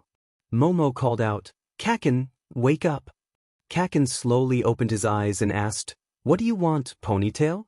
"Tell me you remember Izuku," Momo urged. "Of course I remember that nerd." "Why?" he replied, his eyes widening at the realization. Momo exclaimed, "We fell asleep, and we didn't forget him. I remember everything about him." "Me too," Kaken said. "Look, the clock's hands are still," Momo pointed out. "Could it be that?" Kaken began. At that moment, Eli opened her eyes and said, "Yes, he's about to return. Only he can stop the clock's hands." Momo and Kaken felt a surge of happiness at Eli's words. "But why didn't we forget?" Momo wondered aloud. Eli explained that he had used his quirk on Momo and Kaken, revealing that he was the counterpart to Izuku's quirk. Momo and Kaken were left speechless by this revelation. Suddenly, a loud noise echoed from within the clock, and the hands began to move backward until they reached 12, just like when Izuku had first left. A brilliant blue wave erupted from the clock, enveloping the entire city in seconds. As the wave spread, everyone who had forgotten Izuku began to regain their memories, and the citizens could see the glowing sphere. Momo asked if they could see it, to which Eli confirmed that everything had returned to normal, and everyone now remembered Izuku. All Might, walking through the academy, recalled his successor, and David and Melissa, who were still there, shared the same realization. They quickly left the academy and gazed at the distant sphere. Nizu, remembering Izuku, gathered all the heroes, and along with All Might, they headed toward the sphere. Kendo, who was in the hospital after her father's successful operation, was in tears because she had forgotten Izuku. Class 1A arrived at the sphere and found Momo and Kaken, with Mina and Kirishima joining them. All Might watched in astonishment as the clock hands moved backward. Meanwhile, Izuku noticed everything around him starting to fade, as if it were disintegrating. He felt Momo's warm and gentle lips on his, and when he opened his eyes, he found himself inside a bright blue sphere. Izuku smiled, realizing he had returned. He acknowledged that he couldn't escape reality and leave everyone behind for his own happiness. Even without his mother by his side, he had promised to become the greatest hero. The familiar sparks of One for All surged through him, and with a determined smile, he declared that there were still people he needed to protect. He clenched his fist and shouted, breaking the sphere into countless pieces like glass. As he emerged, Izuku fell to the ground and looked around, horrified to see the city in ruins and engulfed in flames. Confused, he wondered what had happened. His eyes widened in shock as he noticed the ground stained with blood. As he walked through the streets, he stopped upon seeing Uraraka's lifeless body, impaled by a piece of metal against a wall. Izuku rushed to her side, calling her name and asking what had happened. Suddenly, he heard a familiar voice and turned to see Kaken being held by the neck, a shadow looming behind him, covered in blood. Izuku's heart sank as he watched Kaken begin to disintegrate into ash. Tears streamed down his face as he spotted the bodies of several classmates nearby. He chased after the shadow and found another friend lying lifeless on the ground, a sword embedded in her abdomen. With tears in his eyes, he cried out for Momo, desperate to know who was responsible for this devastation. A voice echoed in his mind, telling him that he had caused all of this and to look ahead. When he did, he saw a chilling message, "Goodbye forever, one for all. All Might, I will soon join you and the others." Suddenly, Izuku awoke, breathing heavily. Nana was still holding him and felt a wave of relief upon seeing him awake. Izuku's expression was a mix of fear and sadness. Nana, relieved, told him she had done everything she could to bring him back to reality. Izuku apologized, but Nana embraced him tightly, reminding him that it didn't matter anymore. What was important was that he had returned. She urged him to leave the sphere, as his friends and the girl he loved were waiting for him. Hearing this, Izuku lowered his head, feeling a mix of emotions. Nana noticed something was off and asked, "Are you okay, Izuku?" Izuku replied with determination, "I've made my decision." "What are you talking about, Izuku?" Nana pressed. "I'm sorry for everything." He lifted his gaze, the energy from One for All radiating from him. Outside the sphere, his friends saw the familiar green sparks, and Momo and Kaken smiled brightly at the sight. Eli took a deep breath and said, "Here it comes." Suddenly, a powerful gust of wind erupted from the sphere, causing everyone to shield themselves as a loud noise echoed. The sphere shattered into countless pieces, releasing a brilliant flash that blinded everyone for a moment. When they opened their eyes, they saw Izuku on the ground, green sparks still emanating from him. Izuku looked up at his friends, teachers, and the citizens who were watching him. Momo, with tears in her eyes, whispered, "Izu." She ran to embrace him, wanting to apologize for everything she had said. But to her surprise, Izuku dodged her and said, "Don't come near me." Momo's eyes widened in shock. "Izuku, Izuku turned to his usual group of friends, his expression serious. Kaken noticed something was wrong with Izuku. "What happened to you?" he asked. "From today on, don't come near me. I don't want you to be involved in my life anymore. We're not friends anymore." Everyone was taken aback. Kirishima, feeling frustrated, exclaimed, "What the heck is wrong with you? We were worried about you, and now you say this." As Kirishima moved closer, Bakugo stopped him. "Something happened to him, that's why he said that." "Fine, if that's what you want, then we're nothing," Kaken replied. Mina, with tears in her eyes, pleaded, "Izuku, why are you acting like this? Whatever happened, you can talk to us. We're friends, right?" "We were friends. Now we're nothing," Izuku stated as he walked past them to where Eli stood, locking eyes with her. "I'm sorry, I can't keep the promise I made to you. I'm sorry for forgetting you, Tin." Eli hugged Izuku, surprising Momo. "You're such a fool, you know that? It hurt when you didn't recognize me, but I forgive you because you danced with me." Izuku returned the hug and whispered something in her ear. Eli nodded in response. "Thank you." He then looked at his teachers and his mentor, All Might. Bowing slightly, he said, "I'm sorry for all the trouble I caused." Nizu approached Izuku and said, "The important thing is that you're safe, young Midoriya." He smiled warmly. Aizawa, with an unreadable expression, added, "Midoriya, for all this, you're grounded for 4 weeks." Nizu whispered to Izuku, "Even if he doesn't show it, he was very worried about you. I suppose that's his way of expressing it." Izuku understood and replied, "By the way, I forgot to tell you all that. Starting today, I, Izuku Midoriya, will be leaving UA Hero Academy." Everyone present was taken aback. Momo's eyes widened, tears streaming down her cheeks. "Wait, what are you saying, Shonen?" All Might asked.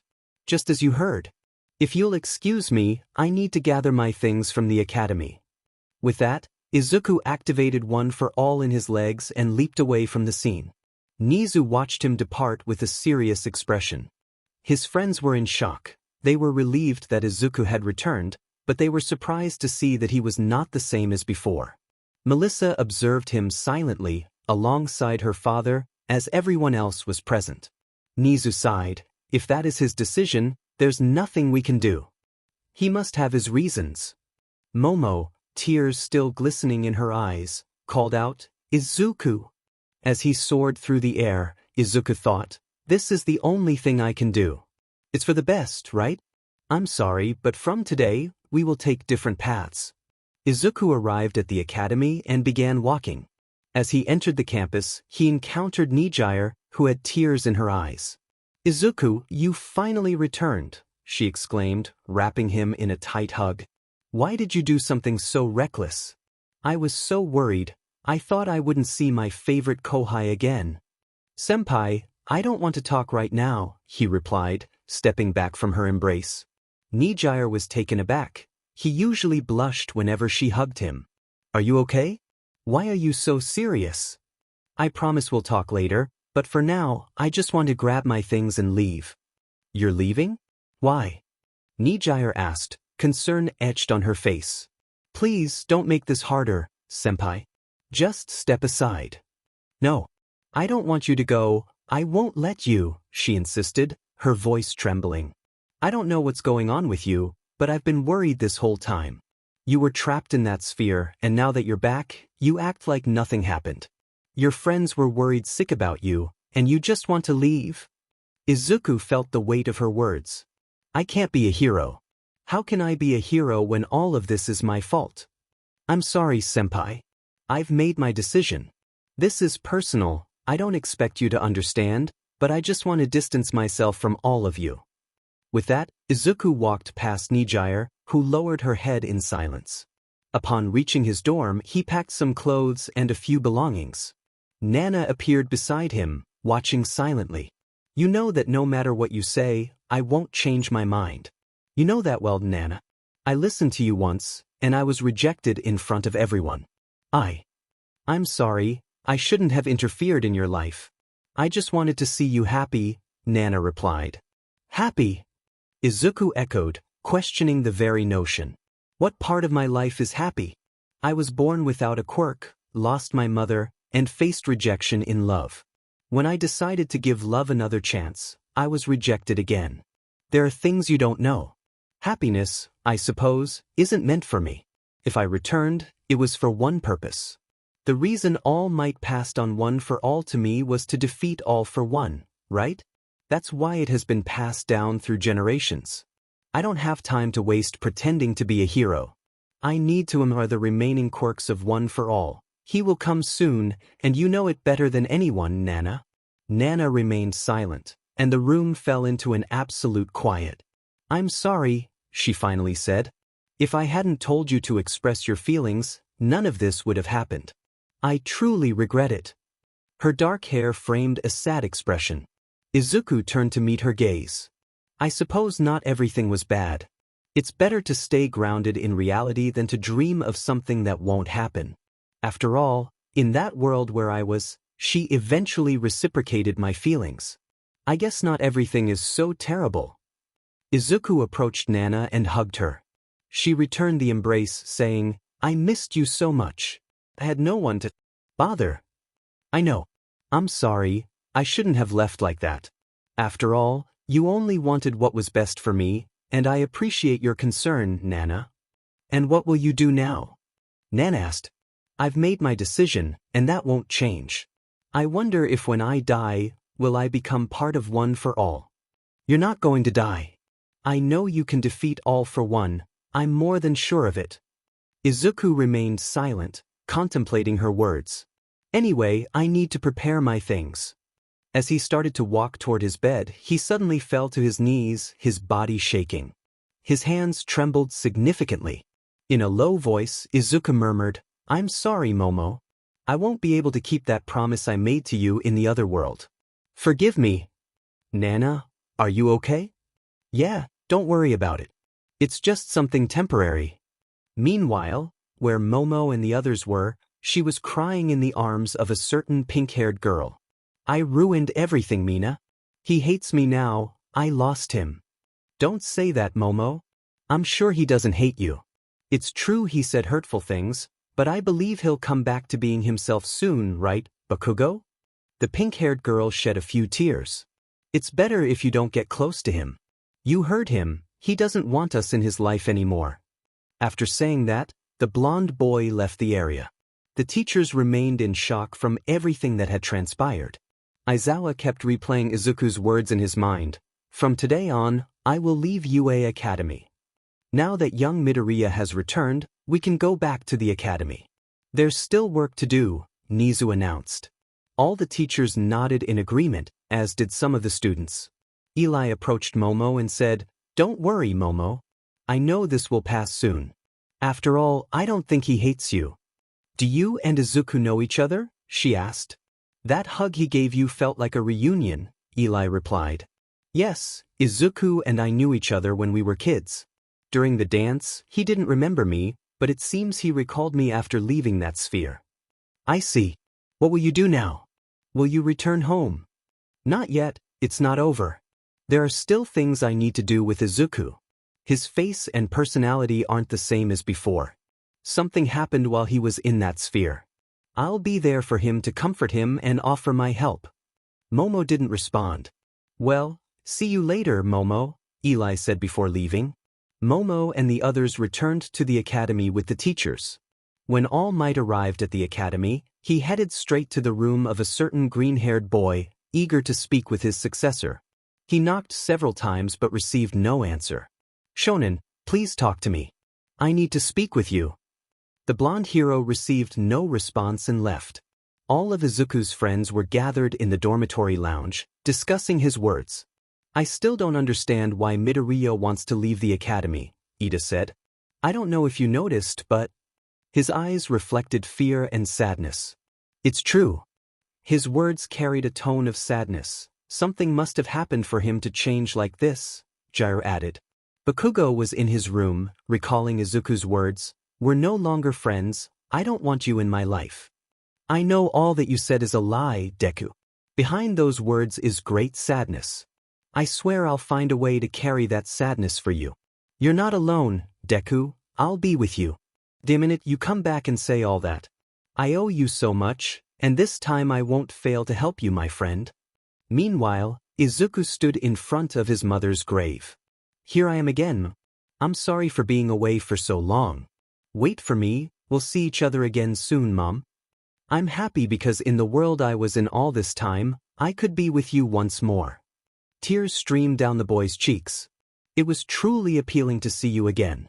Even though it was something I created, it could have been real, but it was best to return to this reality."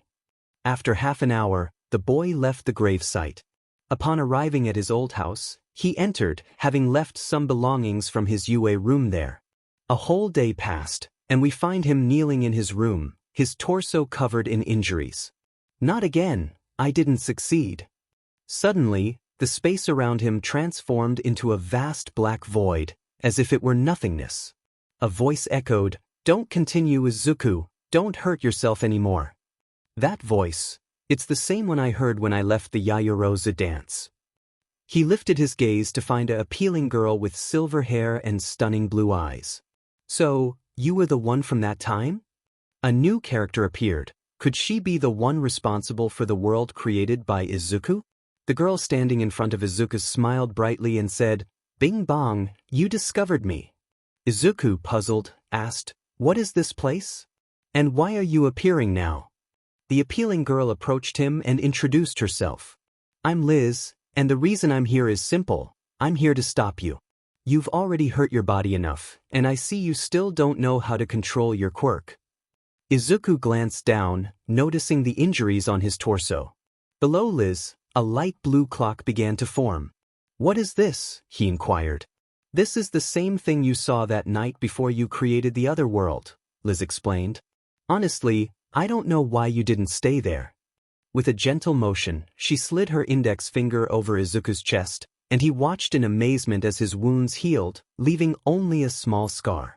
I see you activate your quirk unconsciously. Tell me, do you really want to continue down this path?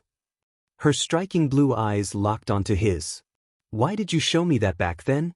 Izuku asked. I wanted to warn you so you could be prepared, although I think it's something difficult to change. By the way, who are you? Izuku pressed. Liz seemed surprised. Didn't I tell you? I'm the physical manifestation of your quirk. Izuku was taken aback. What did you just say? Didn't you hear me? I'll say it again. I am the manifestation of your quirk. Just like the previous holders of One for All appear to you, I am the same. Not to mention, you and I have been connected since BR. Let me explain further. You and I can see beyond the present and the past, allowing us to create another reality. That's what you did in the other world. You created a place where your mother was alive.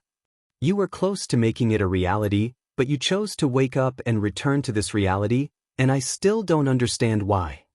Izuku pondered, so what I saw that time is. Yes, I showed you the future, and you witnessed it with your own eyes, Izuku.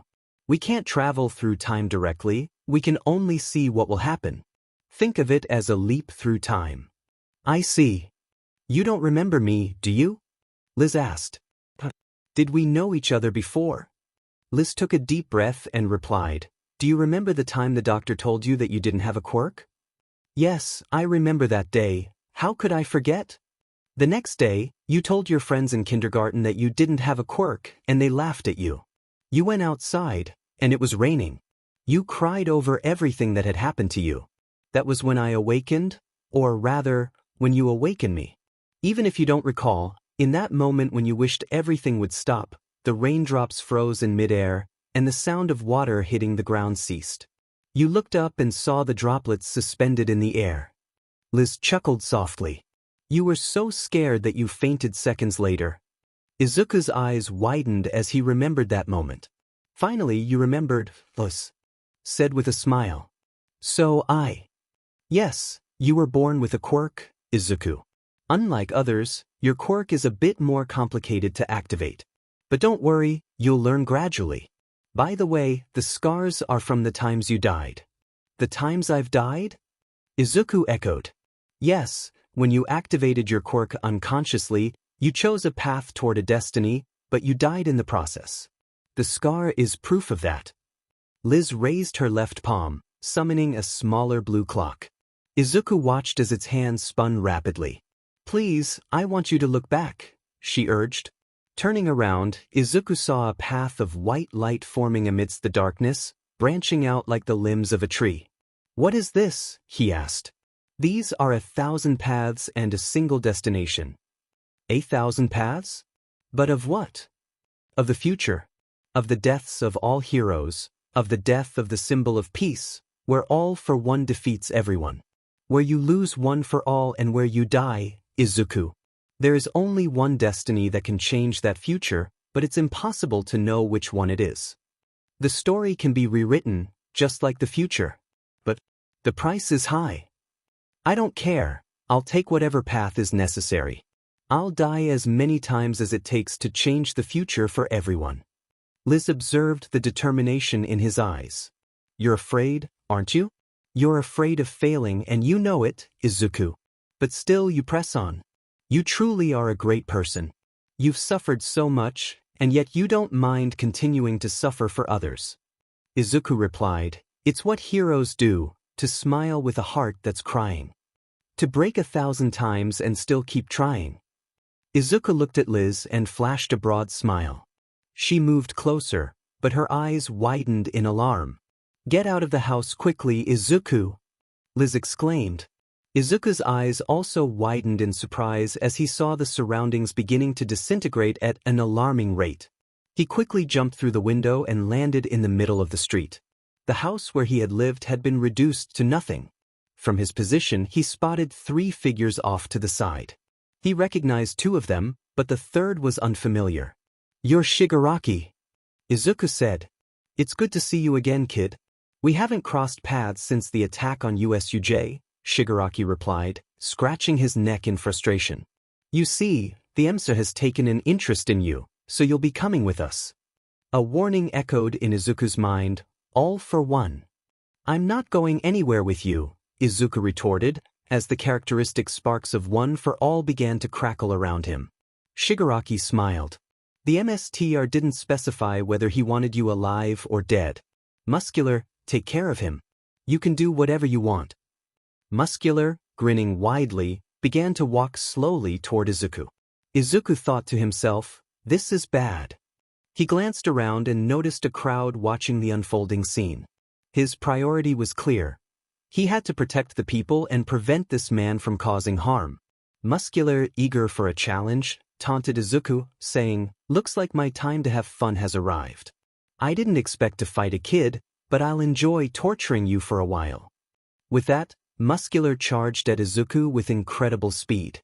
Izuku reacted just in time, leaping into the air as Muscular's fists smashed into the ground, shattering the pavement. His strength is incredible. I have to be careful, Izuku thought, his eyes widening as Muscular appeared right in front of him. Muscular landed a powerful punch to Izuku's face, sending him flying several meters. Recovering as best he could, Izuku saw Muscular rushing toward him again.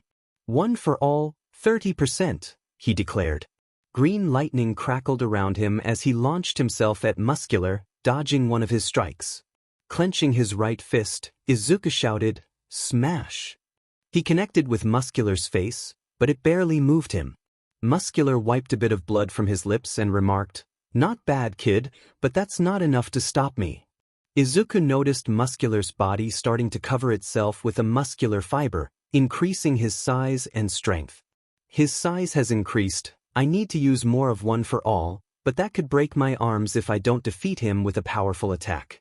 He could seriously hurt me, Izuku thought, while Shigaraki watched with a sinister smile. Let's see if you can keep up, kid, Muscular said, before delivering a fierce kick to Izuku's ribs.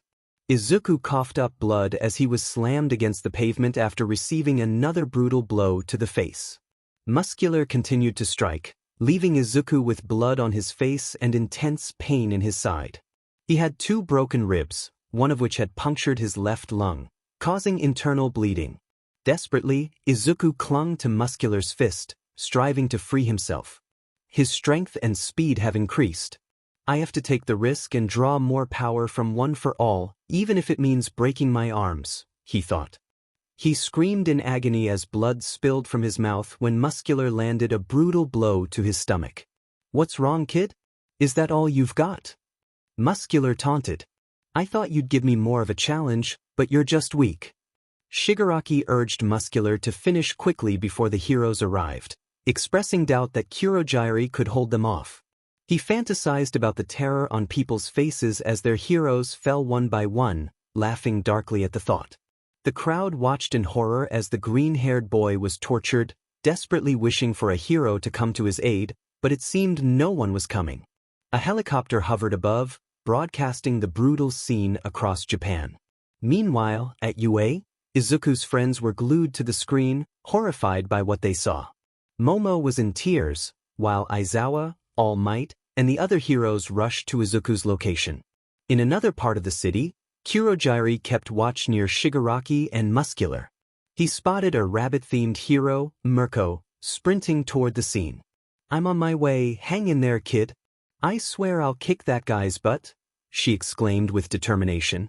Kurogiri realized he couldn't let her reach Shigaraki and created a portal in front of her, catching her off guard and transporting her far away from the city into a forest. Darn it! Where am I? Mirko exclaimed, surprised. Kurogiri noticed All Might and Eraserhead approaching rapidly. Aizawa thought to himself, hang in there, Midoriya. I can't lose you again.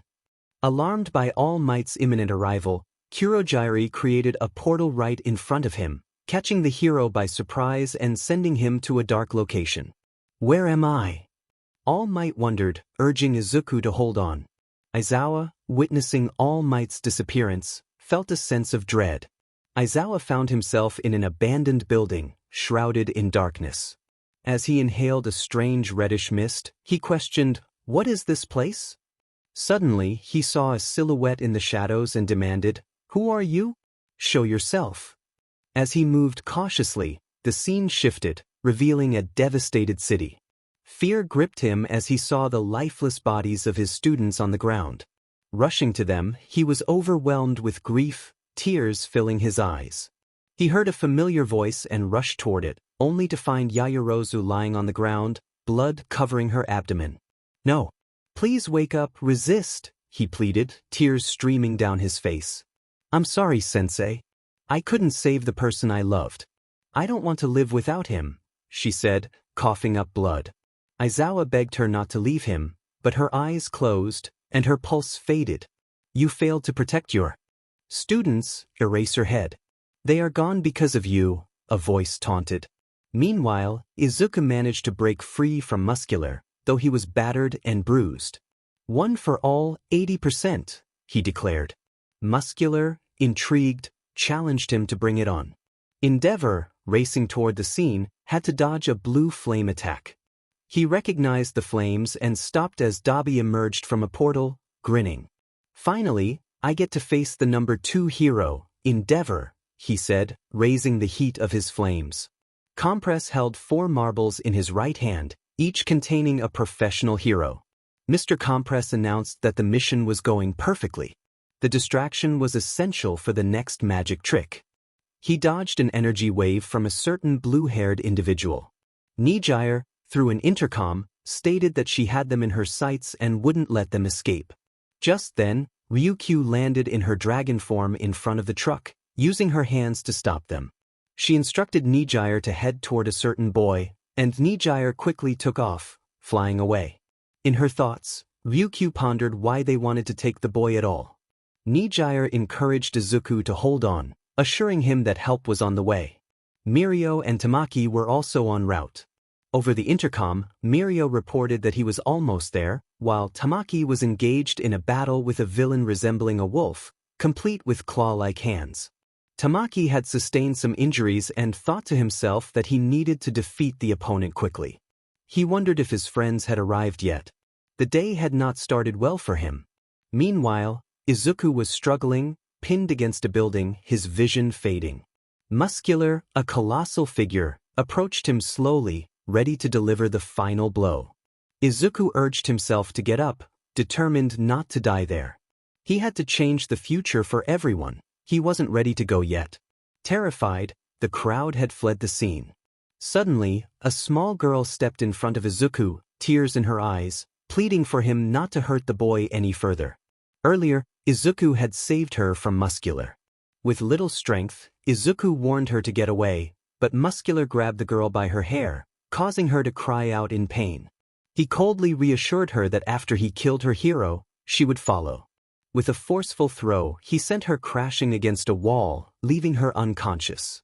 Izuku's eyes widened in shock. Energy began to surge from his body, crackling violently. Muscular grinned at him, charging forward with all his might, ready to strike. The force of the blow sent a shockwave through the area, shattering windows and causing debris to rain down. Shigaraki watched with a smile, but his expression quickly turned serious as he noticed the glass fragments suspended in the air.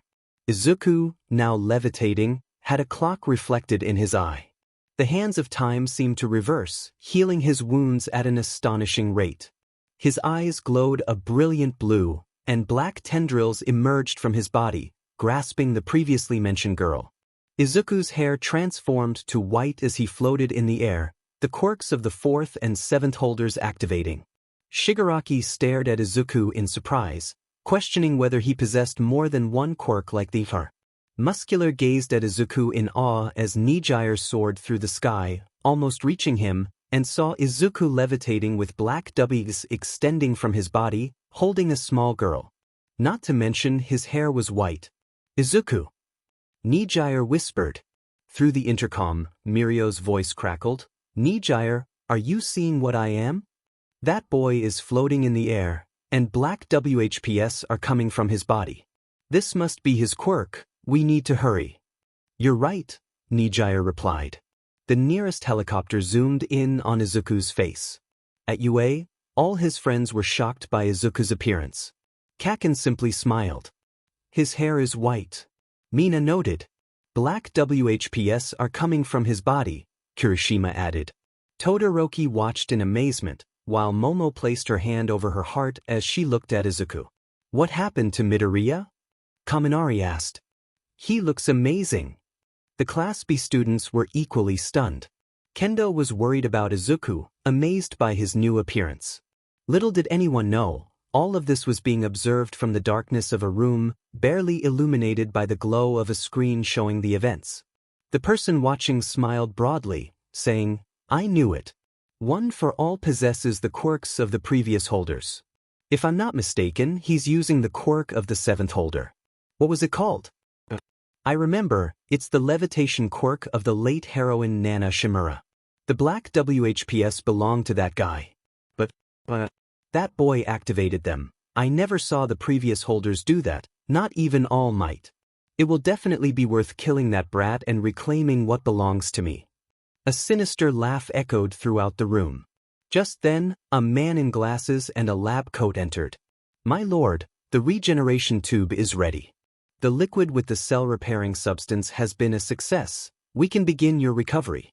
It's only a matter of time before you regain your former body, my lord. Oh, and before I forget, the high-grade Nomus army is just one step away from completing their incubation process. Perfect, All for One replied. My era of terror is closer than ever. Just wait for me, All Might. You and your successor will die by my hands.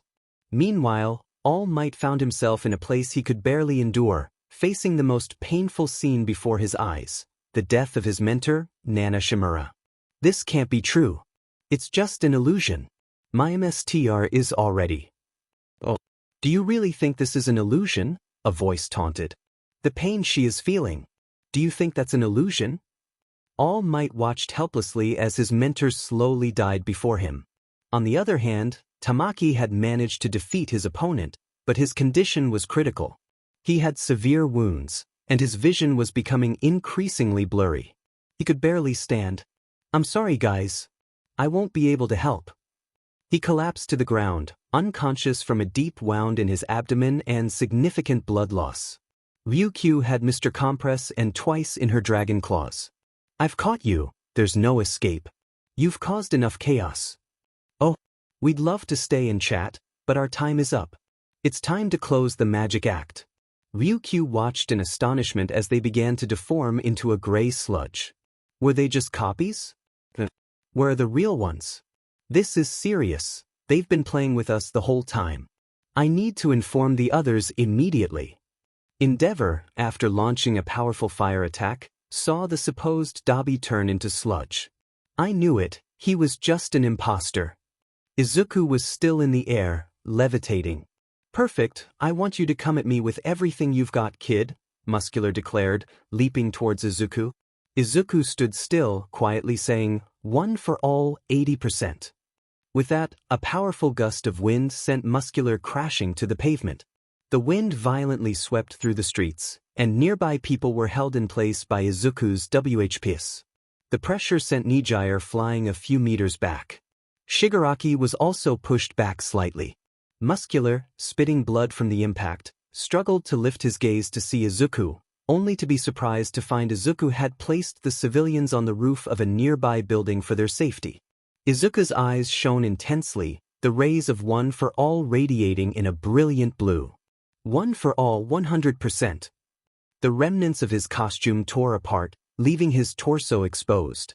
Izuku clenched his fist with all his might, and Muscular had no time to react. Detroit smash. Izuku delivered a powerful blow to Muscular's face, smashing him back into the ground and creating a massive crater from the impact. Izuku pressed down with all his strength, breaking the pavement beneath him. Muscular's eyes went blank as his body slammed brutally against the hard ground. Shigaraki was blown away by the force of the air pressure, which swept through the streets of the city. The helicopter recording everything shook violently from the wind. Mirio, who was just arriving, shielded himself from the wind pressure, being pushed back slightly. Is this being caused by Izuku? Incredible! I need to hurry. Kurojiri, observing from a building, vanished as he realized things had spiraled out of control. After that blow, Izuku knocked Muscular out cold, breathing heavily. He then leaped to avoid blue flames radiating intense heat. Izuku recognized Dabi again, narrowly dodging Shigaraki's fingers, acutely aware that a single touch would lead to his disintegration in seconds. "Looks like your plan went to waste, Shigaraki," Dabi taunted. "Shut up. I'm not in the mood, let's catch the brat quickly." Dabi ignited his palms with blue flames. His eyes widened as he witnessed the streetlights being ripped from the ground, beginning to levitate around Izuku. Each strange object formed a sharp point.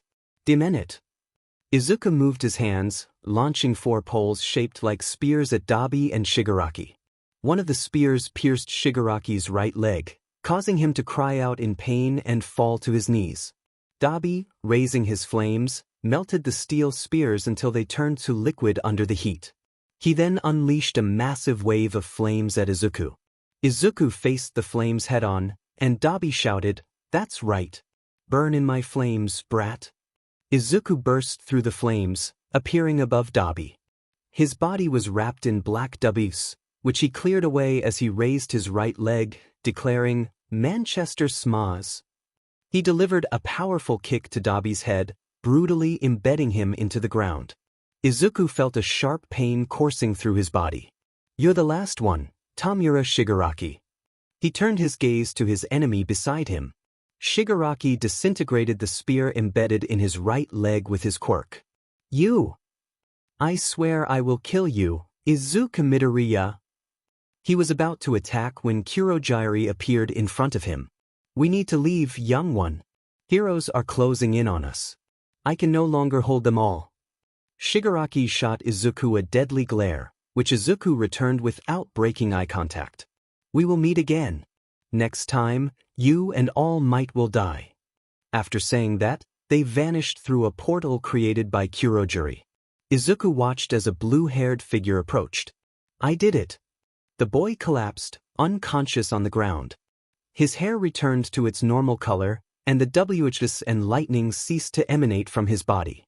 Nijire arrived, seeing that Izuku had defeated Muscular. Concerned, she rushed to him, blushing slightly at the sight of his well-defined torso. However, her worry deepened upon seeing the scars on his chest. Minutes later, Mirio, Ryukyu, Endeavor, and other heroes arrived. After Kurogiri's departure, Aizawa and All Might were brought back to the city. They were confused but had no time to ponder their experiences. They took Izuku to UA, the safest place for him, especially since his home and everything he owned had been disintegrated by Shigaraki. Nijire and All Might took care of bringing down the civilians Izuku had placed on the roof for their safety. The police arrived shortly after, arresting Muscular and Dabi. Endeavor stared at Dabi for a few seconds. They were informed that 4 professional heroes had been captured. Upon hearing this, All Might grew concerned, knowing All for One was behind it all. 4 hours passed, and Izuku remained unconscious in the Academy's infirmary. Carried in All Might's arms, his classmates couldn't help but worry, especially Izuku's close friends. Momo was the most concerned. As they placed Izuku on the stretcher, a sphere surrounded him, resembling a barrier. This surprised those present, including Recovery Girl, All Might, Director Nizu, Aizawa, and Izuku's group. The sphere was similar to the one from before, but this time it was transparent and colorless. They could see Izuku in a dark place, as if in nothingness, accompanied by a appealing girl with silver hair and blue eyes. "Well done, Izuku. You were able to awaken the quirks of the 4th and 7th holders," she said. "It seems so," Izuku replied. "So, what path will you choose now? The future you saw is becoming a reality."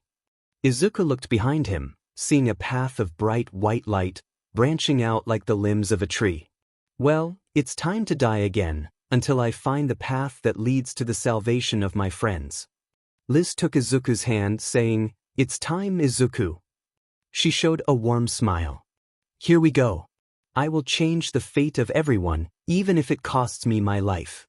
Momo watched the person who had stolen her heart, unconscious in the infirmary, surrounded by the same sphere as before, but this time it was transparent and without the clock. The other students waited outside the room, as only one could enter at a time, taking turns to watch over Izuku. They had seen the news about how the green-haired boy had displayed black WHPS and levitation, making headlines across Japan.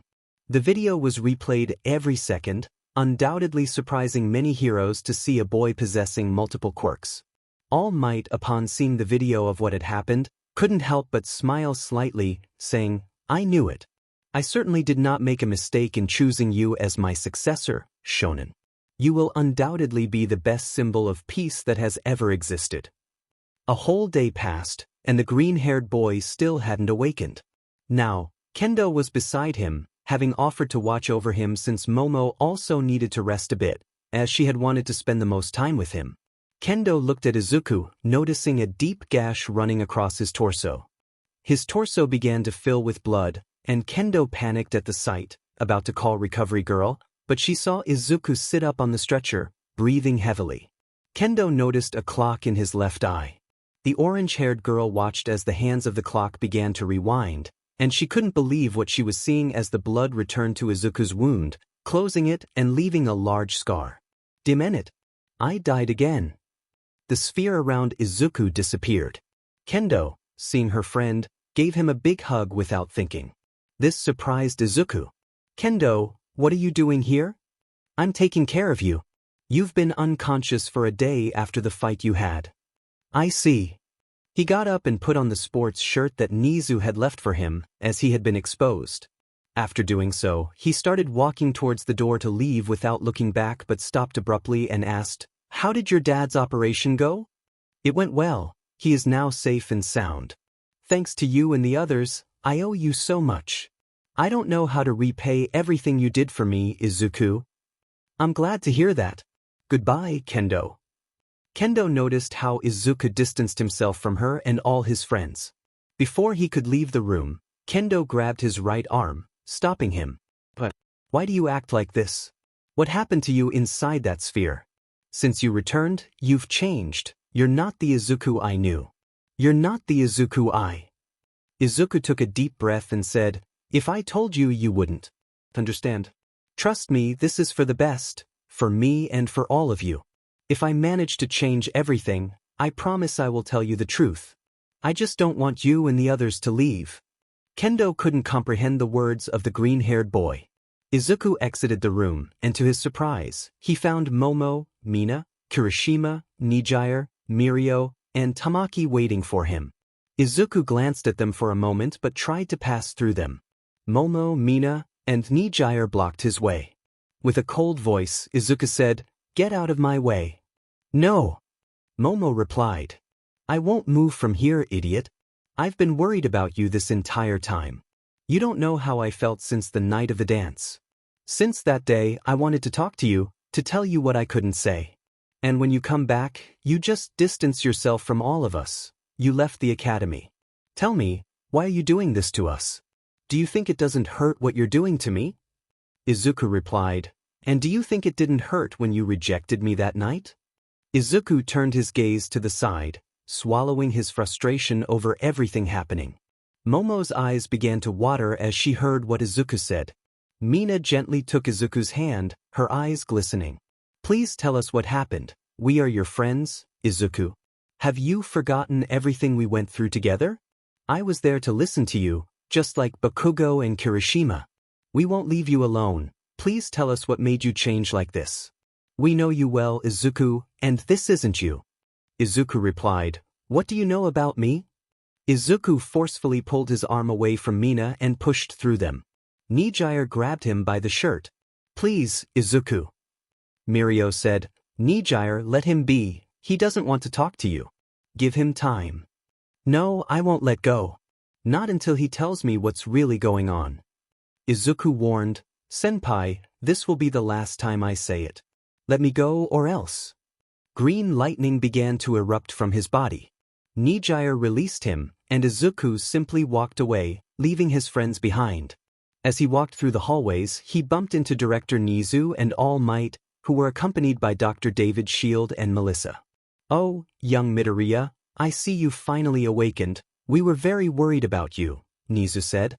"Finally, you're awake, Shonen. We need to talk seriously, you and I.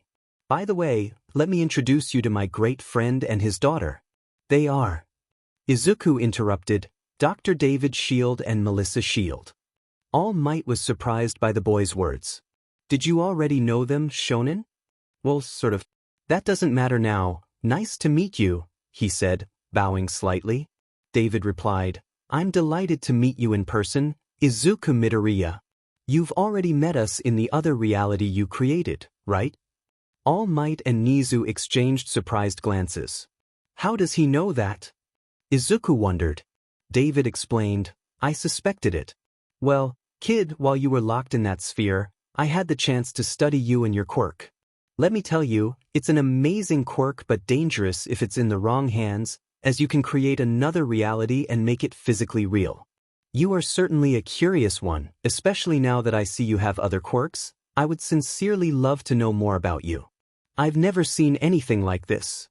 Melissa added, Please excuse my father. He gets very excited when he discovers a rather unusual quirk like yours. Melissa approached Izuku and gave him a warm smile. Mel? Izuku said. Sorry, what happens is that in the reality I was in, you told me to just call you Mel. Melissa blushed at that last comment. Are you okay? Izuku asked. Yes, it's nothing. Meanwhile, in a small, elegant bar, Kurogiri, Shigaraki, and the rest of the League of Villains were gathered, except for Dabi and Muscular. Shigaraki, with his leg bandaged, vowed, That brat will pay for this. I swear I will kill him with my own hands. Kurogiri said, Young Tamura, the emcir wishes to speak with you. Take me to him, Kurogiri. Kurogiri created a portal, appearing right in front of All for One. Finally, you've arrived. I've been waiting for you. Emcir, why did you want to see me? Shigaraki asked.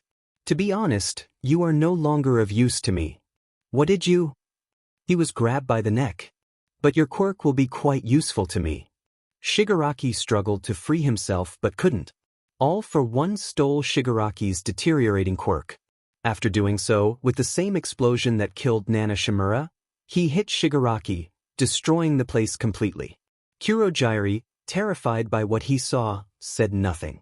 Well, tell me, doctor. How long will it take for me to regenerate? In 5 days you'll be as good as new. Then you can start playing with those heroes. Perfect. In 5 days All Might will die. Izuku Midoriya, just wait for me, I'll come for you soon. Meanwhile, Izuku was in the director's office with Director Nizu, All Might, Melissa, and David. All Might said, Shonen, I see you managed to activate my MSDR's quirk. Izuku looked at All Might in surprise, realizing he was discussing One for All in front of David and Melissa. Noticing Izuku's reaction, All Might added, Don't worry, Shonen, they already know about One for All, just like Director Nizu. I see. Then I can speak freely. I managed to activate the quirks of the 7th and 4th holders. The black WHPs are from the 6th holder, but you've already seen that before, All Might. All Might replied, And that sphere you created back then was the quirk of the 4th holder, right? Izuku corrected him, You're mistaken, that was the work of my own quirk. All Might and Nizu were taken aback by his words. Your quirk? All Might asked. I thought you were quirkless just like I was. Until recently I thought the same, but I've been mistaken all along. Apparently I was born with a quirk, but the reason for its awakening was different from a typical quirk, so to speak. I see. When you fought Muscular and Shigaraki, your hair turned white. What caused that? That was due to the quirk of the 4th holder, object manipulation, as he called it. He? Nizu asked. Yes, the 4th holder of One for All manifested before me and helped me activate his quirk, explaining how it works. All Might inquired, So, you can talk to the ancient holders of One for All? Yes, well, sort of. So far, I've been able to communicate with the 4th, 6th, and 7th holders. I haven't been able to talk to or see the other holders. Have you been able to talk to my emcir? All Might asked. Yes. She is the one who frequently presents herself to me. She is the one I talk to the most. To be honest, she can be quite annoying. In Izuku's mind, Nana chimed in, Hey, don't be rude. Izuku replied, Sorry, Nana? All Might was taken aback by this exchange, as he had never experienced anything similar when he was the holder of One for All. Izuku then said with a serious expression, "Why didn't you tell me the truth, All Might? What are you talking about, Shonen? Why didn't you tell me that you fought Sir Night-Eye? Why didn't you tell me the real reason?" All Might fell silent. "I knew you and he were great companions, just like you are with Dr. David Shield.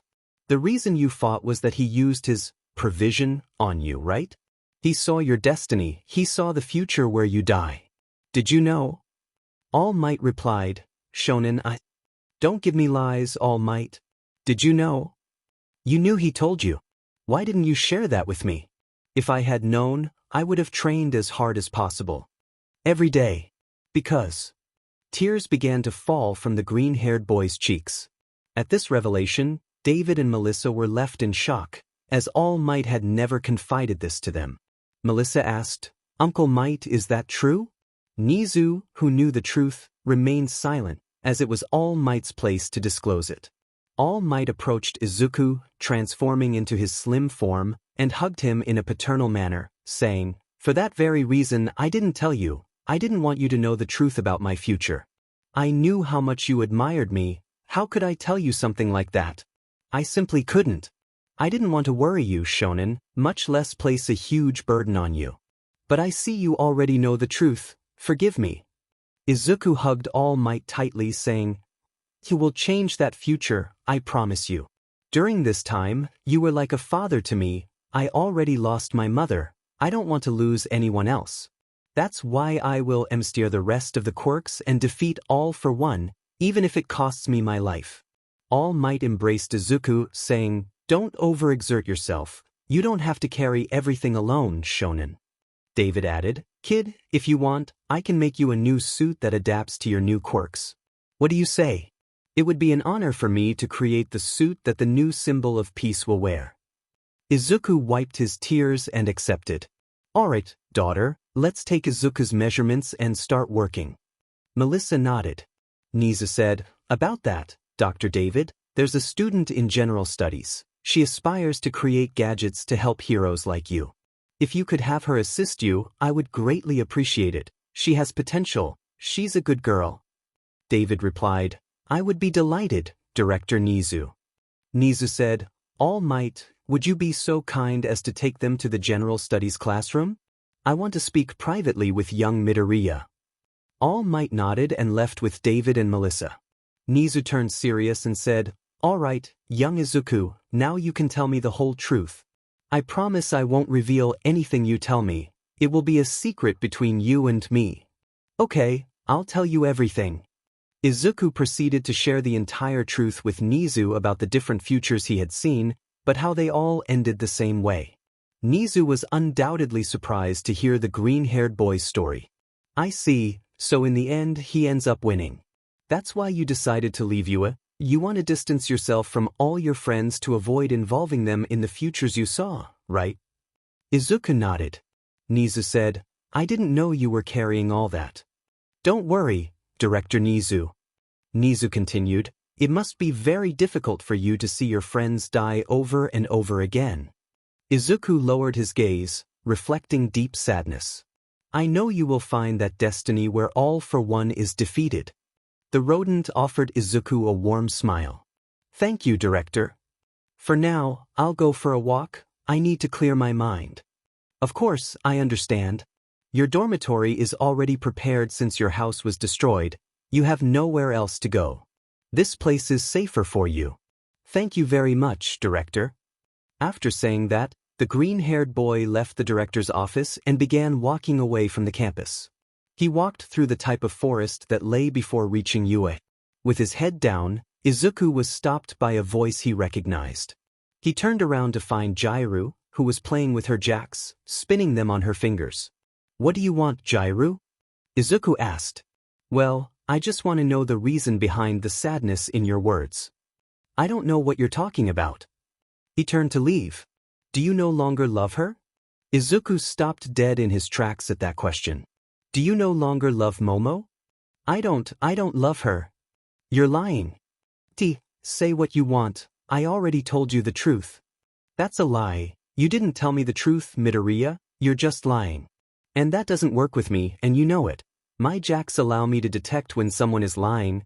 Basically, you can't fool me. What do you want? Why did you distance yourself from Momo? You don't know how much she has suffered since you left. Not a day has gone by that she hasn't regretted telling you no that night. To her, you are what she loves most in this life. She stopped being a Yaoyorozu just for you. You don't know how many times she has cried. Do you know how it feels to see the woman you love die over and over again? What do you mean by that? My quirk allows me to see the future. I've seen Momo die over and over again before my eyes. Do you have any idea how that feels? Tears fell from the green-haired boy's eyes. I saw all my friends die and Momo die before my eyes.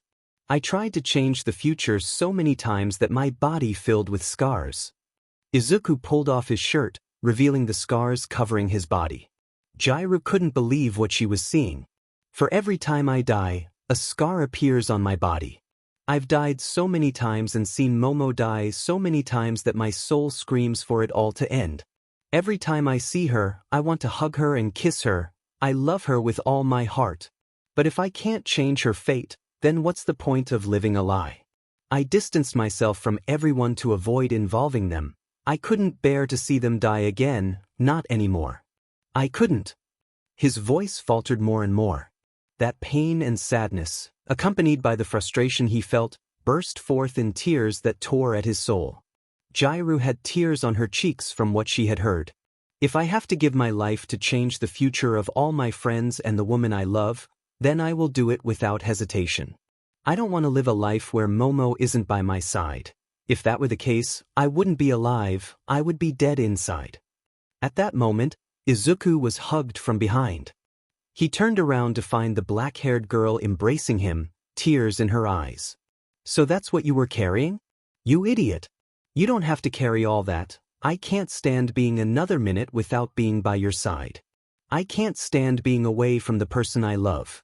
Izuku's eyes widened. Momo. Momo gave Izuku a passionate kiss on the lips, expressing what she truly felt for him. Izuku reciprocated the kiss as if his life depended on Momo's lips.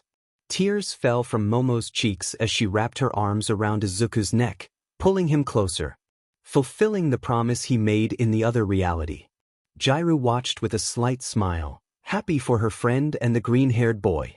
As they separated, Momo said, "I love you, Izuku. I'm sorry for that night." Izuku wiped her tears away while hugging her tightly.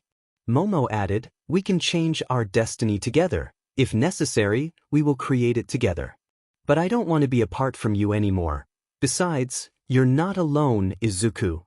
From the trees surrounding them, Mina, Kirishima, Kendo, Nijire, and Todoroki emerged. Mina, with tears in her eyes, said, "You don't have to carry all that weight alone, Izuku. We are friends, right? And friends never abandon each other, no matter what." Kirishima approached Izuku, also teary-eyed, saying, "I'm sorry, Izuku. I didn't know you were carrying all that. But you should have told us. At least we would fight together, and if we fall, we'll do it together." "Izuku?" Todoroki asked. "So what's the plan, Midoriya?" Nijire added, "We'll follow you no matter what the destiny is." Momo intertwined her fingers with Izuku's in a tender handshake, saying, "Now we are together. No matter what happens, we will be with you. I will hold your hand until the end, and if necessary, I will die for the person I love." Izuku looked at his friends with watery eyes. He smiled, saying, "I can count on you guys." Unbeknownst to them, someone hidden behind the trees had heard everything and quietly left the area. Izuku and the others returned to the academy, the green-haired boy holding hands with the black-haired girl. Mina and Kirishima were delighted that those two could finally be together. Upon arriving at the academy, they ran into Bakugo, who approached Izuku and said, "I'm glad you're back, buddy." After saying that, the blonde headed to his room. Izuku asked his friends not to tell anyone else, as this would be a secret between them. They nodded in agreement. After that, Nijire bombarded Izuku with questions about the new quirks he had displayed. The green-haired boy explained, omitting much of the truth. Afterward, the blue-haired girl went to her room with a big smile on her face. Izuku's classmates were overjoyed to have him back, so much so that they held a small celebration in his honor. Questions quickly arose, as everyone wanted to know about the new power he had shown against Muscular. Izuku told them the same thing he had told Nijire. A brown-haired girl, noticing that Momo had been hugging Izuku the entire time, asked, "Izuku-kun, are you and Momo dating?" Izuku was about to respond, but Momo interjected, saying, "Yes, Izuku and I are in a relationship." Her words flushed Izuku's face and surprised the rest of the class. However, for Todoroki, Mina, Kirishima, and Jairu, it wasn't much of a surprise, as they had seen their relationship developing. Uraraka said, "I see, that's great for both of you." The brown-haired girl smiled slightly. After a while, the group chatted about various topics until night fell, and each one headed to their respective dormitories. Izuku went to his dormitory accompanied by Momo, who said she would stay with him. At first, the green-haired boy refused, but then he accepted. The two lay down together, with Momo resting her head against Izuku's chest, a big smile on her face. "I'm so happy that we can finally be together, Izuku." The black-haired girl snuggled closer to the green-haired boy, who gently stroked her hair. "I'm also happy to be by your side, Momo." Momo leaned in closer to Izuku's lips and gave him a passionate kiss. The green-haired boy held her delicately at the waist, pulling her closer. Both had flushed faces but continued kissing, and when they finally separated, Momo said, "I love you, Izuku. I love you with all my heart." The black-haired girl smiled warmly, and Izuku replied, "I love you even more, my princess." Momo blushed at his words but was undeniably happy to be with the person she loved most. The young couple fell asleep in each other's arms, their relationship finally official, with nothing standing in their way. The next day, Izuku went to the workshop where they made suits for each student, having been summoned there by David. He was accompanied by Momo. Upon arrival, he found David, Melissa, and Mei handsome. "At last, you've arrived, kid. We have your suit ready." So soon?" Izuku asked, surprised. "Well, we got really excited, so we worked all night without stopping," David said with a small laugh. Melissa and Mei had become very close, as they had a lot in common and seemed to be best friends. "You must be Izuku Midoriya. Making your suit with them was the best thing that happened to me," Melissa said. She showed Izuku the suit, which resembled the one from Season 4, complete with gloves for launching air bullets and openings for the black WHPS, but it looked more like the gloves Melissa had given him in the first movie. Not to mention, it had several different details from the original suit. On the forearm, there was a kind of bracelet. "And what is this for?" Izuku asked. "You'll see, that will indicate when you activate your quirk and how many times you use it, among other things." The suit was incredible. The fabric is made of an alloy capable of withstanding the power of One for All at 100%, just like the gloves. They are very resistant, so they won't break easily. You can use all your power without worrying about breaking your arms. All Might told us that your body couldn't fully withstand One for All. Izuku was fascinated by the suit. "Momo, what is One for All?" he asked. The black-haired girl didn't know anything about it.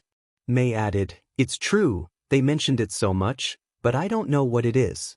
"Is that your quirk?" Izuku quickly changed the subject, asking if he could try on the suit. After a few minutes, Izuku was seen wearing the suit.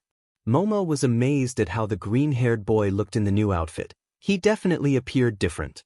Izuku felt incredibly light. "See? I told you," David said. "Really, thank you so much. I can't wait to put it into practice." "Well, let's head to the gym. The director gave us permission to use it." "All right, let's go." After a few minutes, they arrived at the gym. "One for All 100%. Izuku shouted, and rays began to erupt from his body, clashing against each other. Izuku delivered a powerful punch, creating a massive gust of wind that destroyed a large part of the gym.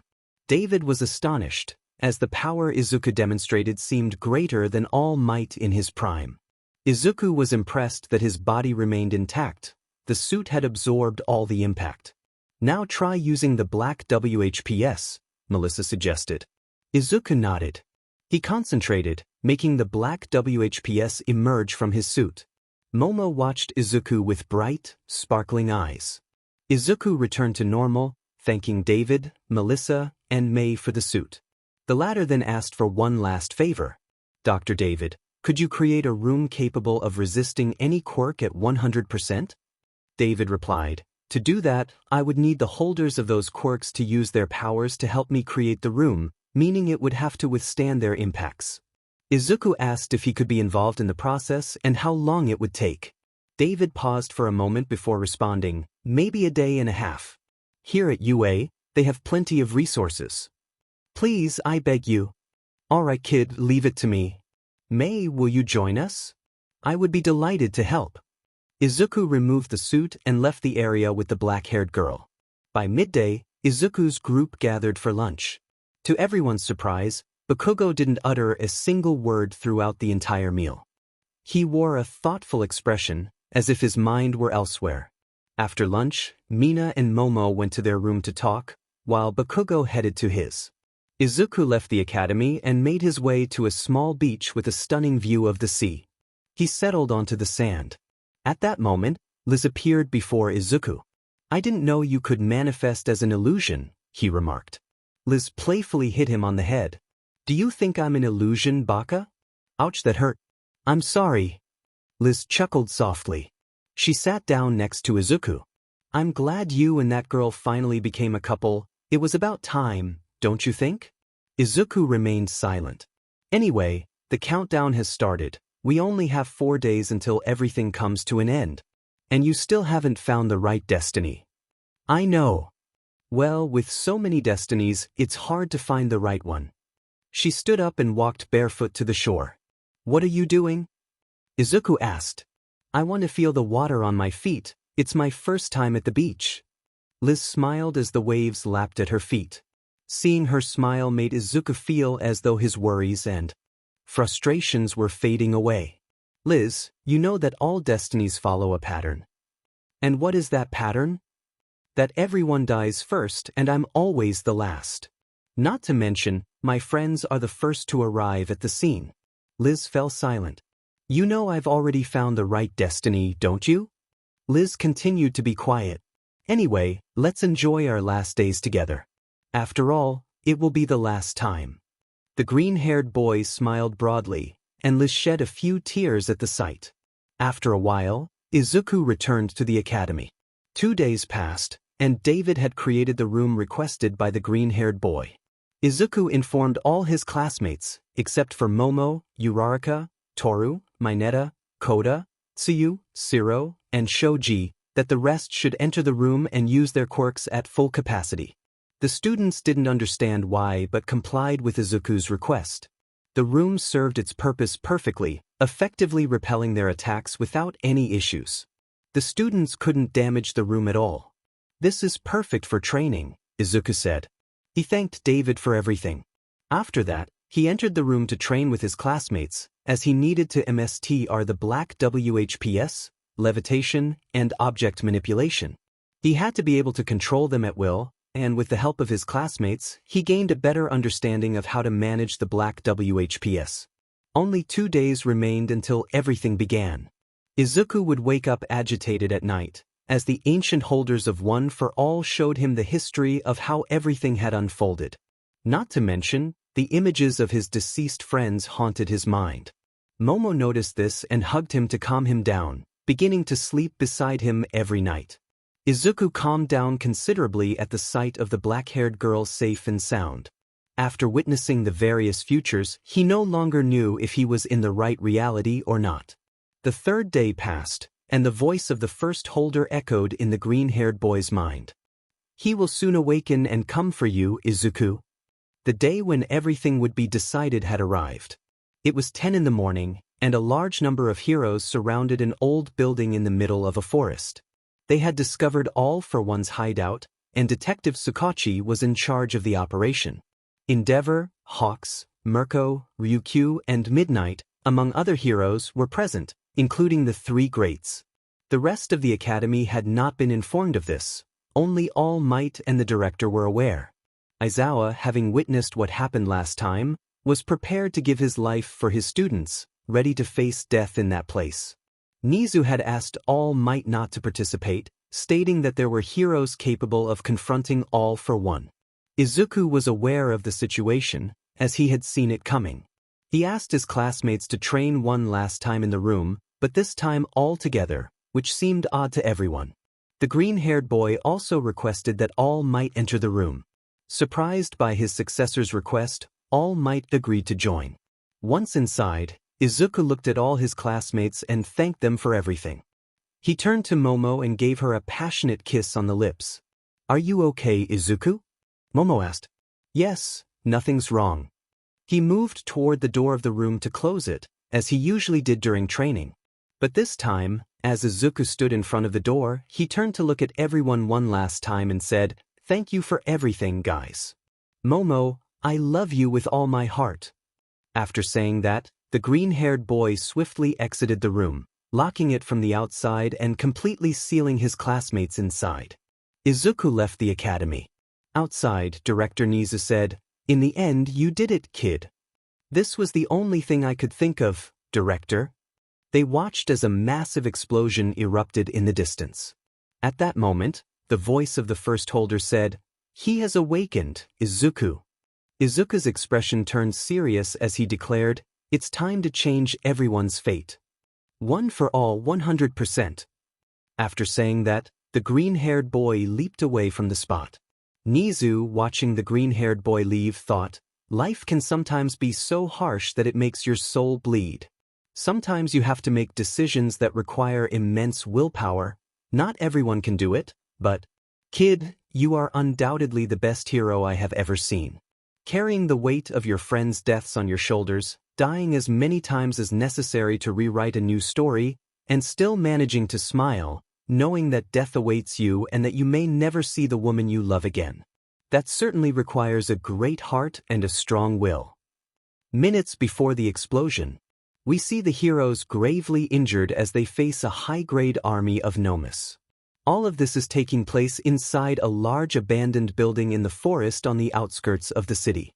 Sir Night Eye and Mirio are running through one of the hallways of the building, which has several lower floors. The other heroes are on the upper floors, where they were ambushed by the army of Nomus. They knew they were heading to this location. Mirio and Sir Night Eye managed to enter the building and began searching for the doctor's lab, having discovered he was responsible for creating the Nomus. Outside, it was a disaster. A bloody battle was raging against those beasts. "Dang it, this hallway seems endless," Mirio exclaimed. Sir Night Eye wore a serious expression, thinking, "All Might, I will change your destiny. You will not die." We see Nijire, badly injured with blood on her head, as she and Ryukyu fight against one of the Nomus.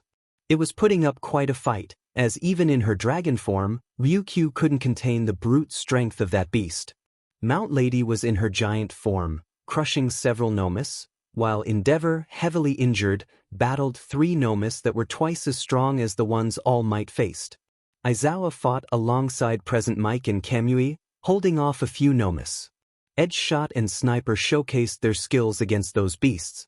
Hero Yori Musha, Fat Gum, Rocklock, and other heroes were also in action. The Wild Pussycats were likewise on the battlefield, giving their all in the fight. We see a appealing rabbit sprinting at high speed, leaping to deliver a powerful kick to the skull of one of the Nomus, killing it instantly. Mirko smiled, knowing she wouldn't have to hold back against those beasts. Mirio and Sir Night Eye reached the top floor of the building, where they found a large lab. It was somewhat dark, but they remained alert. They found the doctor, who attempted to escape, but Mirio caught him. Sir Night Eye noticed a large computer in the center of the room displaying the percentage of something being processed. As he approached, the doctor warned him not to touch anything, but Sir Night Eye couldn't help but step back at the sight of a large tube filled with a green liquid containing All for One, who appeared younger, his disfigured face now normal, at least on one side. He understood that the computer displayed the percentage of All for One's recovery, which was at 75%. "No, it can't be," Sir Night Eye exclaimed. "We must stop the process at all costs." He destroyed the computer and unplugged all the cables connected to the regeneration tube. "No. "What have you done?" the doctor yelled. "You should not have interrupted his process. Now he won't wake up because I had to induce him into a coma. It's better for him to stay asleep and never wake up. I'll inform the other heroes that all for one won't be a problem." He saw Cementos and Gran Torino arrive at the scene. "I see you found him," Cementos said. "Yes, according to this guy, he's in a coma," Sir Night-Eye replied. Cementos and Gran Torino were shocked to see all for one looking younger and recovered. Gran Torino clenched his fists in frustration at the sight of all for one's face, remembering when he killed Nana Shimura. In that moment, they saw the liquid in the capsule start to bubble. The doctor smiled, saying, "Heroes, you just accelerated your own death." All for one opened his right eye, while the other half remained disfigured. Cementos quickly created a cement prison to protect Gran Torino, Sir Night-Eye, the doctor, and himself. After doing so, a massive explosion erupted, destroying the entire building. Meanwhile, at UA, in the room where Izuku had locked his friends, they were trying to escape, but everything they did was in vain. "Izuku, please open the door. Don't do this to me." "Izuku," Momo pleaded, "please, open the door, love. Don't do this to me. I don't want to lose you." Tears began to fall from the black-haired girl's eyes. Now everything made sense. She understood why he had asked David to make that room capable of withstanding the quirks of everyone. She realized he had intended to betray them from the start. Kaken shouted, "Demon it, Deku. Why are you doing this?" The blonde boy punched the wall in frustration. "Why didn't I realize it sooner?" Mina also had tears in her eyes. All Might said, "He decided to face his fate alone." At those words, everyone looked at All Might. "What do you mean by that?" Momo asked. All Might explained, "At this moment, several heroes are facing All for One, as they found where he was hiding." The blonde boy lifted his shirt, revealing his wound. Everyone looked on in astonishment. This wound was inflicted by him. "I lost almost all my organs. I can barely breathe and eat thanks to several surgeries." Young Izuku decided this was the best course of action. "I heard what he was carrying. He certainly did what was best to ensure you wouldn't have to fight." He resolved to confront that monster alone, fully committed to sacrificing his life in this battle to save others from dying. Upon hearing this, Momo couldn't help but cry even more. All Might continued, "I chose young Izuku to be my successor, to become the new symbol of peace." Everyone was taken aback by this revelation. Outside the room, Melissa and David lay unconscious, victims of Izuku's actions. Director Nizu stood outside the academy, remarking, "Isn't it curious? You betray your friends, and you will betray him. Isn't that right, Miss Eli Yaoyorozu?" Eli responded, "So you knew, didn't you, Director Nizu?" "Well, aside from having intelligence beyond the ordinary, it's quite simple to discern people's intentions.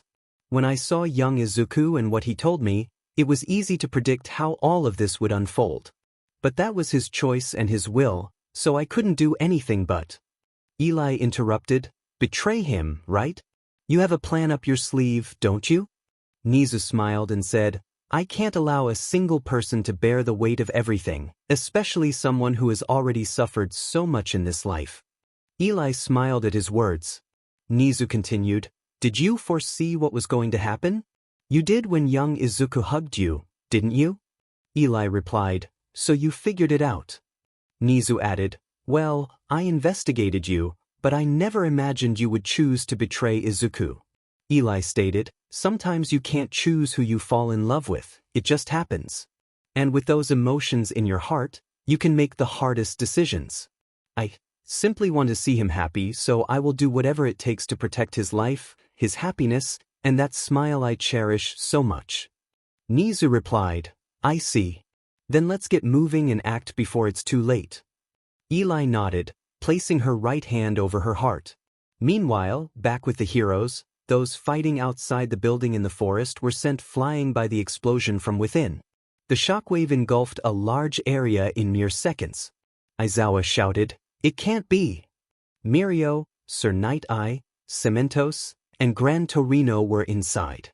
A thick cloud of dust settled over the area, and the Nomus paused, stunned by the recent events. All the heroes focused on the dust cloud, from which Gran Torino emerged, leaping while carrying Sir Night-Eye and Mirio, deftly dodging several air bullets. One of the air bullets struck Gran Torino's leg, causing him to crash to the ground. From the dust cloud, Cementos soared out, holding the unconscious doctor. Cementos collided violently with several trees in the forest. A sinister laugh echoed throughout the area, paralyzing the heroes with fear in an instant. Nijire asked, "What is this fear I feel?" "My legs. They won't respond." They turned their attention to the dust cloud, where red and black lightning clashed. Aizawa said, "What we feared has become a reality." Endeavor, who had defeated the Nomus he was fighting, stood gravely injured but still on his feet, sensing the tension in the air. Hawks, who was flying to assess the situation, suddenly spat blood. From the dust cloud emerged All for One, looking younger with a disfigured face, his hair white, and his eyes red with black irises.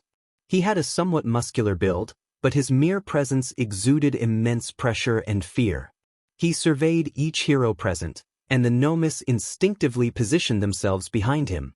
Everyone watched as a certain rabbit leaped forward, her gaze filled with hatred, lifting her leg to deliver a powerful kick to one of the Nomus skulls, killing it instantly. Mirko smiled, knowing she wouldn't have to hold back against those beasts. Mirio and Sir Night-Eye reached the top floor of the building, where they discovered a large lab. It was somewhat dimly lit, but they remained vigilant. They found the doctor attempting to escape, but Mirio apprehended him. Sir Night-Eye noticed a large computer in the center of the room displaying the percentage of something being processed. As he approached, the doctor warned him not to touch anything, but Sir Night-Eye couldn't help but recoil at the sight of a large tube filled with green liquid containing All for One, who appeared younger, his disfigured face now partially restored. He realized that the computer displayed the percentage of All for One's recovery, which stood at 75%. "No, it can't be," Sir Night-Eye exclaimed. "We must stop the process at all costs." He destroyed the computer and unplugged all the cables connected to the regeneration tube. "No. What have you done?" the doctor shouted. "You should not have interrupted his process. Now he won't wake up because I had to induce him into a coma. It's better for him to stay asleep and never wake up. I'll inform the other heroes that All for One won't be a problem." He noticed Cementos and Gran Torino arriving on the scene. "I see you found him," Cementos said. "Yes, according to this guy, he's in a coma," Sir Night-Eye replied. Cementos and Gran Torino were shocked to see All for One looking younger and seemingly recovered. Gran Torino clenched his fists in frustration at the sight of All for One's face, recalling the moment he killed Nana Shimura. In that instant, they saw the liquid in the capsule begin to bubble. The doctor smiled, saying, "Heroes, you just accelerated your own demise." All for One opened his right eye, while the other half of his face remained disfigured. Cementos quickly created a cement prison to shield Gran Torino, Sir Night-Eye, the doctor, and himself. Doing so, a massive explosion erupted, obliterating the entire building. Meanwhile, at UA, in the room where Izuku had locked his friends, they were desperately trying to escape, but all their efforts were in vain. "Izuku, please open the door. Don't do this to me." "Izuku," Momo pleaded, "please, open the door, love. Don't do this to me. I don't want to lose you." Tears began to stream down the black-haired girl's cheeks. Now everything made sense. She understood why he had asked David to make that room capable of withstanding the quirks of everyone. She realized he had intended to betray them from the very beginning. Kaken shouted, "Demon it, Deku. Why are you doing this?" The blonde boy punched the wall in frustration. "Why didn't I realize it sooner?" Mina also had tears in her eyes. All Might said, "He chose to face his fate alone." At those words, everyone turned to All Might. "What do you mean by that?" Momo asked. All Might explained, "At this moment, several heroes are confronting All for One, as they have located his hiding place." The blonde boy lifted his shirt, revealing a gruesome wound. Everyone looked on in astonishment. This wound was inflicted by him. I lost almost all my organs. I can barely breathe and eat thanks to several surgeries. Young Izuku decided this was the best course of action. I heard what he was carrying. He certainly did what was necessary to ensure you wouldn't have to fight. He chose to confront that monster alone, determined to sacrifice himself in this battle to prevent them from perishing. Upon hearing this, Momo couldn't help but shed more tears. All Might continued, I chose young Izuku to be my successor, to become the new symbol of peace. Everyone was taken aback by this revelation. Outside the room, Melissa and David lay unconscious, victims of Izuku's actions. Director Nizu stood outside the academy, saying, It's curious, isn't it? You betray your friends, and you will betray him. Isn't that right, Miss Momo Yaoyorozu? Eli replied, So you knew, didn't you, Director Nizu? Well, besides having intelligence beyond the ordinary, it's simple to discern people's intentions. When I saw young Izuku and what he told me, it was easy to predict how all this would end. But that was his decision and his will, so I couldn't do anything but. Eli interrupted, Betray him, right? You have a plan up your sleeve, don't you? Nizu smiled, saying, I can't let a single person bear the weight of everything, especially someone who has already suffered so much in this life. Eli smiled at his words. Nizu continued, Did you see what was going to happen? You did that time when young Izuku hugged you, didn't you? Eli replied, So you realized. Nizu added, Well, I investigated you, but I never thought you would choose to betray Izuku. Eli said, Sometimes you can't choose who you fall in love with, you just fall in love. And with those emotions in your heart, you can make the hardest decisions. I simply want to see him happy, so I will do whatever it takes to protect his life, his happiness, to safeguard that smile I cherish so much. Nizu replied, I see. Then let's get moving and act before it's too late. Eli nodded, placing her right hand on her chest. Meanwhile, back with the heroes, those fighting outside the building in the forest were sent flying by the explosion that erupted from it. The shockwave engulfed a large part of the area in mere seconds. Aizawa shouted, It can't be! Mirio, Sir Night-Eye, Cementos, and Gran Torino were inside. A massive dust cloud settled over the area, and the Nomus halted, stunned by what had just occurred. All the heroes focused on the dust cloud, and from it emerged Gran Torino, leaping while carrying Sir Night-Eye and Mirio, dodging several air bullets. One of the air bullets pierced Gran Torino's leg, causing him to crash to the ground. From the dust cloud, Cementos flew out, holding the unconscious doctor. Cementos crashed brutally against several trees in the forest. A sinister laugh echoed throughout the area, paralyzing the heroes with fear in an instant. Nijire asked, What is this fear I feel? My legs. They won't respond. They focused their sights and saw red and black lightning clashing through the dust cloud. Aizawa said, What we feared has become a reality. Endeavor, who had defeated the Nomus he was fighting, stood gravely injured but still on his feet, sensing the tension in the atmosphere. Hawks, who was flying to assess the situation, suddenly spat blood. From the dust cloud, All for One emerged, looking younger with a disfigured face, his hair white, and his eyes red with black irises. He had a somewhat muscular build, but his mere presence exuded significant pressure and fear. He surveyed each hero present, and the Nomus instinctively positioned themselves behind him. Everyone watched as a certain rabbit leaped forward, her gaze filled with hatred, lifting her leg to deliver a powerful kick to one of the Nomus skulls, killing it instantly. Mirko smiled, knowing she wouldn't have to hold back against those beasts. Mirio and Sir Night-Eye reached the top floor of the building, where they found a large laboratory. It was somewhat dimly lit, but they remained vigilant. They spotted the doctor attempting to escape, but Mirio caught him. Sir Night-Eye noticed a large computer in the center of the room displaying the percentage of something being processed. As he approached, the doctor warned him not to touch anything, but Sir Night-Eye couldn't help but recoil at the sight of a large tube filled with green liquid containing All for One, who appeared younger, his disfigured face now partially normal. He realized that the computer displayed the percentage of All for One's recovery, which was at 75%. No, it can't be. Sir Night Eye exclaimed. We must stop the process at all costs. He destroyed the computer and unplugged all the cables connected to the regeneration tube. No. What have you done? The doctor shouted. You should not have interrupted his process. Now he won't wake up because I had to induce him into a coma. It's better for him to stay asleep and never wake up. I'll inform the other heroes that all for one won't be a problem.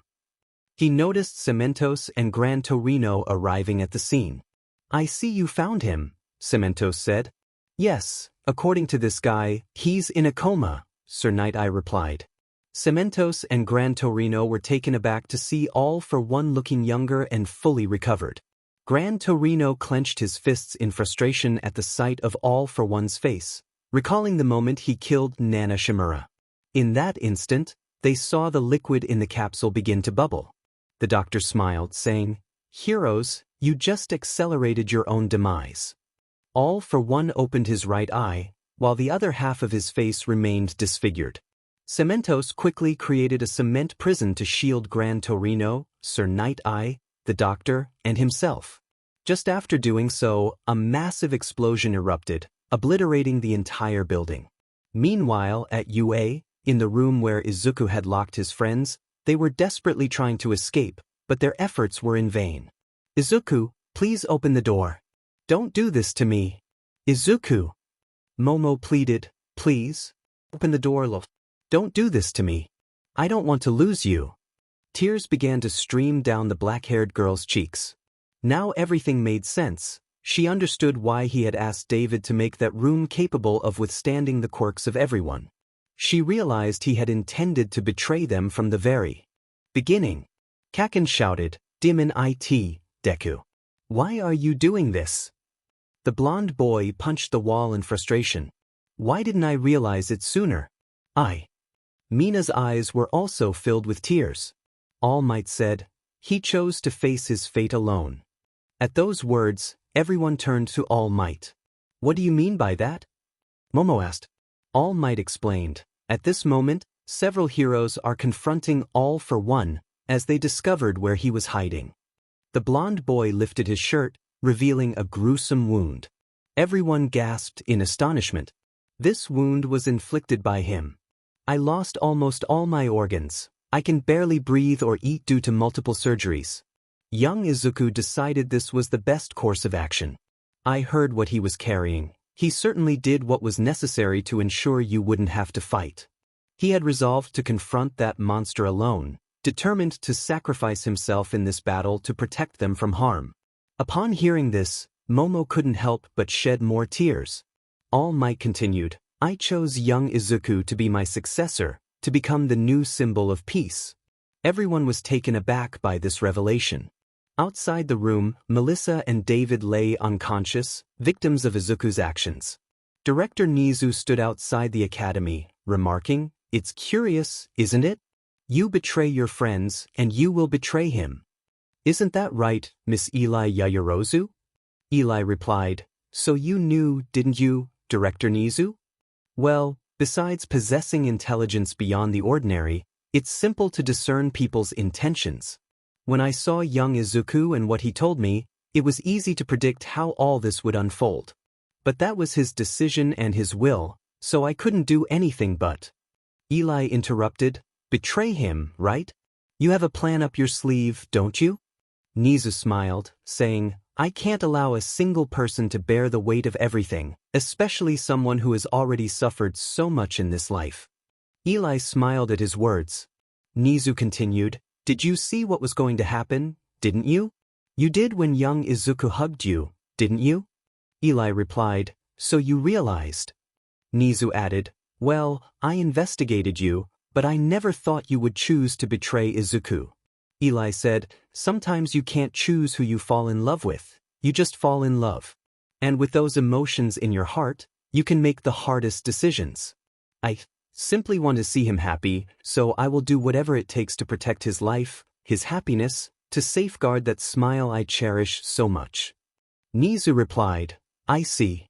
Then let's get moving and act before it's too late. Eli nodded, placing her right hand over her heart. Meanwhile, back with the heroes, Those fighting outside the building in the forest were thrown back by the explosion from the structure. The shockwave engulfed a large area in mere seconds. Aizawa shouted, "It can't be!" Mirio, Sir Night-Eye, Cementos, and Gran Torino were still inside. A massive dust cloud settled over the area, and the Nomus halted in their tracks, stunned by the sudden turn of events. All the heroes focused on the dust cloud, and from it emerged Gran Torino, leaping while carrying Sir Night-Eye and Mirio, dodging several air bullets. One of the air bullets struck Gran Torino's leg, causing him to crash to the ground. From the dust cloud, Cementos flew out, holding the unconscious doctor. Cementos slammed brutally against several trees in the forest. A sinister laugh echoed throughout the area, paralyzing the heroes with fear in an instant. Nijire asked, "What is this fear I feel?" "My legs. They won't respond." They focused their gaze and saw red and black lightning clashing through the dust cloud. Aizawa said, "What we feared has become a reality." Endeavor, who had defeated the Nomus he was fighting, stood gravely injured but still on his feet, sensing the tension in the air. Hawks, who was flying to assess the situation, suddenly spat blood. From the dust cloud, All for One emerged, looking younger with a disfigured face, his hair white, and his eyes red with black irises. He had a somewhat muscular build, but his mere presence exuded immense pressure and fear. He glanced at each hero present, and the Nomus instinctively positioned themselves behind him. Everyone watched as a certain rabbit sprang forward, her eyes filled with hatred, lifting her leg to deliver a powerful kick to one of the Nomus skulls, killing it instantly. Mirko smiled, knowing she wouldn't have to hold back against those beasts. Meanwhile, Mirio and Sir Night-Eye reached the top floor of the building, where they discovered a large laboratory. It was somewhat dim, but they remained vigilant. They spotted the doctor, who attempted to flee, but Mirio apprehended him. Sir Night-Eye noticed a large computer in the center of the room displaying a percentage of something being processed. As he approached, the doctor warned him not to touch anything, but Sir Night-Eye couldn't help but recoil at the sight of a massive tube filled with a green liquid containing All for One, who appeared younger, his disfigured face now somewhat normal, at least on one side. He realized that the computer displayed the percentage of All for One's recovery, which stood at 75%. "No, it can't be," Sir Night-Eye exclaimed. "We must stop the process at all costs." He destroyed the computer and unplugged all the cables connected to the regeneration tube. "No. What have you done?" the doctor yelled. "You should not have interrupted his process. Now he won't wake up because I had to induce him into a coma. It's better for him to stay asleep and never wake up. I'll inform the other heroes that All for One won't be a problem." He noticed Cementos and Gran Torino arriving at the scene. "I see you found him," Cementos said. "Yes, according to this guy, he's in a coma," Sir Night-Eye replied. Cementos and Gran Torino were shocked to see All for One looking younger and seemingly recovered. Gran Torino clenched his fists in frustration at the sight of All for One's face, recalling the moment he killed Nana Shimura. In that instant, they saw the liquid in the capsule begin to bubble. The doctor smiled, saying, "Heroes, you just accelerated your own demise." All for One opened his right eye, while the other half of his face remained disfigured. Cementos quickly created a cement prison to shield Gran Torino, Sir Night-Eye, the doctor, and himself. Just after doing so, a massive explosion erupted, obliterating the entire building. Meanwhile, at UA, in the room where Izuku had locked his friends, they were desperately trying to escape, but every effort was in vain. "Izuku, please open the door. Don't do this to me." "Izuku," Momo pleaded, "please, open the door, love. Don't do this to me. I don't want to lose you." Tears began to stream down the black-haired girl's face. Now everything made sense. She understood why he had asked David to make that room capable of withstanding everyone's quirks. She realized he had intended to betray them from the very beginning. Kaken shouted, "Demon it, Deku. Why are you doing this?" The blonde boy punched the wall in frustration. "Why didn't I realize it sooner?" Mina also had tears in her eyes. All Might said, "He decided to face his fate alone." At those words, Everyone turned to All Might. What do you mean by that? Momo asked. All Might explained. At this moment, several heroes are confronting All for One as they discovered where he was hiding. The blonde boy lifted his shirt, revealing a grievous wound. Everyone looked on in astonishment. This wound was inflicted by him. I lost almost all my organs. I can barely breathe or eat due to multiple surgeries. Young Izuku decided this was the best course of action. I heard what he was carrying. He certainly did what was necessary to ensure you wouldn't have to fight. He chose to confront that monster alone, determined to sacrifice himself in this battle to protect them from harm. Upon hearing this, Momo couldn't help but shed more tears. All Might continued, I chose young Izuku to be my successor, to become the new symbol of peace. Everyone was taken aback by this revelation. Outside the room, Melissa and David lay unconscious, victims of Izuku's actions. Director Nizu stood outside the academy, remarking, It's curious, isn't it? You betray your friends, and you will betray him. Isn't that right, Miss Eli Yaoyorozu? Eli replied, So you knew, didn't you, Director Nizu? Well, besides possessing intelligence beyond the ordinary, it's simple to discern people's intentions. When I saw young Izuku and what he told me, it was easy to predict how all this would end. But that was his decision and his will, so I couldn't do anything but. Eli interrupted, Betray him, right? You have a plan up your sleeve, don't you? Nizu smiled, saying, I can't allow a single person to bear the weight of everything, especially someone who has already suffered so much in this life. Eli smiled at those words. Nizu continued, Did you see what was going to happen, didn't you? You sensed it that time when young Izuku hugged you, didn't you? Eli replied, So you realized. Nizu added, Well, I investigated you, but I never imagined you would choose to betray Izuku. Eli said, Sometimes you can't choose who you fall in love with, you just fall in love. And with Domain of Darkness. Dark Dimension. As Izuku spoke, a great darkness emerged beneath him, trapping both him and All for One in a massive sphere of shadow. The others stood speechless at the sight. Inside the sphere, everything was engulfed in darkness, barely visible. All for One exclaimed, What is this? Izuku replied, Now you will atone for your sins, All for One. Atone for my sins? All for One retorted, preparing to attack. However, he found his feet bound by the darkness below, hands emerging to grip his legs. What? Looking up, All for One saw the other wielders of One for All standing behind Izuku. For the first time, he felt fear. The hands that held him belonged to the innocent people he had harmed in the past.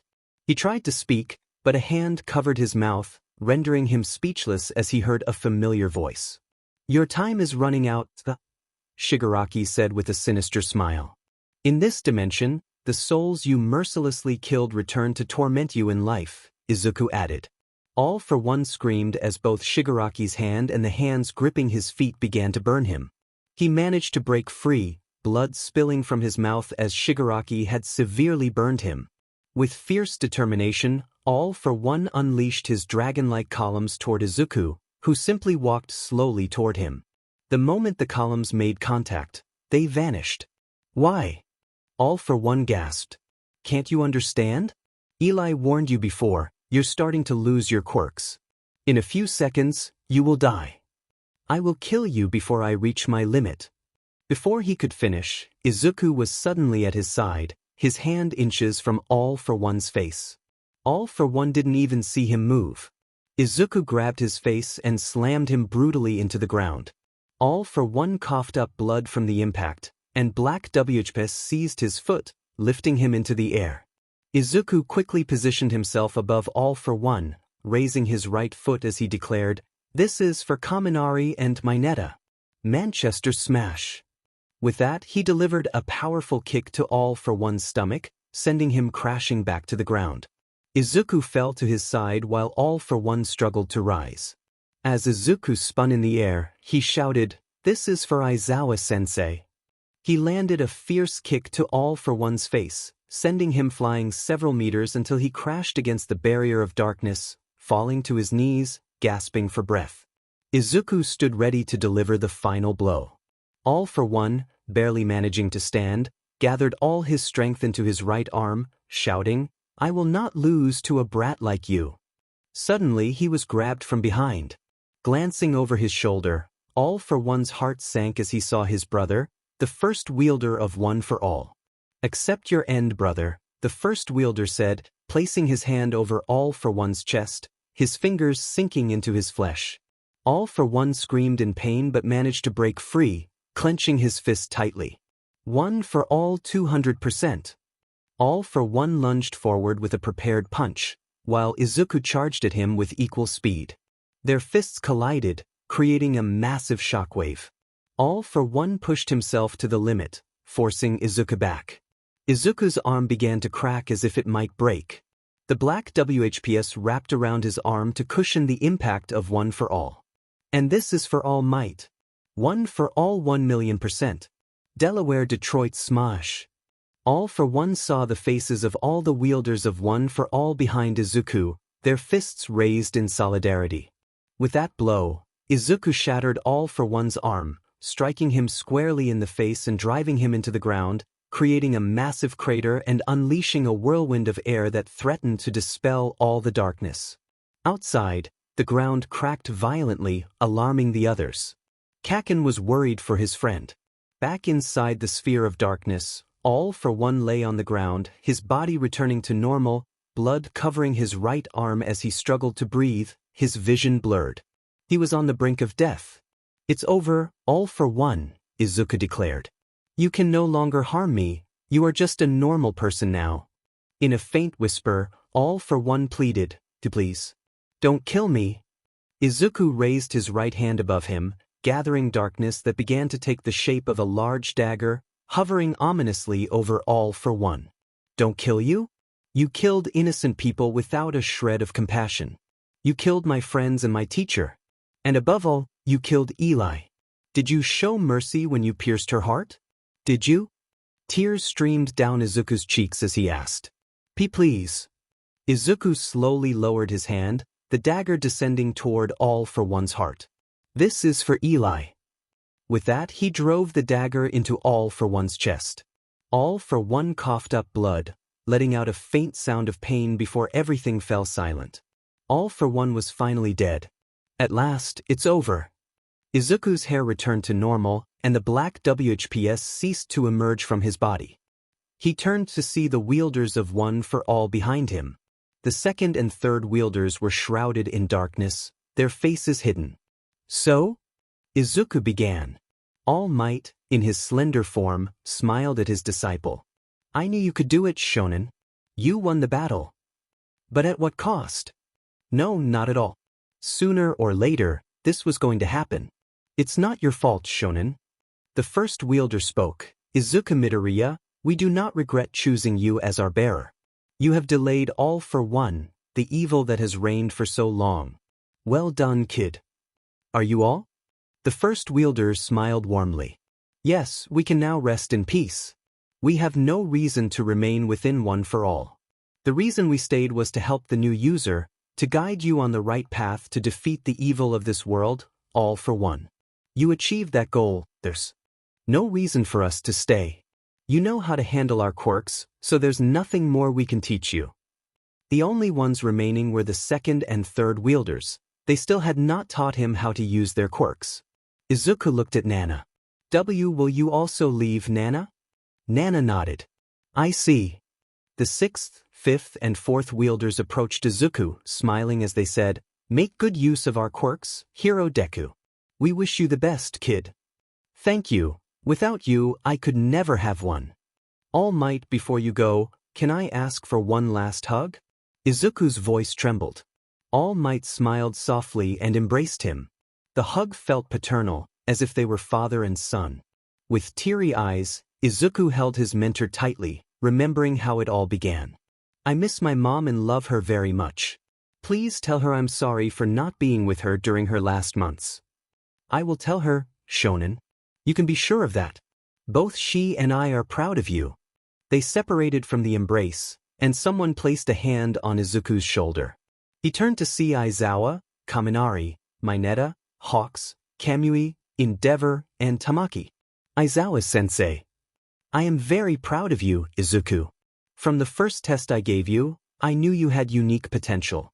I'm sorry I couldn't say goodbye to the others. Please tell them I'm proud of each one. Aizawa-sensei, are you crying? No, it's just that something got in my eye, that's all. Kamakiri said, Midoriya, tell Bakugo and Jiraiya to be happy. Also, I'm sorry I couldn't say goodbye to the others. Izuku, Kaminari, you knew about Bakugo's feelings, right? Yeah, I knew. Even though they fight all the time, they are meant for each other. I wanted to protect both of their happiness. After all, they are my friends. Mineta chimed in, Midoriya, if they make a statue in my honor, do you think many girls will come to see it? He said with a mischievous grin. Izuku chuckled softly, trying to hold back tears. I'm sure they will, Hiro Mineta. The little guy beamed at his friend's response. Hawk said, well done, kid. No, well done, symbol of peace. Endeavor added, please tell Shoto that I will always be proud of him. No matter where he goes, I will always protect him. I'm sure Shoto will be proud of you, Endeavor. Endeavor smiled faintly. Tamaki approached Izuku, trembling slightly. How do you manage to talk to so many people looking at you? It makes my stomach hurt. Izuku laughed a little. Tamaki was still the same. Tamaki said, could you tell Mirio and Nijire I'm sorry? We promised to graduate together, but I won't be able to keep that promise. I'll tell them, don't worry. He watched as they began to fade away. Goodbye, guys. He turned one last time to see All Might with the other wielders. Goodbye, Dad. Toshinori shed a few tears at those words, smiling before disappearing with the other wielders. Nana was the only one left. She approached Izuku. So, this is goodbye, right? I'm afraid so, Izuku. You know, I had a wonderful time with you during our time together. I truly enjoyed laughing at everything we experienced. Me too, Nana. Since this is goodbye, I suppose it wouldn't be wrong. She moved closer to Izuku, causing him to blush deeply. Nana pressed her lips against his in a sweet kiss, both of them blushing as they pulled away. And Nana, I told you before, if you needed my lips, I would give them to you, Baka. And since this is goodbye, it's my way of saying farewell because we won't see each other again, Izuku. You know, if I could reincarnate in another life, I would want to be with you and be the same age, so maybe I could have a relationship with you. She said as she slowly began to fade away. Goodbye, Nana. Thank you for everything. Now, Izuku was left alone in that place, the lifeless body of All for One lying on the ground. Outside, Bakugo was about to approach the vast darkness when he saw it shrinking until it took the form of Izuku, disappearing completely. Everyone saw Izuku standing with his fist raised, All for One beside him. Bakugo, seeing his friend from behind with his fist raised, couldn't help but momentarily see All Might behind him. Everyone cheered, for the battle had come to an end. All for One had finally been defeated. Helicopters in the sky captured everything, focusing on Izuku standing with his fist raised. Those watching erupted in cheers, though they mourned the losses that occurred during the fight. The reporter in one of the helicopters announced, the battle has come to an end, the heroes have won. That young man standing tall, with the help of his friends, defeated the villain who took the lives of All Might and other heroes and aspiring youths. This is the end. Izuku collapsed to the ground, unconscious. His friends rushed to help him. Several paramedics arrived to attend to the injured heroes and students, as well as police officers to assist as best they could. Gran Torino remarked, at last, it's over. This was undoubtedly the biggest and most dangerous battle the heroes had to face. He looked to the sky and said, you can finally rest in peace, Toshinori. Your successor has finally defeated him. Several students were treated and taken to the hospital for their injuries. Izuku was among them, showing several wounds but not life-threatening. After about 6 hours, Izuku would awaken in the hospital, his body aching from the toll of using his quirks excessively. He noticed a certain dark-haired girl sleeping beside him, her head resting on his legs, with some parts of her body bandaged. Izuku smiled slightly and said, I know you're awake, Momo. You can open your eyes now. Slowly, Momo opened her eyes, tears welling up. Momo! You fool! I told you not to carry everything by yourself. I said we could share the burden. But you chose to lock us in that room. What would I do if I lost you forever? I wouldn't know how to live without you. You are my life, Izuku. If I lost you... Izuku held her close, whispering, I'm sorry. I had no other choice. I know it was wrong, but I couldn't bear the thought of watching you die again. I just couldn't. Momo returned his embrace, saying, The important thing is that you're alive and here with me, my love. She pulled back and pressed a gentle kiss to his lips, which Izuku eagerly returned. At that moment, a voice called out from behind them.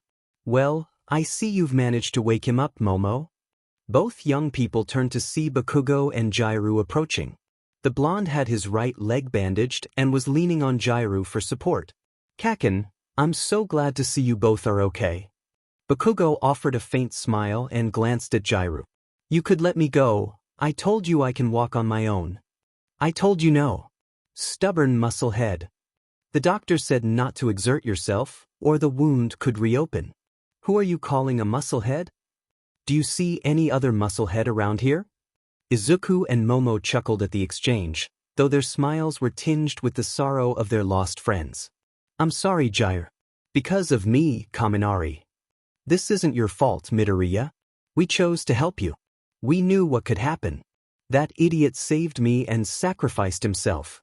Both he and Mineta were true heroes. I'm sorry, Momo. I couldn't protect Eli. I wasn't strong enough. Momo replied, You know, she was the one who knocked me out, but I never thought she would sacrifice herself to change fate. Tears streamed down her cheeks as Izuku embraced her, offering comfort. Her body disappeared from the battlefield. What do you mean? Izuku asked, concern etched on his face. Bakugo chimed in, just as you heard. Her body vanished. I think, like All Might, she disintegrated. I see. How are the others? They're fine, no serious injuries. Except for Mirko, who has been completely silent since she woke up. And Nijiru-senpai hasn't said a word. Well, you know how she is. Is she here in the hospital? Yeah, she's in room 58. Izuku released Momo and stood up. I need to go see her. I need to tell her something. His friends accompanied him. As they passed one of the hallways, they spotted Kirishima in a room, all bandaged up, with Mina by his side. They paused by the window, and Kirishima raised his thumb in a sign that he was okay. Izuku smiled at his friend and continued on to Nijiru's room. I'll go in alone, so please wait here. They nodded in agreement. Upon entering, Izuku saw Mirio standing by the window while Nijiru sat on the bed, her head down, silent. Nijiru-senpai. Nijiru looked up at Izuku, her eyes red from crying. Mirio wore a sad expression, attempting to mask it with a smile. I'm sorry, this was my fault. I couldn't prevent their deaths, Izuku. Izuku approached her and wrapped his arms around her. Nijiru broke down in tears, clinging to him tightly. It's my fault Aizawa-sensei and Tamaki died, all for protecting me. I'm pathetic, I was so weak that others had to help me. I should have been the one to go, not them. You're not weak, senpai. You are the strongest girl I know. Tamaki asked me to apologize for breaking his promise and for leaving without saying goodbye. He cared for you deeply, he wouldn't have hesitated for a second to give his life for yours. When he went to rest, he asked me to tell you, thank you for being my friend. Hearing those words, Mirio couldn't help but shed tears for his friend. Nijiru cried for a while longer in Izuku's arms before gradually calming down. The people who gave their lives in this last battle are the true heroes. I don't think they want to see us cry. I believe they sacrificed themselves so we could keep smiling and continue saving others. I know Aizawa-sensei would want the same. He was proud of all his students. He was the best teacher I ever had, willing to give his life for his students, even if he didn't always show it. He always looked out for us. Nijiru wiped her tears and said, You're right. I will graduate as a professional hero so that Tamaki and Aizawa-sensei will be proud of me. A faint smile appeared on both Nijire's and Mirio's faces. After that, Izuku left the room. A few hours later, some of the students were discharged and returned home. Bakugo told Izuku he could sleep at his house since he was part of the family. Izuku and Momo accepted the offer. Momo had severed all ties with her family. Now, her only family was her friends and her boyfriend, Izuku. Nizu sat in the academy's office, holding a photo of All Might and Aizawa with the students from Class 1A. The rodent smiled softly, saying, "You always cared for your students to the point of giving your life for them. You were and will always be the best teacher and hero, Aizawa. Toshinori, you couldn't have chosen a better successor. You did a great job trusting young Izuku, the new symbol of peace. The academy and all of Japan are in mourning for their losses." Melissa was crying in the academy's lab, her father embracing her, knowing that sooner or later, All Might would rest in peace. But even so, he felt the pain of their loss. The next day, several heroes and people from Japan gathered at the cemetery. It was time to lay the fallen heroes to rest, and all the students from the academy were present. On the day of the burial, it rained, as if the sky itself were weeping for the heroes lost. Despite the absence of Kaminari, Mineta, Endeavor, and All Might, they were given a proper burial. Izuku stood before the grave of his mentor, whom he regarded as a father. The grave of the symbol of peace was adorned with appealing wreaths of roses and photos of him at his best. Those present held umbrellas and many were in tears. The students from Class 1A mourned the loss of their teachers and friends, while Kaminari's and Mineta's parents were devastated by the deaths of their sons. The students and heroes expressed their heartfelt condolences for the loss. After an hour, some began to leave, bidding farewell to the fallen. Kaken stood by, watching his green-haired friend in the rain. He was grateful for the downpour, as it meant no one would see the tears falling from his friend's cheeks, who had already suffered the loss of his mother and now bore the pain of losing his hero and friends. Mirko, leaning on crutches as she had not fully recovered, had tears on her cheeks. Her eyes were fixed on the grave of her friend Hawks. With a choked voice, she recalled how he had always been by her side when she needed him.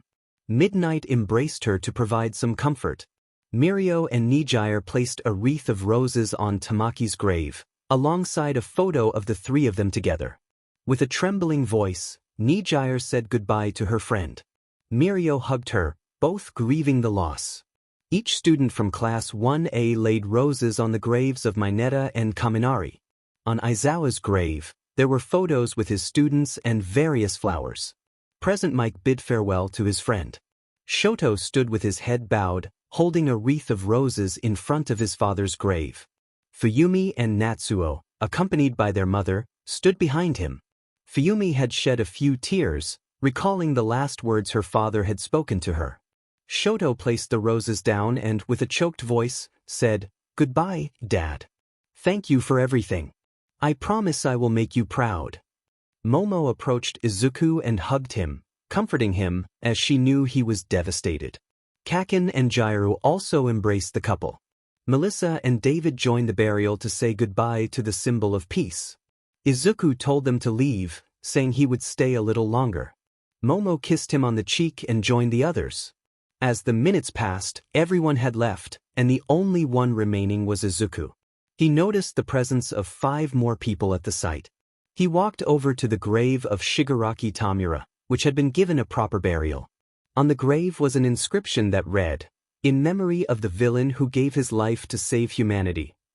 Izuku placed some roses there, and beside him stood Toga, Twice, Kurojiri, and Mr. Compress. Izuku expressed his condolences to them. Toga, uncertain, asked if he would capture her. Izuku replied that he would not, as they had been of great help, and he had no reason to do so. He asked Toga what she would do now, whether she would continue being a villain. She hesitated, and he told her that next year they would reopen admissions for you. "I'll be waiting for you there. It would be a shame to waste your talent," he added before leaving the members of the League of Villains behind. Dabi stood before his father's grave, placing a blue flame that read, "This flame will never extinguish, old man. This way, You will always shine, hero endeavor. Goodbye, Dad. The news reported on the tragic battle that had cost the lives of several heroes and the fall of the symbol of peace. 3 days later, in the city center, many people gathered alongside various heroes and the students from the academy. Principal Nizu thanked everyone for being present. As you know, several heroes are no longer with us, a painful loss for all. That is why we will pay tribute to them for their courage and sacrifice. Midnight and a milady unveiled a large curtain, revealing a massive statue of the fallen heroes. All Might stood at the center, flanked by the other heroes, and there was a statue of the 3 students who had passed away. The crowd applauded, as it was a fitting tribute to remember them. Izuku quietly said, "I hope you're watching this, Mineta. Now you have your own statue, my friend." Several people approached to commemorate the statue in honor of the heroes. Momo tenderly held Izuku's hand, and they both smiled as they watched several children come closer to see the statue. 2 years later, on the last day of Class 3A, the students were just 1 day away from graduating as professional heroes. They were beloved by the people, having accomplished great feats in saving many lives. Izuku was regarded as the new symbol of peace. Kirishima suggested going out to eat to celebrate their last day, and Bakugo was about to speak, but Jiro interrupted, assuring that he, Izuku, and Momo would also join. At that moment, Nijire Hado and Mirio entered, smiling. "We wanted to invite you all to dinner to celebrate your graduation," Nijire said. Behind Mirio, Eri rushed into Izuku's arms with great joy. "You're quite impatient, aren't you, Eri?" Izuku said as she also hugged Momo. In a playful tone, Bakugo asked for a greeting, and Eri joyfully hugged him. Mirio commented that she had missed them, and Nijire explained that Eri viewed Izuku and Momo as parental figures. Mirio inquired if Izuku and Bakugo would join their agency until they established their own. "Of course," Izuku replied. Nijire then asked Momo if she would join her, to which Momo happily agreed. With a teasing tone, Nijire asked when the wedding would be. Momo and Izuku blushed, and she responded that it would be in 3 months. "I can't wait for that day to arrive," Nijire exclaimed. Izuku shared her excitement, glancing at Momo, who blushed even deeper. Mirio suggested they go out to celebrate, and the entire class cheered with excitement as they began to leave. Izuku told them to go ahead and that he would catch up shortly. Momo gave him a quick kiss on the lips before joining the others. Izuku remained alone in the classroom, reminiscing about the old days. He gazed out the window at the expansive campus courtyard, recalling his first test with Aizawa. A smile crossed his face as he remembered that moment. After a few minutes, he left the classroom and started walking through the hallways of the academy. On his way, he bumped into a blonde girl. Before she could fall, Izuku caught her. "I'm sorry, Toga-san, I was distracted." Toga smiled and assured him it was no problem. She had decided to enroll at UA and had changed her ways. "Tomorrow, you'll be a full-fledged professional hero, the symbol of peace, Deku, bearer of 8 quirks. Sounds amazing, doesn't it?" Izuku thanked her for her kind words and wished her luck, hoping to see her become a great heroine in the future. Toga promised she wouldn't rest until she graduated and expressed her longing to work with him. Izuku smiled warmly and continued on his way, exiting the academy. As he left the campus, he received several messages on his phone. He smiled upon seeing a message from Melissa, who informed him that she and her father would be in Japan to see him graduate and that she would design his new suit as the new symbol of peace. Izuku replied that he was eagerly looking forward to their arrival. While walking, he passed through the city center, where several children and teenagers were taking pictures with the statues of heroes. Some kids asked to take a photo with him, and he was always happy to oblige. Amidst the crowd, he spotted Eli, who looked at him with a tender smile, but when he blinked, she vanished. He searched around but couldn't find her. Not dwelling on it any longer, he headed to the cemetery with a large bouquet of roses, as he did every day to visit his friends, his mother, and his teachers. The graves were always adorned with appealing roses. "Mom, All Might, tomorrow I will finally be a true hero. My dream is coming true," Izuku said, expressing his gratitude to Aizawa for everything he had done for him. He looked up at the cloudy sky and began to recall various memories, piecing together fragments of his past. He closed his eyes, feeling as if everything around him had come to a standstill. When he opened them, he smiled and said, "Well then, you don't need me anymore, do you, Liz?" Liz manifested physically, emerging from Izuku's body. "So you knew," Liz said. Izuku nodded, understanding that she was not his quirk but had used his body as a vessel. "I suppose you no longer need me, after all. This day was bound to come sooner or later, wasn't it?" Liz conjured a clock in her right eye as she began to levitate in the sky. Two large, appealing wings sprouted from her back, and her attire transformed into shining white armor, crowned with light. Izuku smiled at the sight of her. "I'm happy to see you again, Liz, or should I say, Eli." As he said this, her hair changed to a light brown, and she simply smiled as she looked at Izuku. "To the hero who inspired my dream of becoming a great hero like him, I wanted to save people with a big smile. A smile that could bring peace to those around me. Sometimes, I wake up in the early hours of the morning due to memories from my past, memories that haunt me since the day I lost precious people. Nana, are you there?" was the question I asked every time I found myself surrounded by those memories that marked my skin and soul.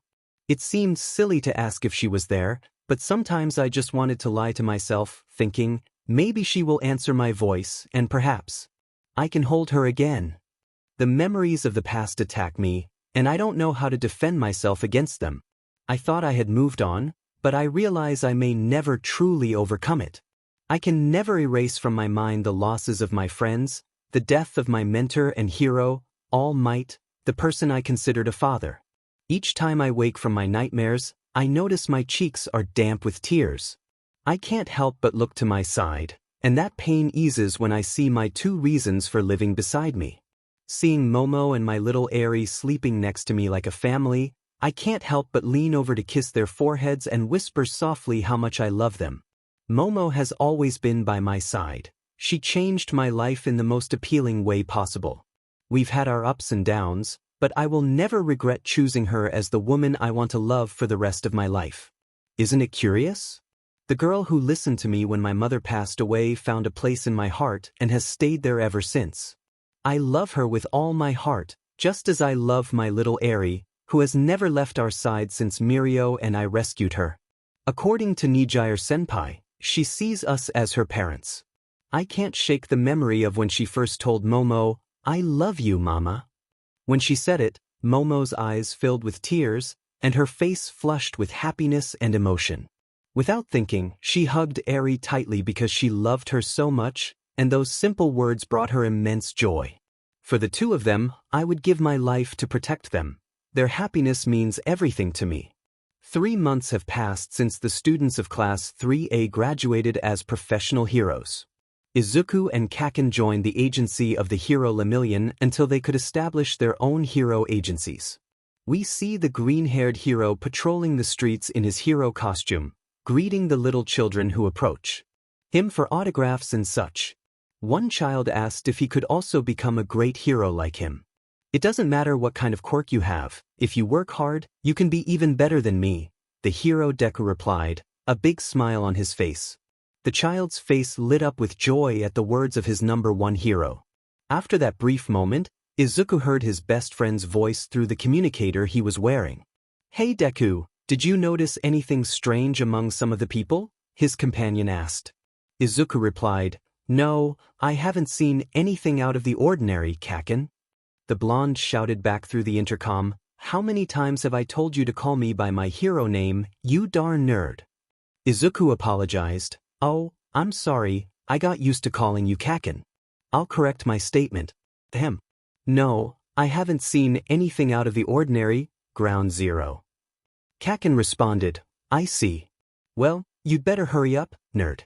In an hour, it's your wedding, and you need to prepare for everything. I'm going to change. I promised Jairu I wouldn't patrol much today. Besides, everyone is going to attend the wedding of the symbol of peace.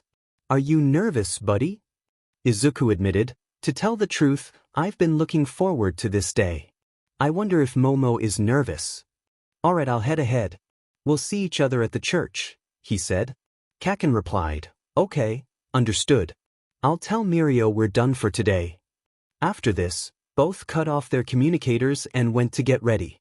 Meanwhile, a certain dark-haired girl was looking at herself in the mirror, wearing a appealing dress and blushing deeply. "Kaya, you look really appealing, Momo," Mina exclaimed. "I bet Izuku won't be able to take his eyes off you with how lovely you look." Momo blushed even more. A certain orange-haired girl chimed in, "Mina is right, you look truly stunning. I'm so happy for your wedding, I can hardly contain my excitement." "Thank you girls for being by my side," Momo replied.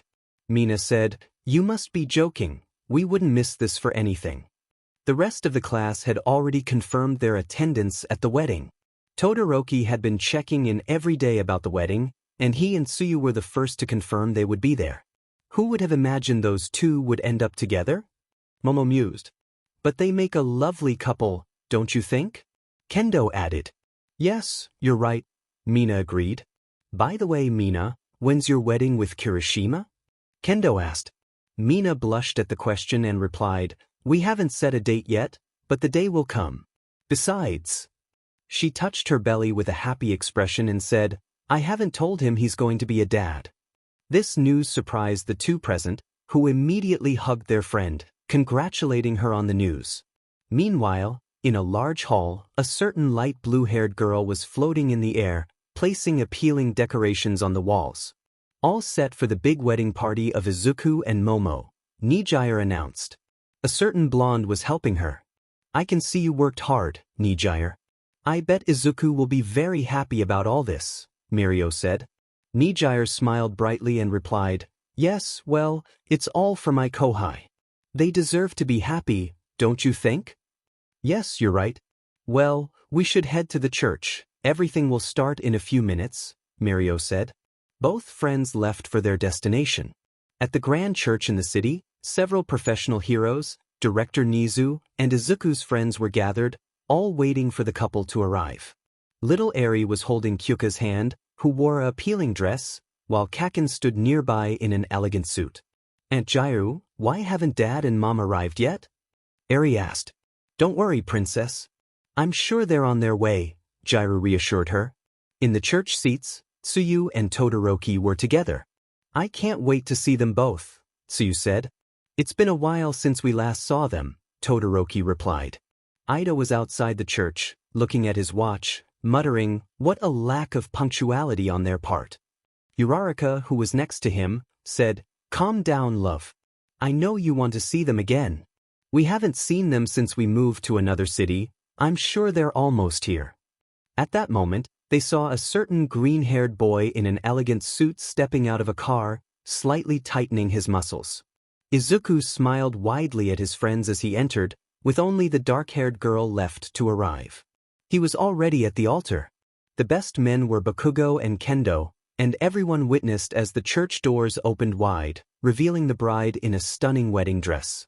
Izuku couldn't help but blush as the day he had been eagerly anticipating finally arrived. He was about to marry the woman he loved more than anything.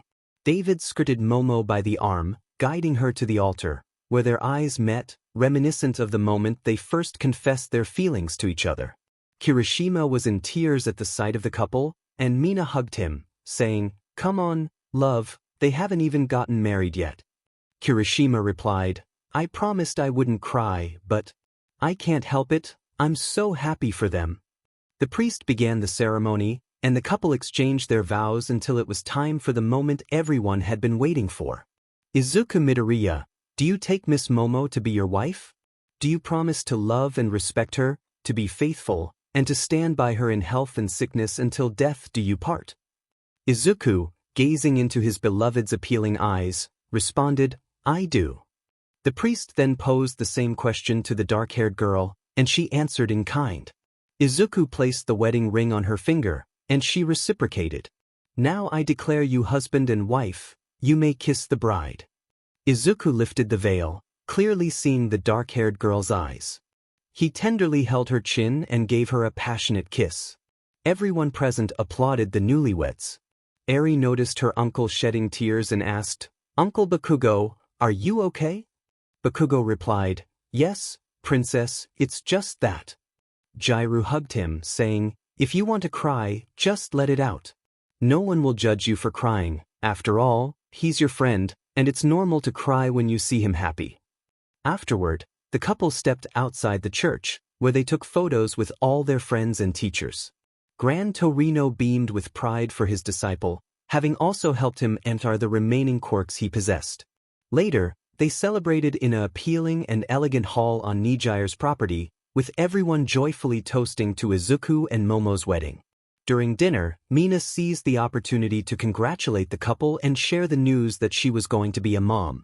This revelation surprised everyone, but they quickly offered their congratulations on the wonderful news. Kirishima was overwhelmed with happiness and emotion, unable to believe it. The joy he felt was indescribable, and he struggled to find the words to express it. After that memorable day, Izuku and Momo embarked on their honeymoon abroad. Eri stayed with Bakugo and Jairu. A week passed, and we find the green-haired boy and the dark-haired girl sleeping together, their bodies covered by the sheets of their bed. Momo lay atop Izuku, who was tenderly hugging her while stroking her hair. He whispered softly in her ear, I love you, my life. At those words, Momo hugged him tighter, a broad smile on her face as she replied, I love you more, and you have no idea how much. They shared a sweet kiss on the lips. Without a doubt, both were blissfully happy on their honeymoon. Weeks passed since they returned to Japan from their honeymoon. Izuku resumed his life as the symbol of peace, patrolling the streets with his best friend. While they conversed, a question arose. It's a shame Kaminari and the others couldn't be at your wedding, Bakugo said. I'm sure wherever they are, they're happy for you, buddy. Izuku replied, thanks. Sometimes I wish I could see them one more time. Bakugo added, without her, none of this would have been possible. It's a shame that. Izuku interrupted, believe it or not, she's alive. I can't tell you much since it's a secret, but Eli is alive. Bakugo was taken aback by this news and was about to respond when a loud noise erupted in the sky. A large circle appeared above them, and Bakugo and Izuku recognized it as the same color as the sphere in which he had previously been trapped. From it, several celestial bolts struck the city right in front of them, creating a massive explosion. On the streets, Izuku and Kaken quickly moved to safety, pulling people away from danger. Bakugo exclaimed, what was that? Izuku wore a serious expression as the dust settled, revealing a young man, almost the same age as Izuku, perhaps a little older. He had 6 pairs of white wings and wore golden armor that covered only his torso, along with golden bracelets on his arms and golden boots on his legs. His eyes were a bright blue, and his short hair was platinum. He lifted his gaze to meet Izuku's eyes and, with a voice that commanded attention, said, I see, so you are the human for whom my sister broke the sacred rules. Not just once, but twice. Izuku thought, sister? Is he talking about Eli? Bakugo shouted, who the heck are you, stranger? The figure replied, I feel pity for your soul, human. I'll ask you only once, where is Eli? I know she activated her power to create realities in which you were involved. You know what I like most about all this? I will have the pleasure of killing you again, just like I did in the past. Izuku asked, huh? Past? Bakugo noticed that the people around them were unconscious. He called for help through his communicator, but there was no response. Demon it, we can't take this lightly, he said, preparing his explosions, ready to attack when he had to dodge a golden lightning bolt. Where did that attack come from? Bakugo wondered. The figure in front of them smiled slightly and said, wow, you don't recognize your own friend's technique. Bakugo and Izuku's eyes widened. The figure pointed to a specific building, where they saw a certain blonde who had been disintegrated in the battle against All for One. Kei Kaminari? Izuku gasped. He noticed that behind the figure were others wearing black robes. They stepped forward, revealing their faces, and Izuku was left speechless. The figure said, it's time for you to accept that because of your mistake, they died, and now it's your turn to join them, Izuku Midoriya. This time, I'll kill both of you at once. I'll kill you and Eli, and I'll obtain the blessing she received at B. Chapter End. Unrequited Love. Izuku x Momo. In these stories, the events that give rise to the Dekuverse are narrated. If you have already read and are up to date, I ask you to wait until June 5th to see the first part of the Dekuverse. This will be like a two-part movie that concludes the realities created by Eli, and we will also learn more about the love story between Izuku and Eli from 3,800 years ago. Here it is, a day earlier than promised, the first part of the Dekuverse. I hope you enjoy it. Were my actions wrong? I just wanted to be like them. I wanted to stop living a dull, emotionless life. I longed to experience the life that humans led, laughing with friends, going on dates, falling in love, and feeling all of that. However, those around me were limited to showing false smiles and being neutral in every sense. Since we decided to bless humans with a special talent known as cozy eye or quirks, we have been watching them. My people were convinced that if the weak were given a bit of power, they would be filled with greed and a longing to rule over all species. Before our eyes, they were merely puppets controlled by us. I have watched them since they began to civilize. Among all my brothers and sisters, I was the one who received the power to create other realities to the extent of restarting everything from scratch. It was a power that could change the entire course of history and events. Many will discover angels as powerful and benevolent beings, but they have no idea how mistaken they are. Since that power was bestowed upon me, my siblings, though they did not show it, despised me for being the bearer of such an ability. Our race is governed by a hierarchy of power. At that time, I was consecrated as the second strongest angel, while the first place was held by an angel more powerful than all the others. I am the middle sibling with one younger brother and one older brother. I never had a good relationship with my older brother, but I shared a special bond with Serial, my younger brother. We were inseparable, and when we joined forces to fight, the rest of our siblings could not easily defeat us. We always shared the same thoughts, as if we were connected. He was the only one who understood me in that place filled with beings who considered themselves perfect. Our supreme deity, who reigned over all of us, had passed on to rest, leaving my older brother in charge of the laws and rules. One of the things we were forbidden to do was to interfere directly in the human world. We could only observe their growth. We could descend to see them up close, but we could not make a physical presence. If we did, we would be severely punished. Angels have wings that represent our nature. Breaking the rules meant losing our wings, which are the only thing that identifies us as angels. One day, I decided to descend into the mortal world to see what they were doing. I slightly altered my appearance, adopting a human form with platinum hair tied in a long ponytail and sky blue eyes, dressed in a light blue dress. It was a Tuesday afternoon when I met him. I was sitting on a appealing hill on the outskirts of a village that was beginning to grow near the kingdom of Azahor. Civilization was still not advanced. There were only small houses. I was absorbed in the appealing sunset that illuminated the human world with orange hues. The view of the starry sky and the full moon was what I loved most. That night, the temperature was slowly dropping, and all my focus was on the starry sky until I felt a warm sensation on my shoulders. I directed my gaze to my shoulders, noticing a warm blanket enveloping much of my body. When I looked up, I found myself staring into emerald eyes that radiated warmth and kindness.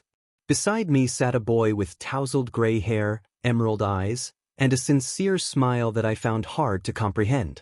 "Sorry to interrupt your concentration," he said, his tone different from what I was used to. "It's a bit chilly tonight, so I brought you this blanket, miss. I always see you sitting on this hill." His words struck me as unusual. I could only look at him for a few seconds before wrapping myself in the blanket and saying, "Thank you." The boy sat beside me, his bright eyes fixed on the moon. "It's an appealing view, isn't it?" I turned my gaze to the stunning starry sky and replied with a slight smile, "Yes, it's an appealing view.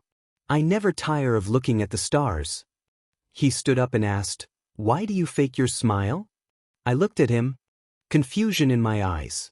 He continued, "Your smile doesn't seem sincere. It might be wrong of me to say this, but it looks forced and dim.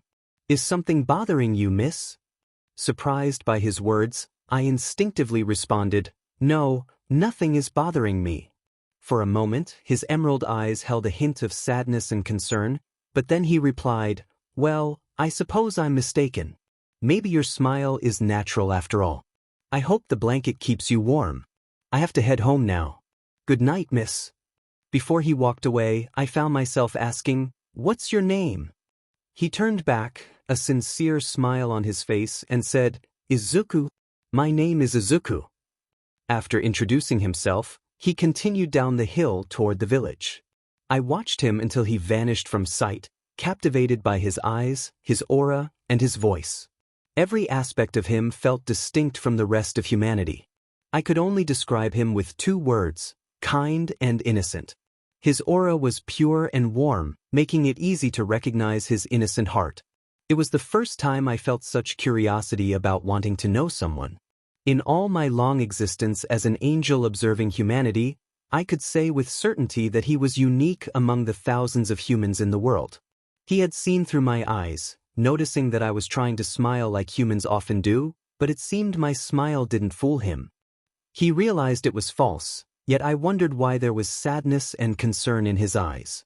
Why did he care so much for someone he had just met? After a few minutes, I stood up and disappeared in a flash of blue light, reappearing in an appealing meadow covered in grass and lovely white roses. Someone approached me, saying, "You came to visit again today, Eli One-san." I turned to see a appealing girl with two small black horns on her head. She looked human, with scarlet eyes and hair that reached her shoulders, her bangs covering one eye. She had a radiant smile, and though she appeared to be a teenager of about 13, she was actually 250 years old. "Yes, I came to see you, Hasami-chan," I replied with a gentle smile. "Eli One-san, as always, you're welcome in the demon realm. If you're looking for my brother Isvath or Katsuki Nii-san, one of them is sleeping under the usual tree, and the other is practicing his explosions near the waterfall. You know how they are, they never want to help us with tasks for the humans. For some reason, they just hate them and don't take the time to get to know them." "I see. To be honest, I don't fully understand humans either, which is why I'm observing them," I admitted. "There's not much to understand, One-san. They are shades of various colors, some are dark and gray, but others have a unique hue," the appealing girl said with a warm smile. "It seems you understand them better than I do, Hasami-chan. I'm sure that one day, Eli One-san, you will connect with humans better than anyone. I bet you'll find something in one of them that attracts you and makes you fall in love," she said with a gentle laugh. I playfully tugged at her cheeks. "So you want to tease me, huh? You know angels can't have or feel emotions." "That's not true, One-san. Both angels and demons have hearts, so no one can tell the heart what to do. If it wants you to fall in love, you will, without being able to resist. All it takes is for you to meet the right person who will give you that little push. Well, One-san, I have to go help my other siblings. See you later," she said, walking away with a warm smile. I was left pondering her last words, and the image of the human I had just met came to mind. I shook my head slightly and began walking toward the waterfall. Upon arrival, I found a boy who looked about 17 in human terms, just like me. He had black hair that turned blood red at the tips, and his intense crimson eyes held a scar that formed an X between them. "I see you're training as always, Katsuki," I said. He turned to look at me, irritation evident on his face. My day was going so well until you showed up, stupid angel," he spat, turning away. I gave him a playful smack on the head. "What did you just call me? Why do you hit me, you crazy girl? Do you want to die?" he retorted. "That hit was well-deserved, and you know it. Tiki, you're as annoying as those stupid humans. Why don't you go bother my older brother instead?" "Well, I came here to ask you for a favor." Do you have a favor to ask?" Katsuki asked with a hint of mockery. I replied, "I want you to help me understand humans better." Katsuki shook his head without hesitation. "I refuse. Humans are all foolish and annoying. If you want help, go ask my brother, though I doubt he'll assist you," he said, still teasing. I sighed. "I guess I can't count on you." I was about to leave when Katsuki's voice stopped me. "Maybe I'll think about it." I turned around, surprised. "Huh." Katsuki, turning his back to me, said, Maybe I'll consider helping you. He then resumed his training, and I smiled softly, saying, "Thank you." The appealing angel left to see Isvath, but she didn't receive the response she had hoped for. Resigned, she decided to spend some time with the local demons, who welcomed her warmly. After a long while, she returned to the heavens, where she encountered her younger brother, Serial. "I see you finally made it back, sister," he said, looking like a 13-year-old boy with platinum hair and blue eyes, a gentle smile on his face. "Let me guess, you were in the human world again, right?" I smiled. "What can I say? You know me better than anyone. Thank you for covering for me with my tasks here in the heavens." "Anytime. After all, I can't refuse a request from my older sister," Serial replied. I hugged my brother, saying, "You're the best." "Are you going to the human world again tomorrow?" Serial asked. "Yes, I want to learn more about them," I said. True to her word, the next day, the appealing angel returned to the human world, spending the morning and afternoon wandering among the people and sampling their food. As was her custom, she settled on her favorite hill at sunset. This time, when she reached the top, her eyes widened slightly at the sight of the boy from the previous day sitting there. He turned to her and with a warm smile, he said, "I see it's you, miss. It's a pleasure to see you again." Eli replied, "Ah, yes, the same to you."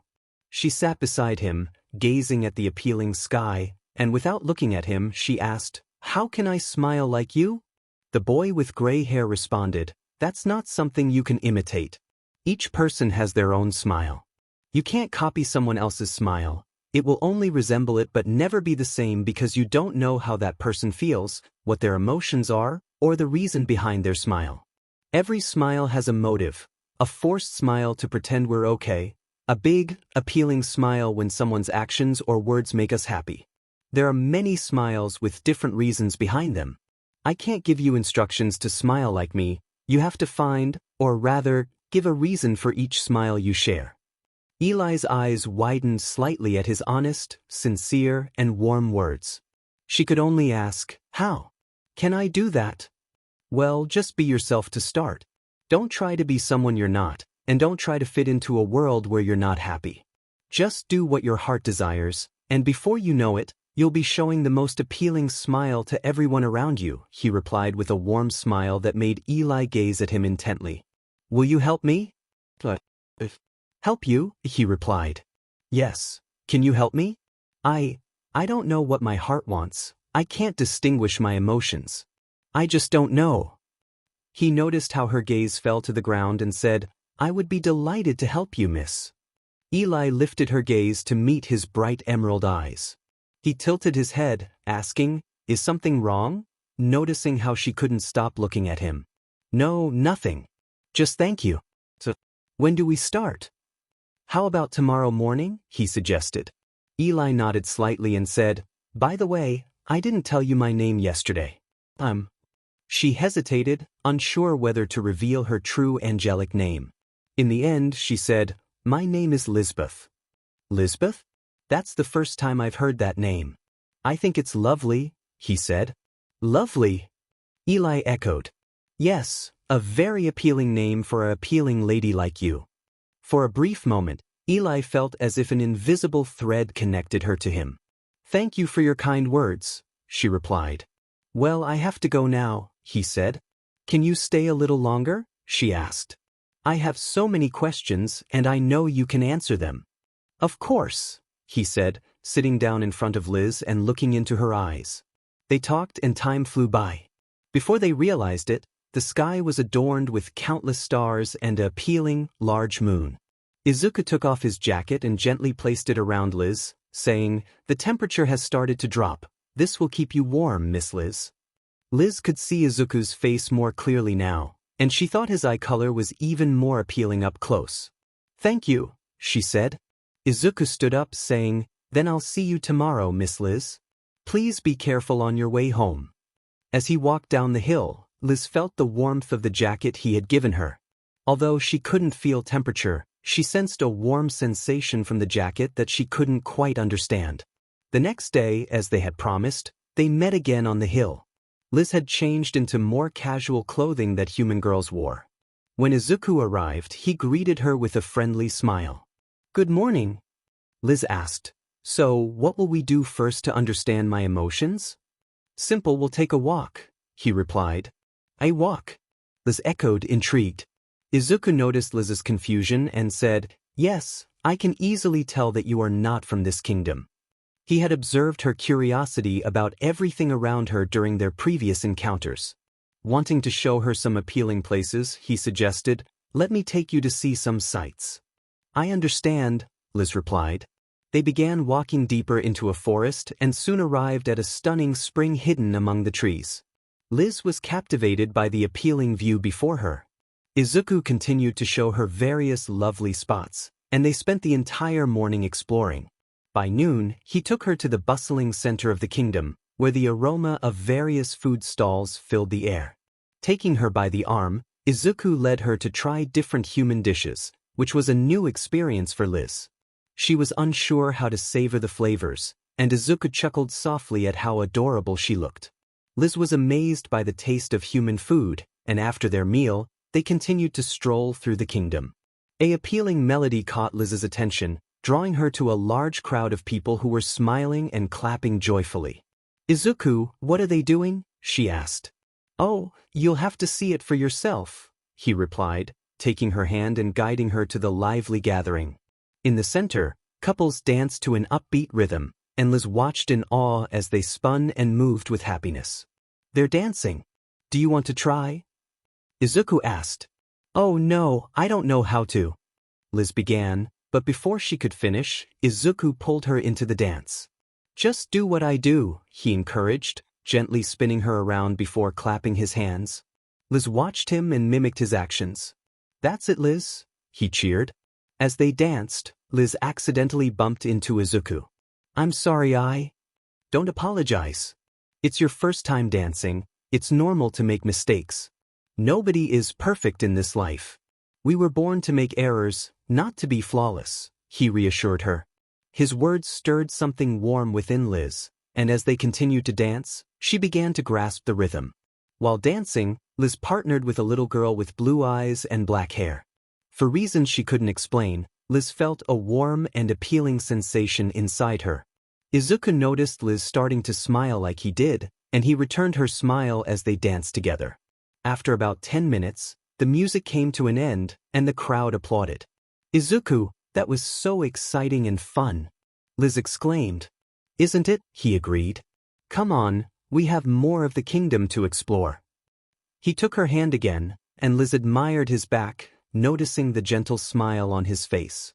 From that day on, they began to meet every day, visiting various places, dancing, and enjoying each other's company.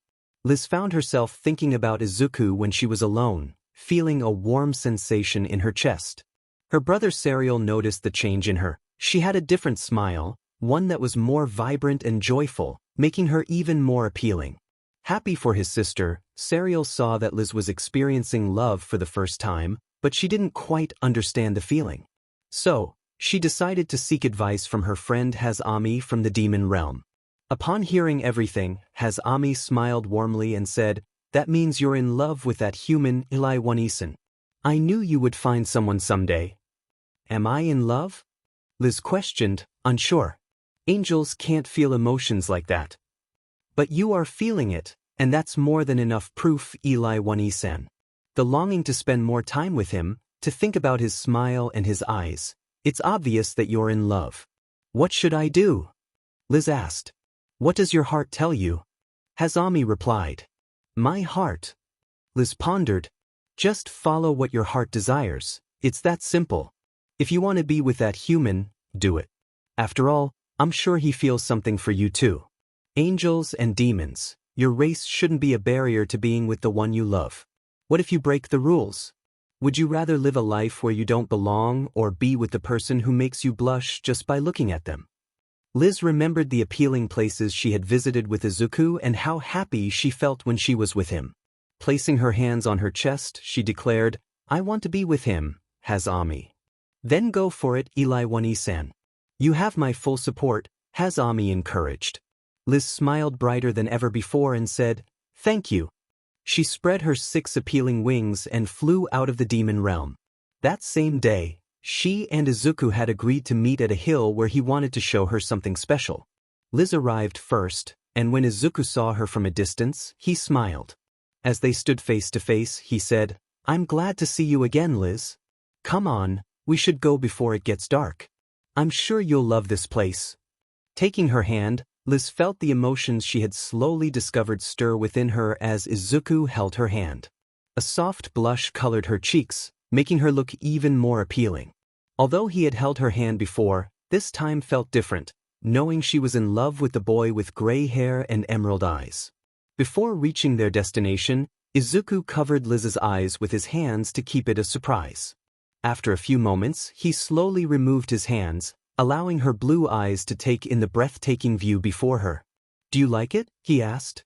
Liz looked at the appealing pond in front of her, illuminated by a myriad of colors. They were inside a cave adorned with thousands of sparkling diamonds and rubies, all reflecting the soft light of the moon that filtered in from above, creating a breathtaking scene. "It's appealing," Liz whispered, her eyes wide with wonder. Izuku smiled, feeling a sense of pride. "I found this place not long ago, and I wanted to share it with you. I wanted you to see this amazing spot with me." As they stood together, Liz gently intertwined her fingers with Izuku's, a tender gesture that made his heart race. "Thank you. I'm really happy to have met you, Izuku," she said, her voice filled with sincerity. "I feel the same way, Liz," he replied, his gaze steady on her. "What is it that you would most like to do in life?" he asked, genuinely curious. Liz paused for a moment, contemplating her answer. "Well, there's one thing I want to do that I know I would never regret." "And you?" she prompted. Izuku hesitated, but before he could respond, he felt a spark of courage. He leaned in, and their lips met in a warm kiss. In her thoughts, Liz wondered, is this what humans call a kiss? The moment lingered between them, filled with unspoken feelings and the promise of more adventures to come.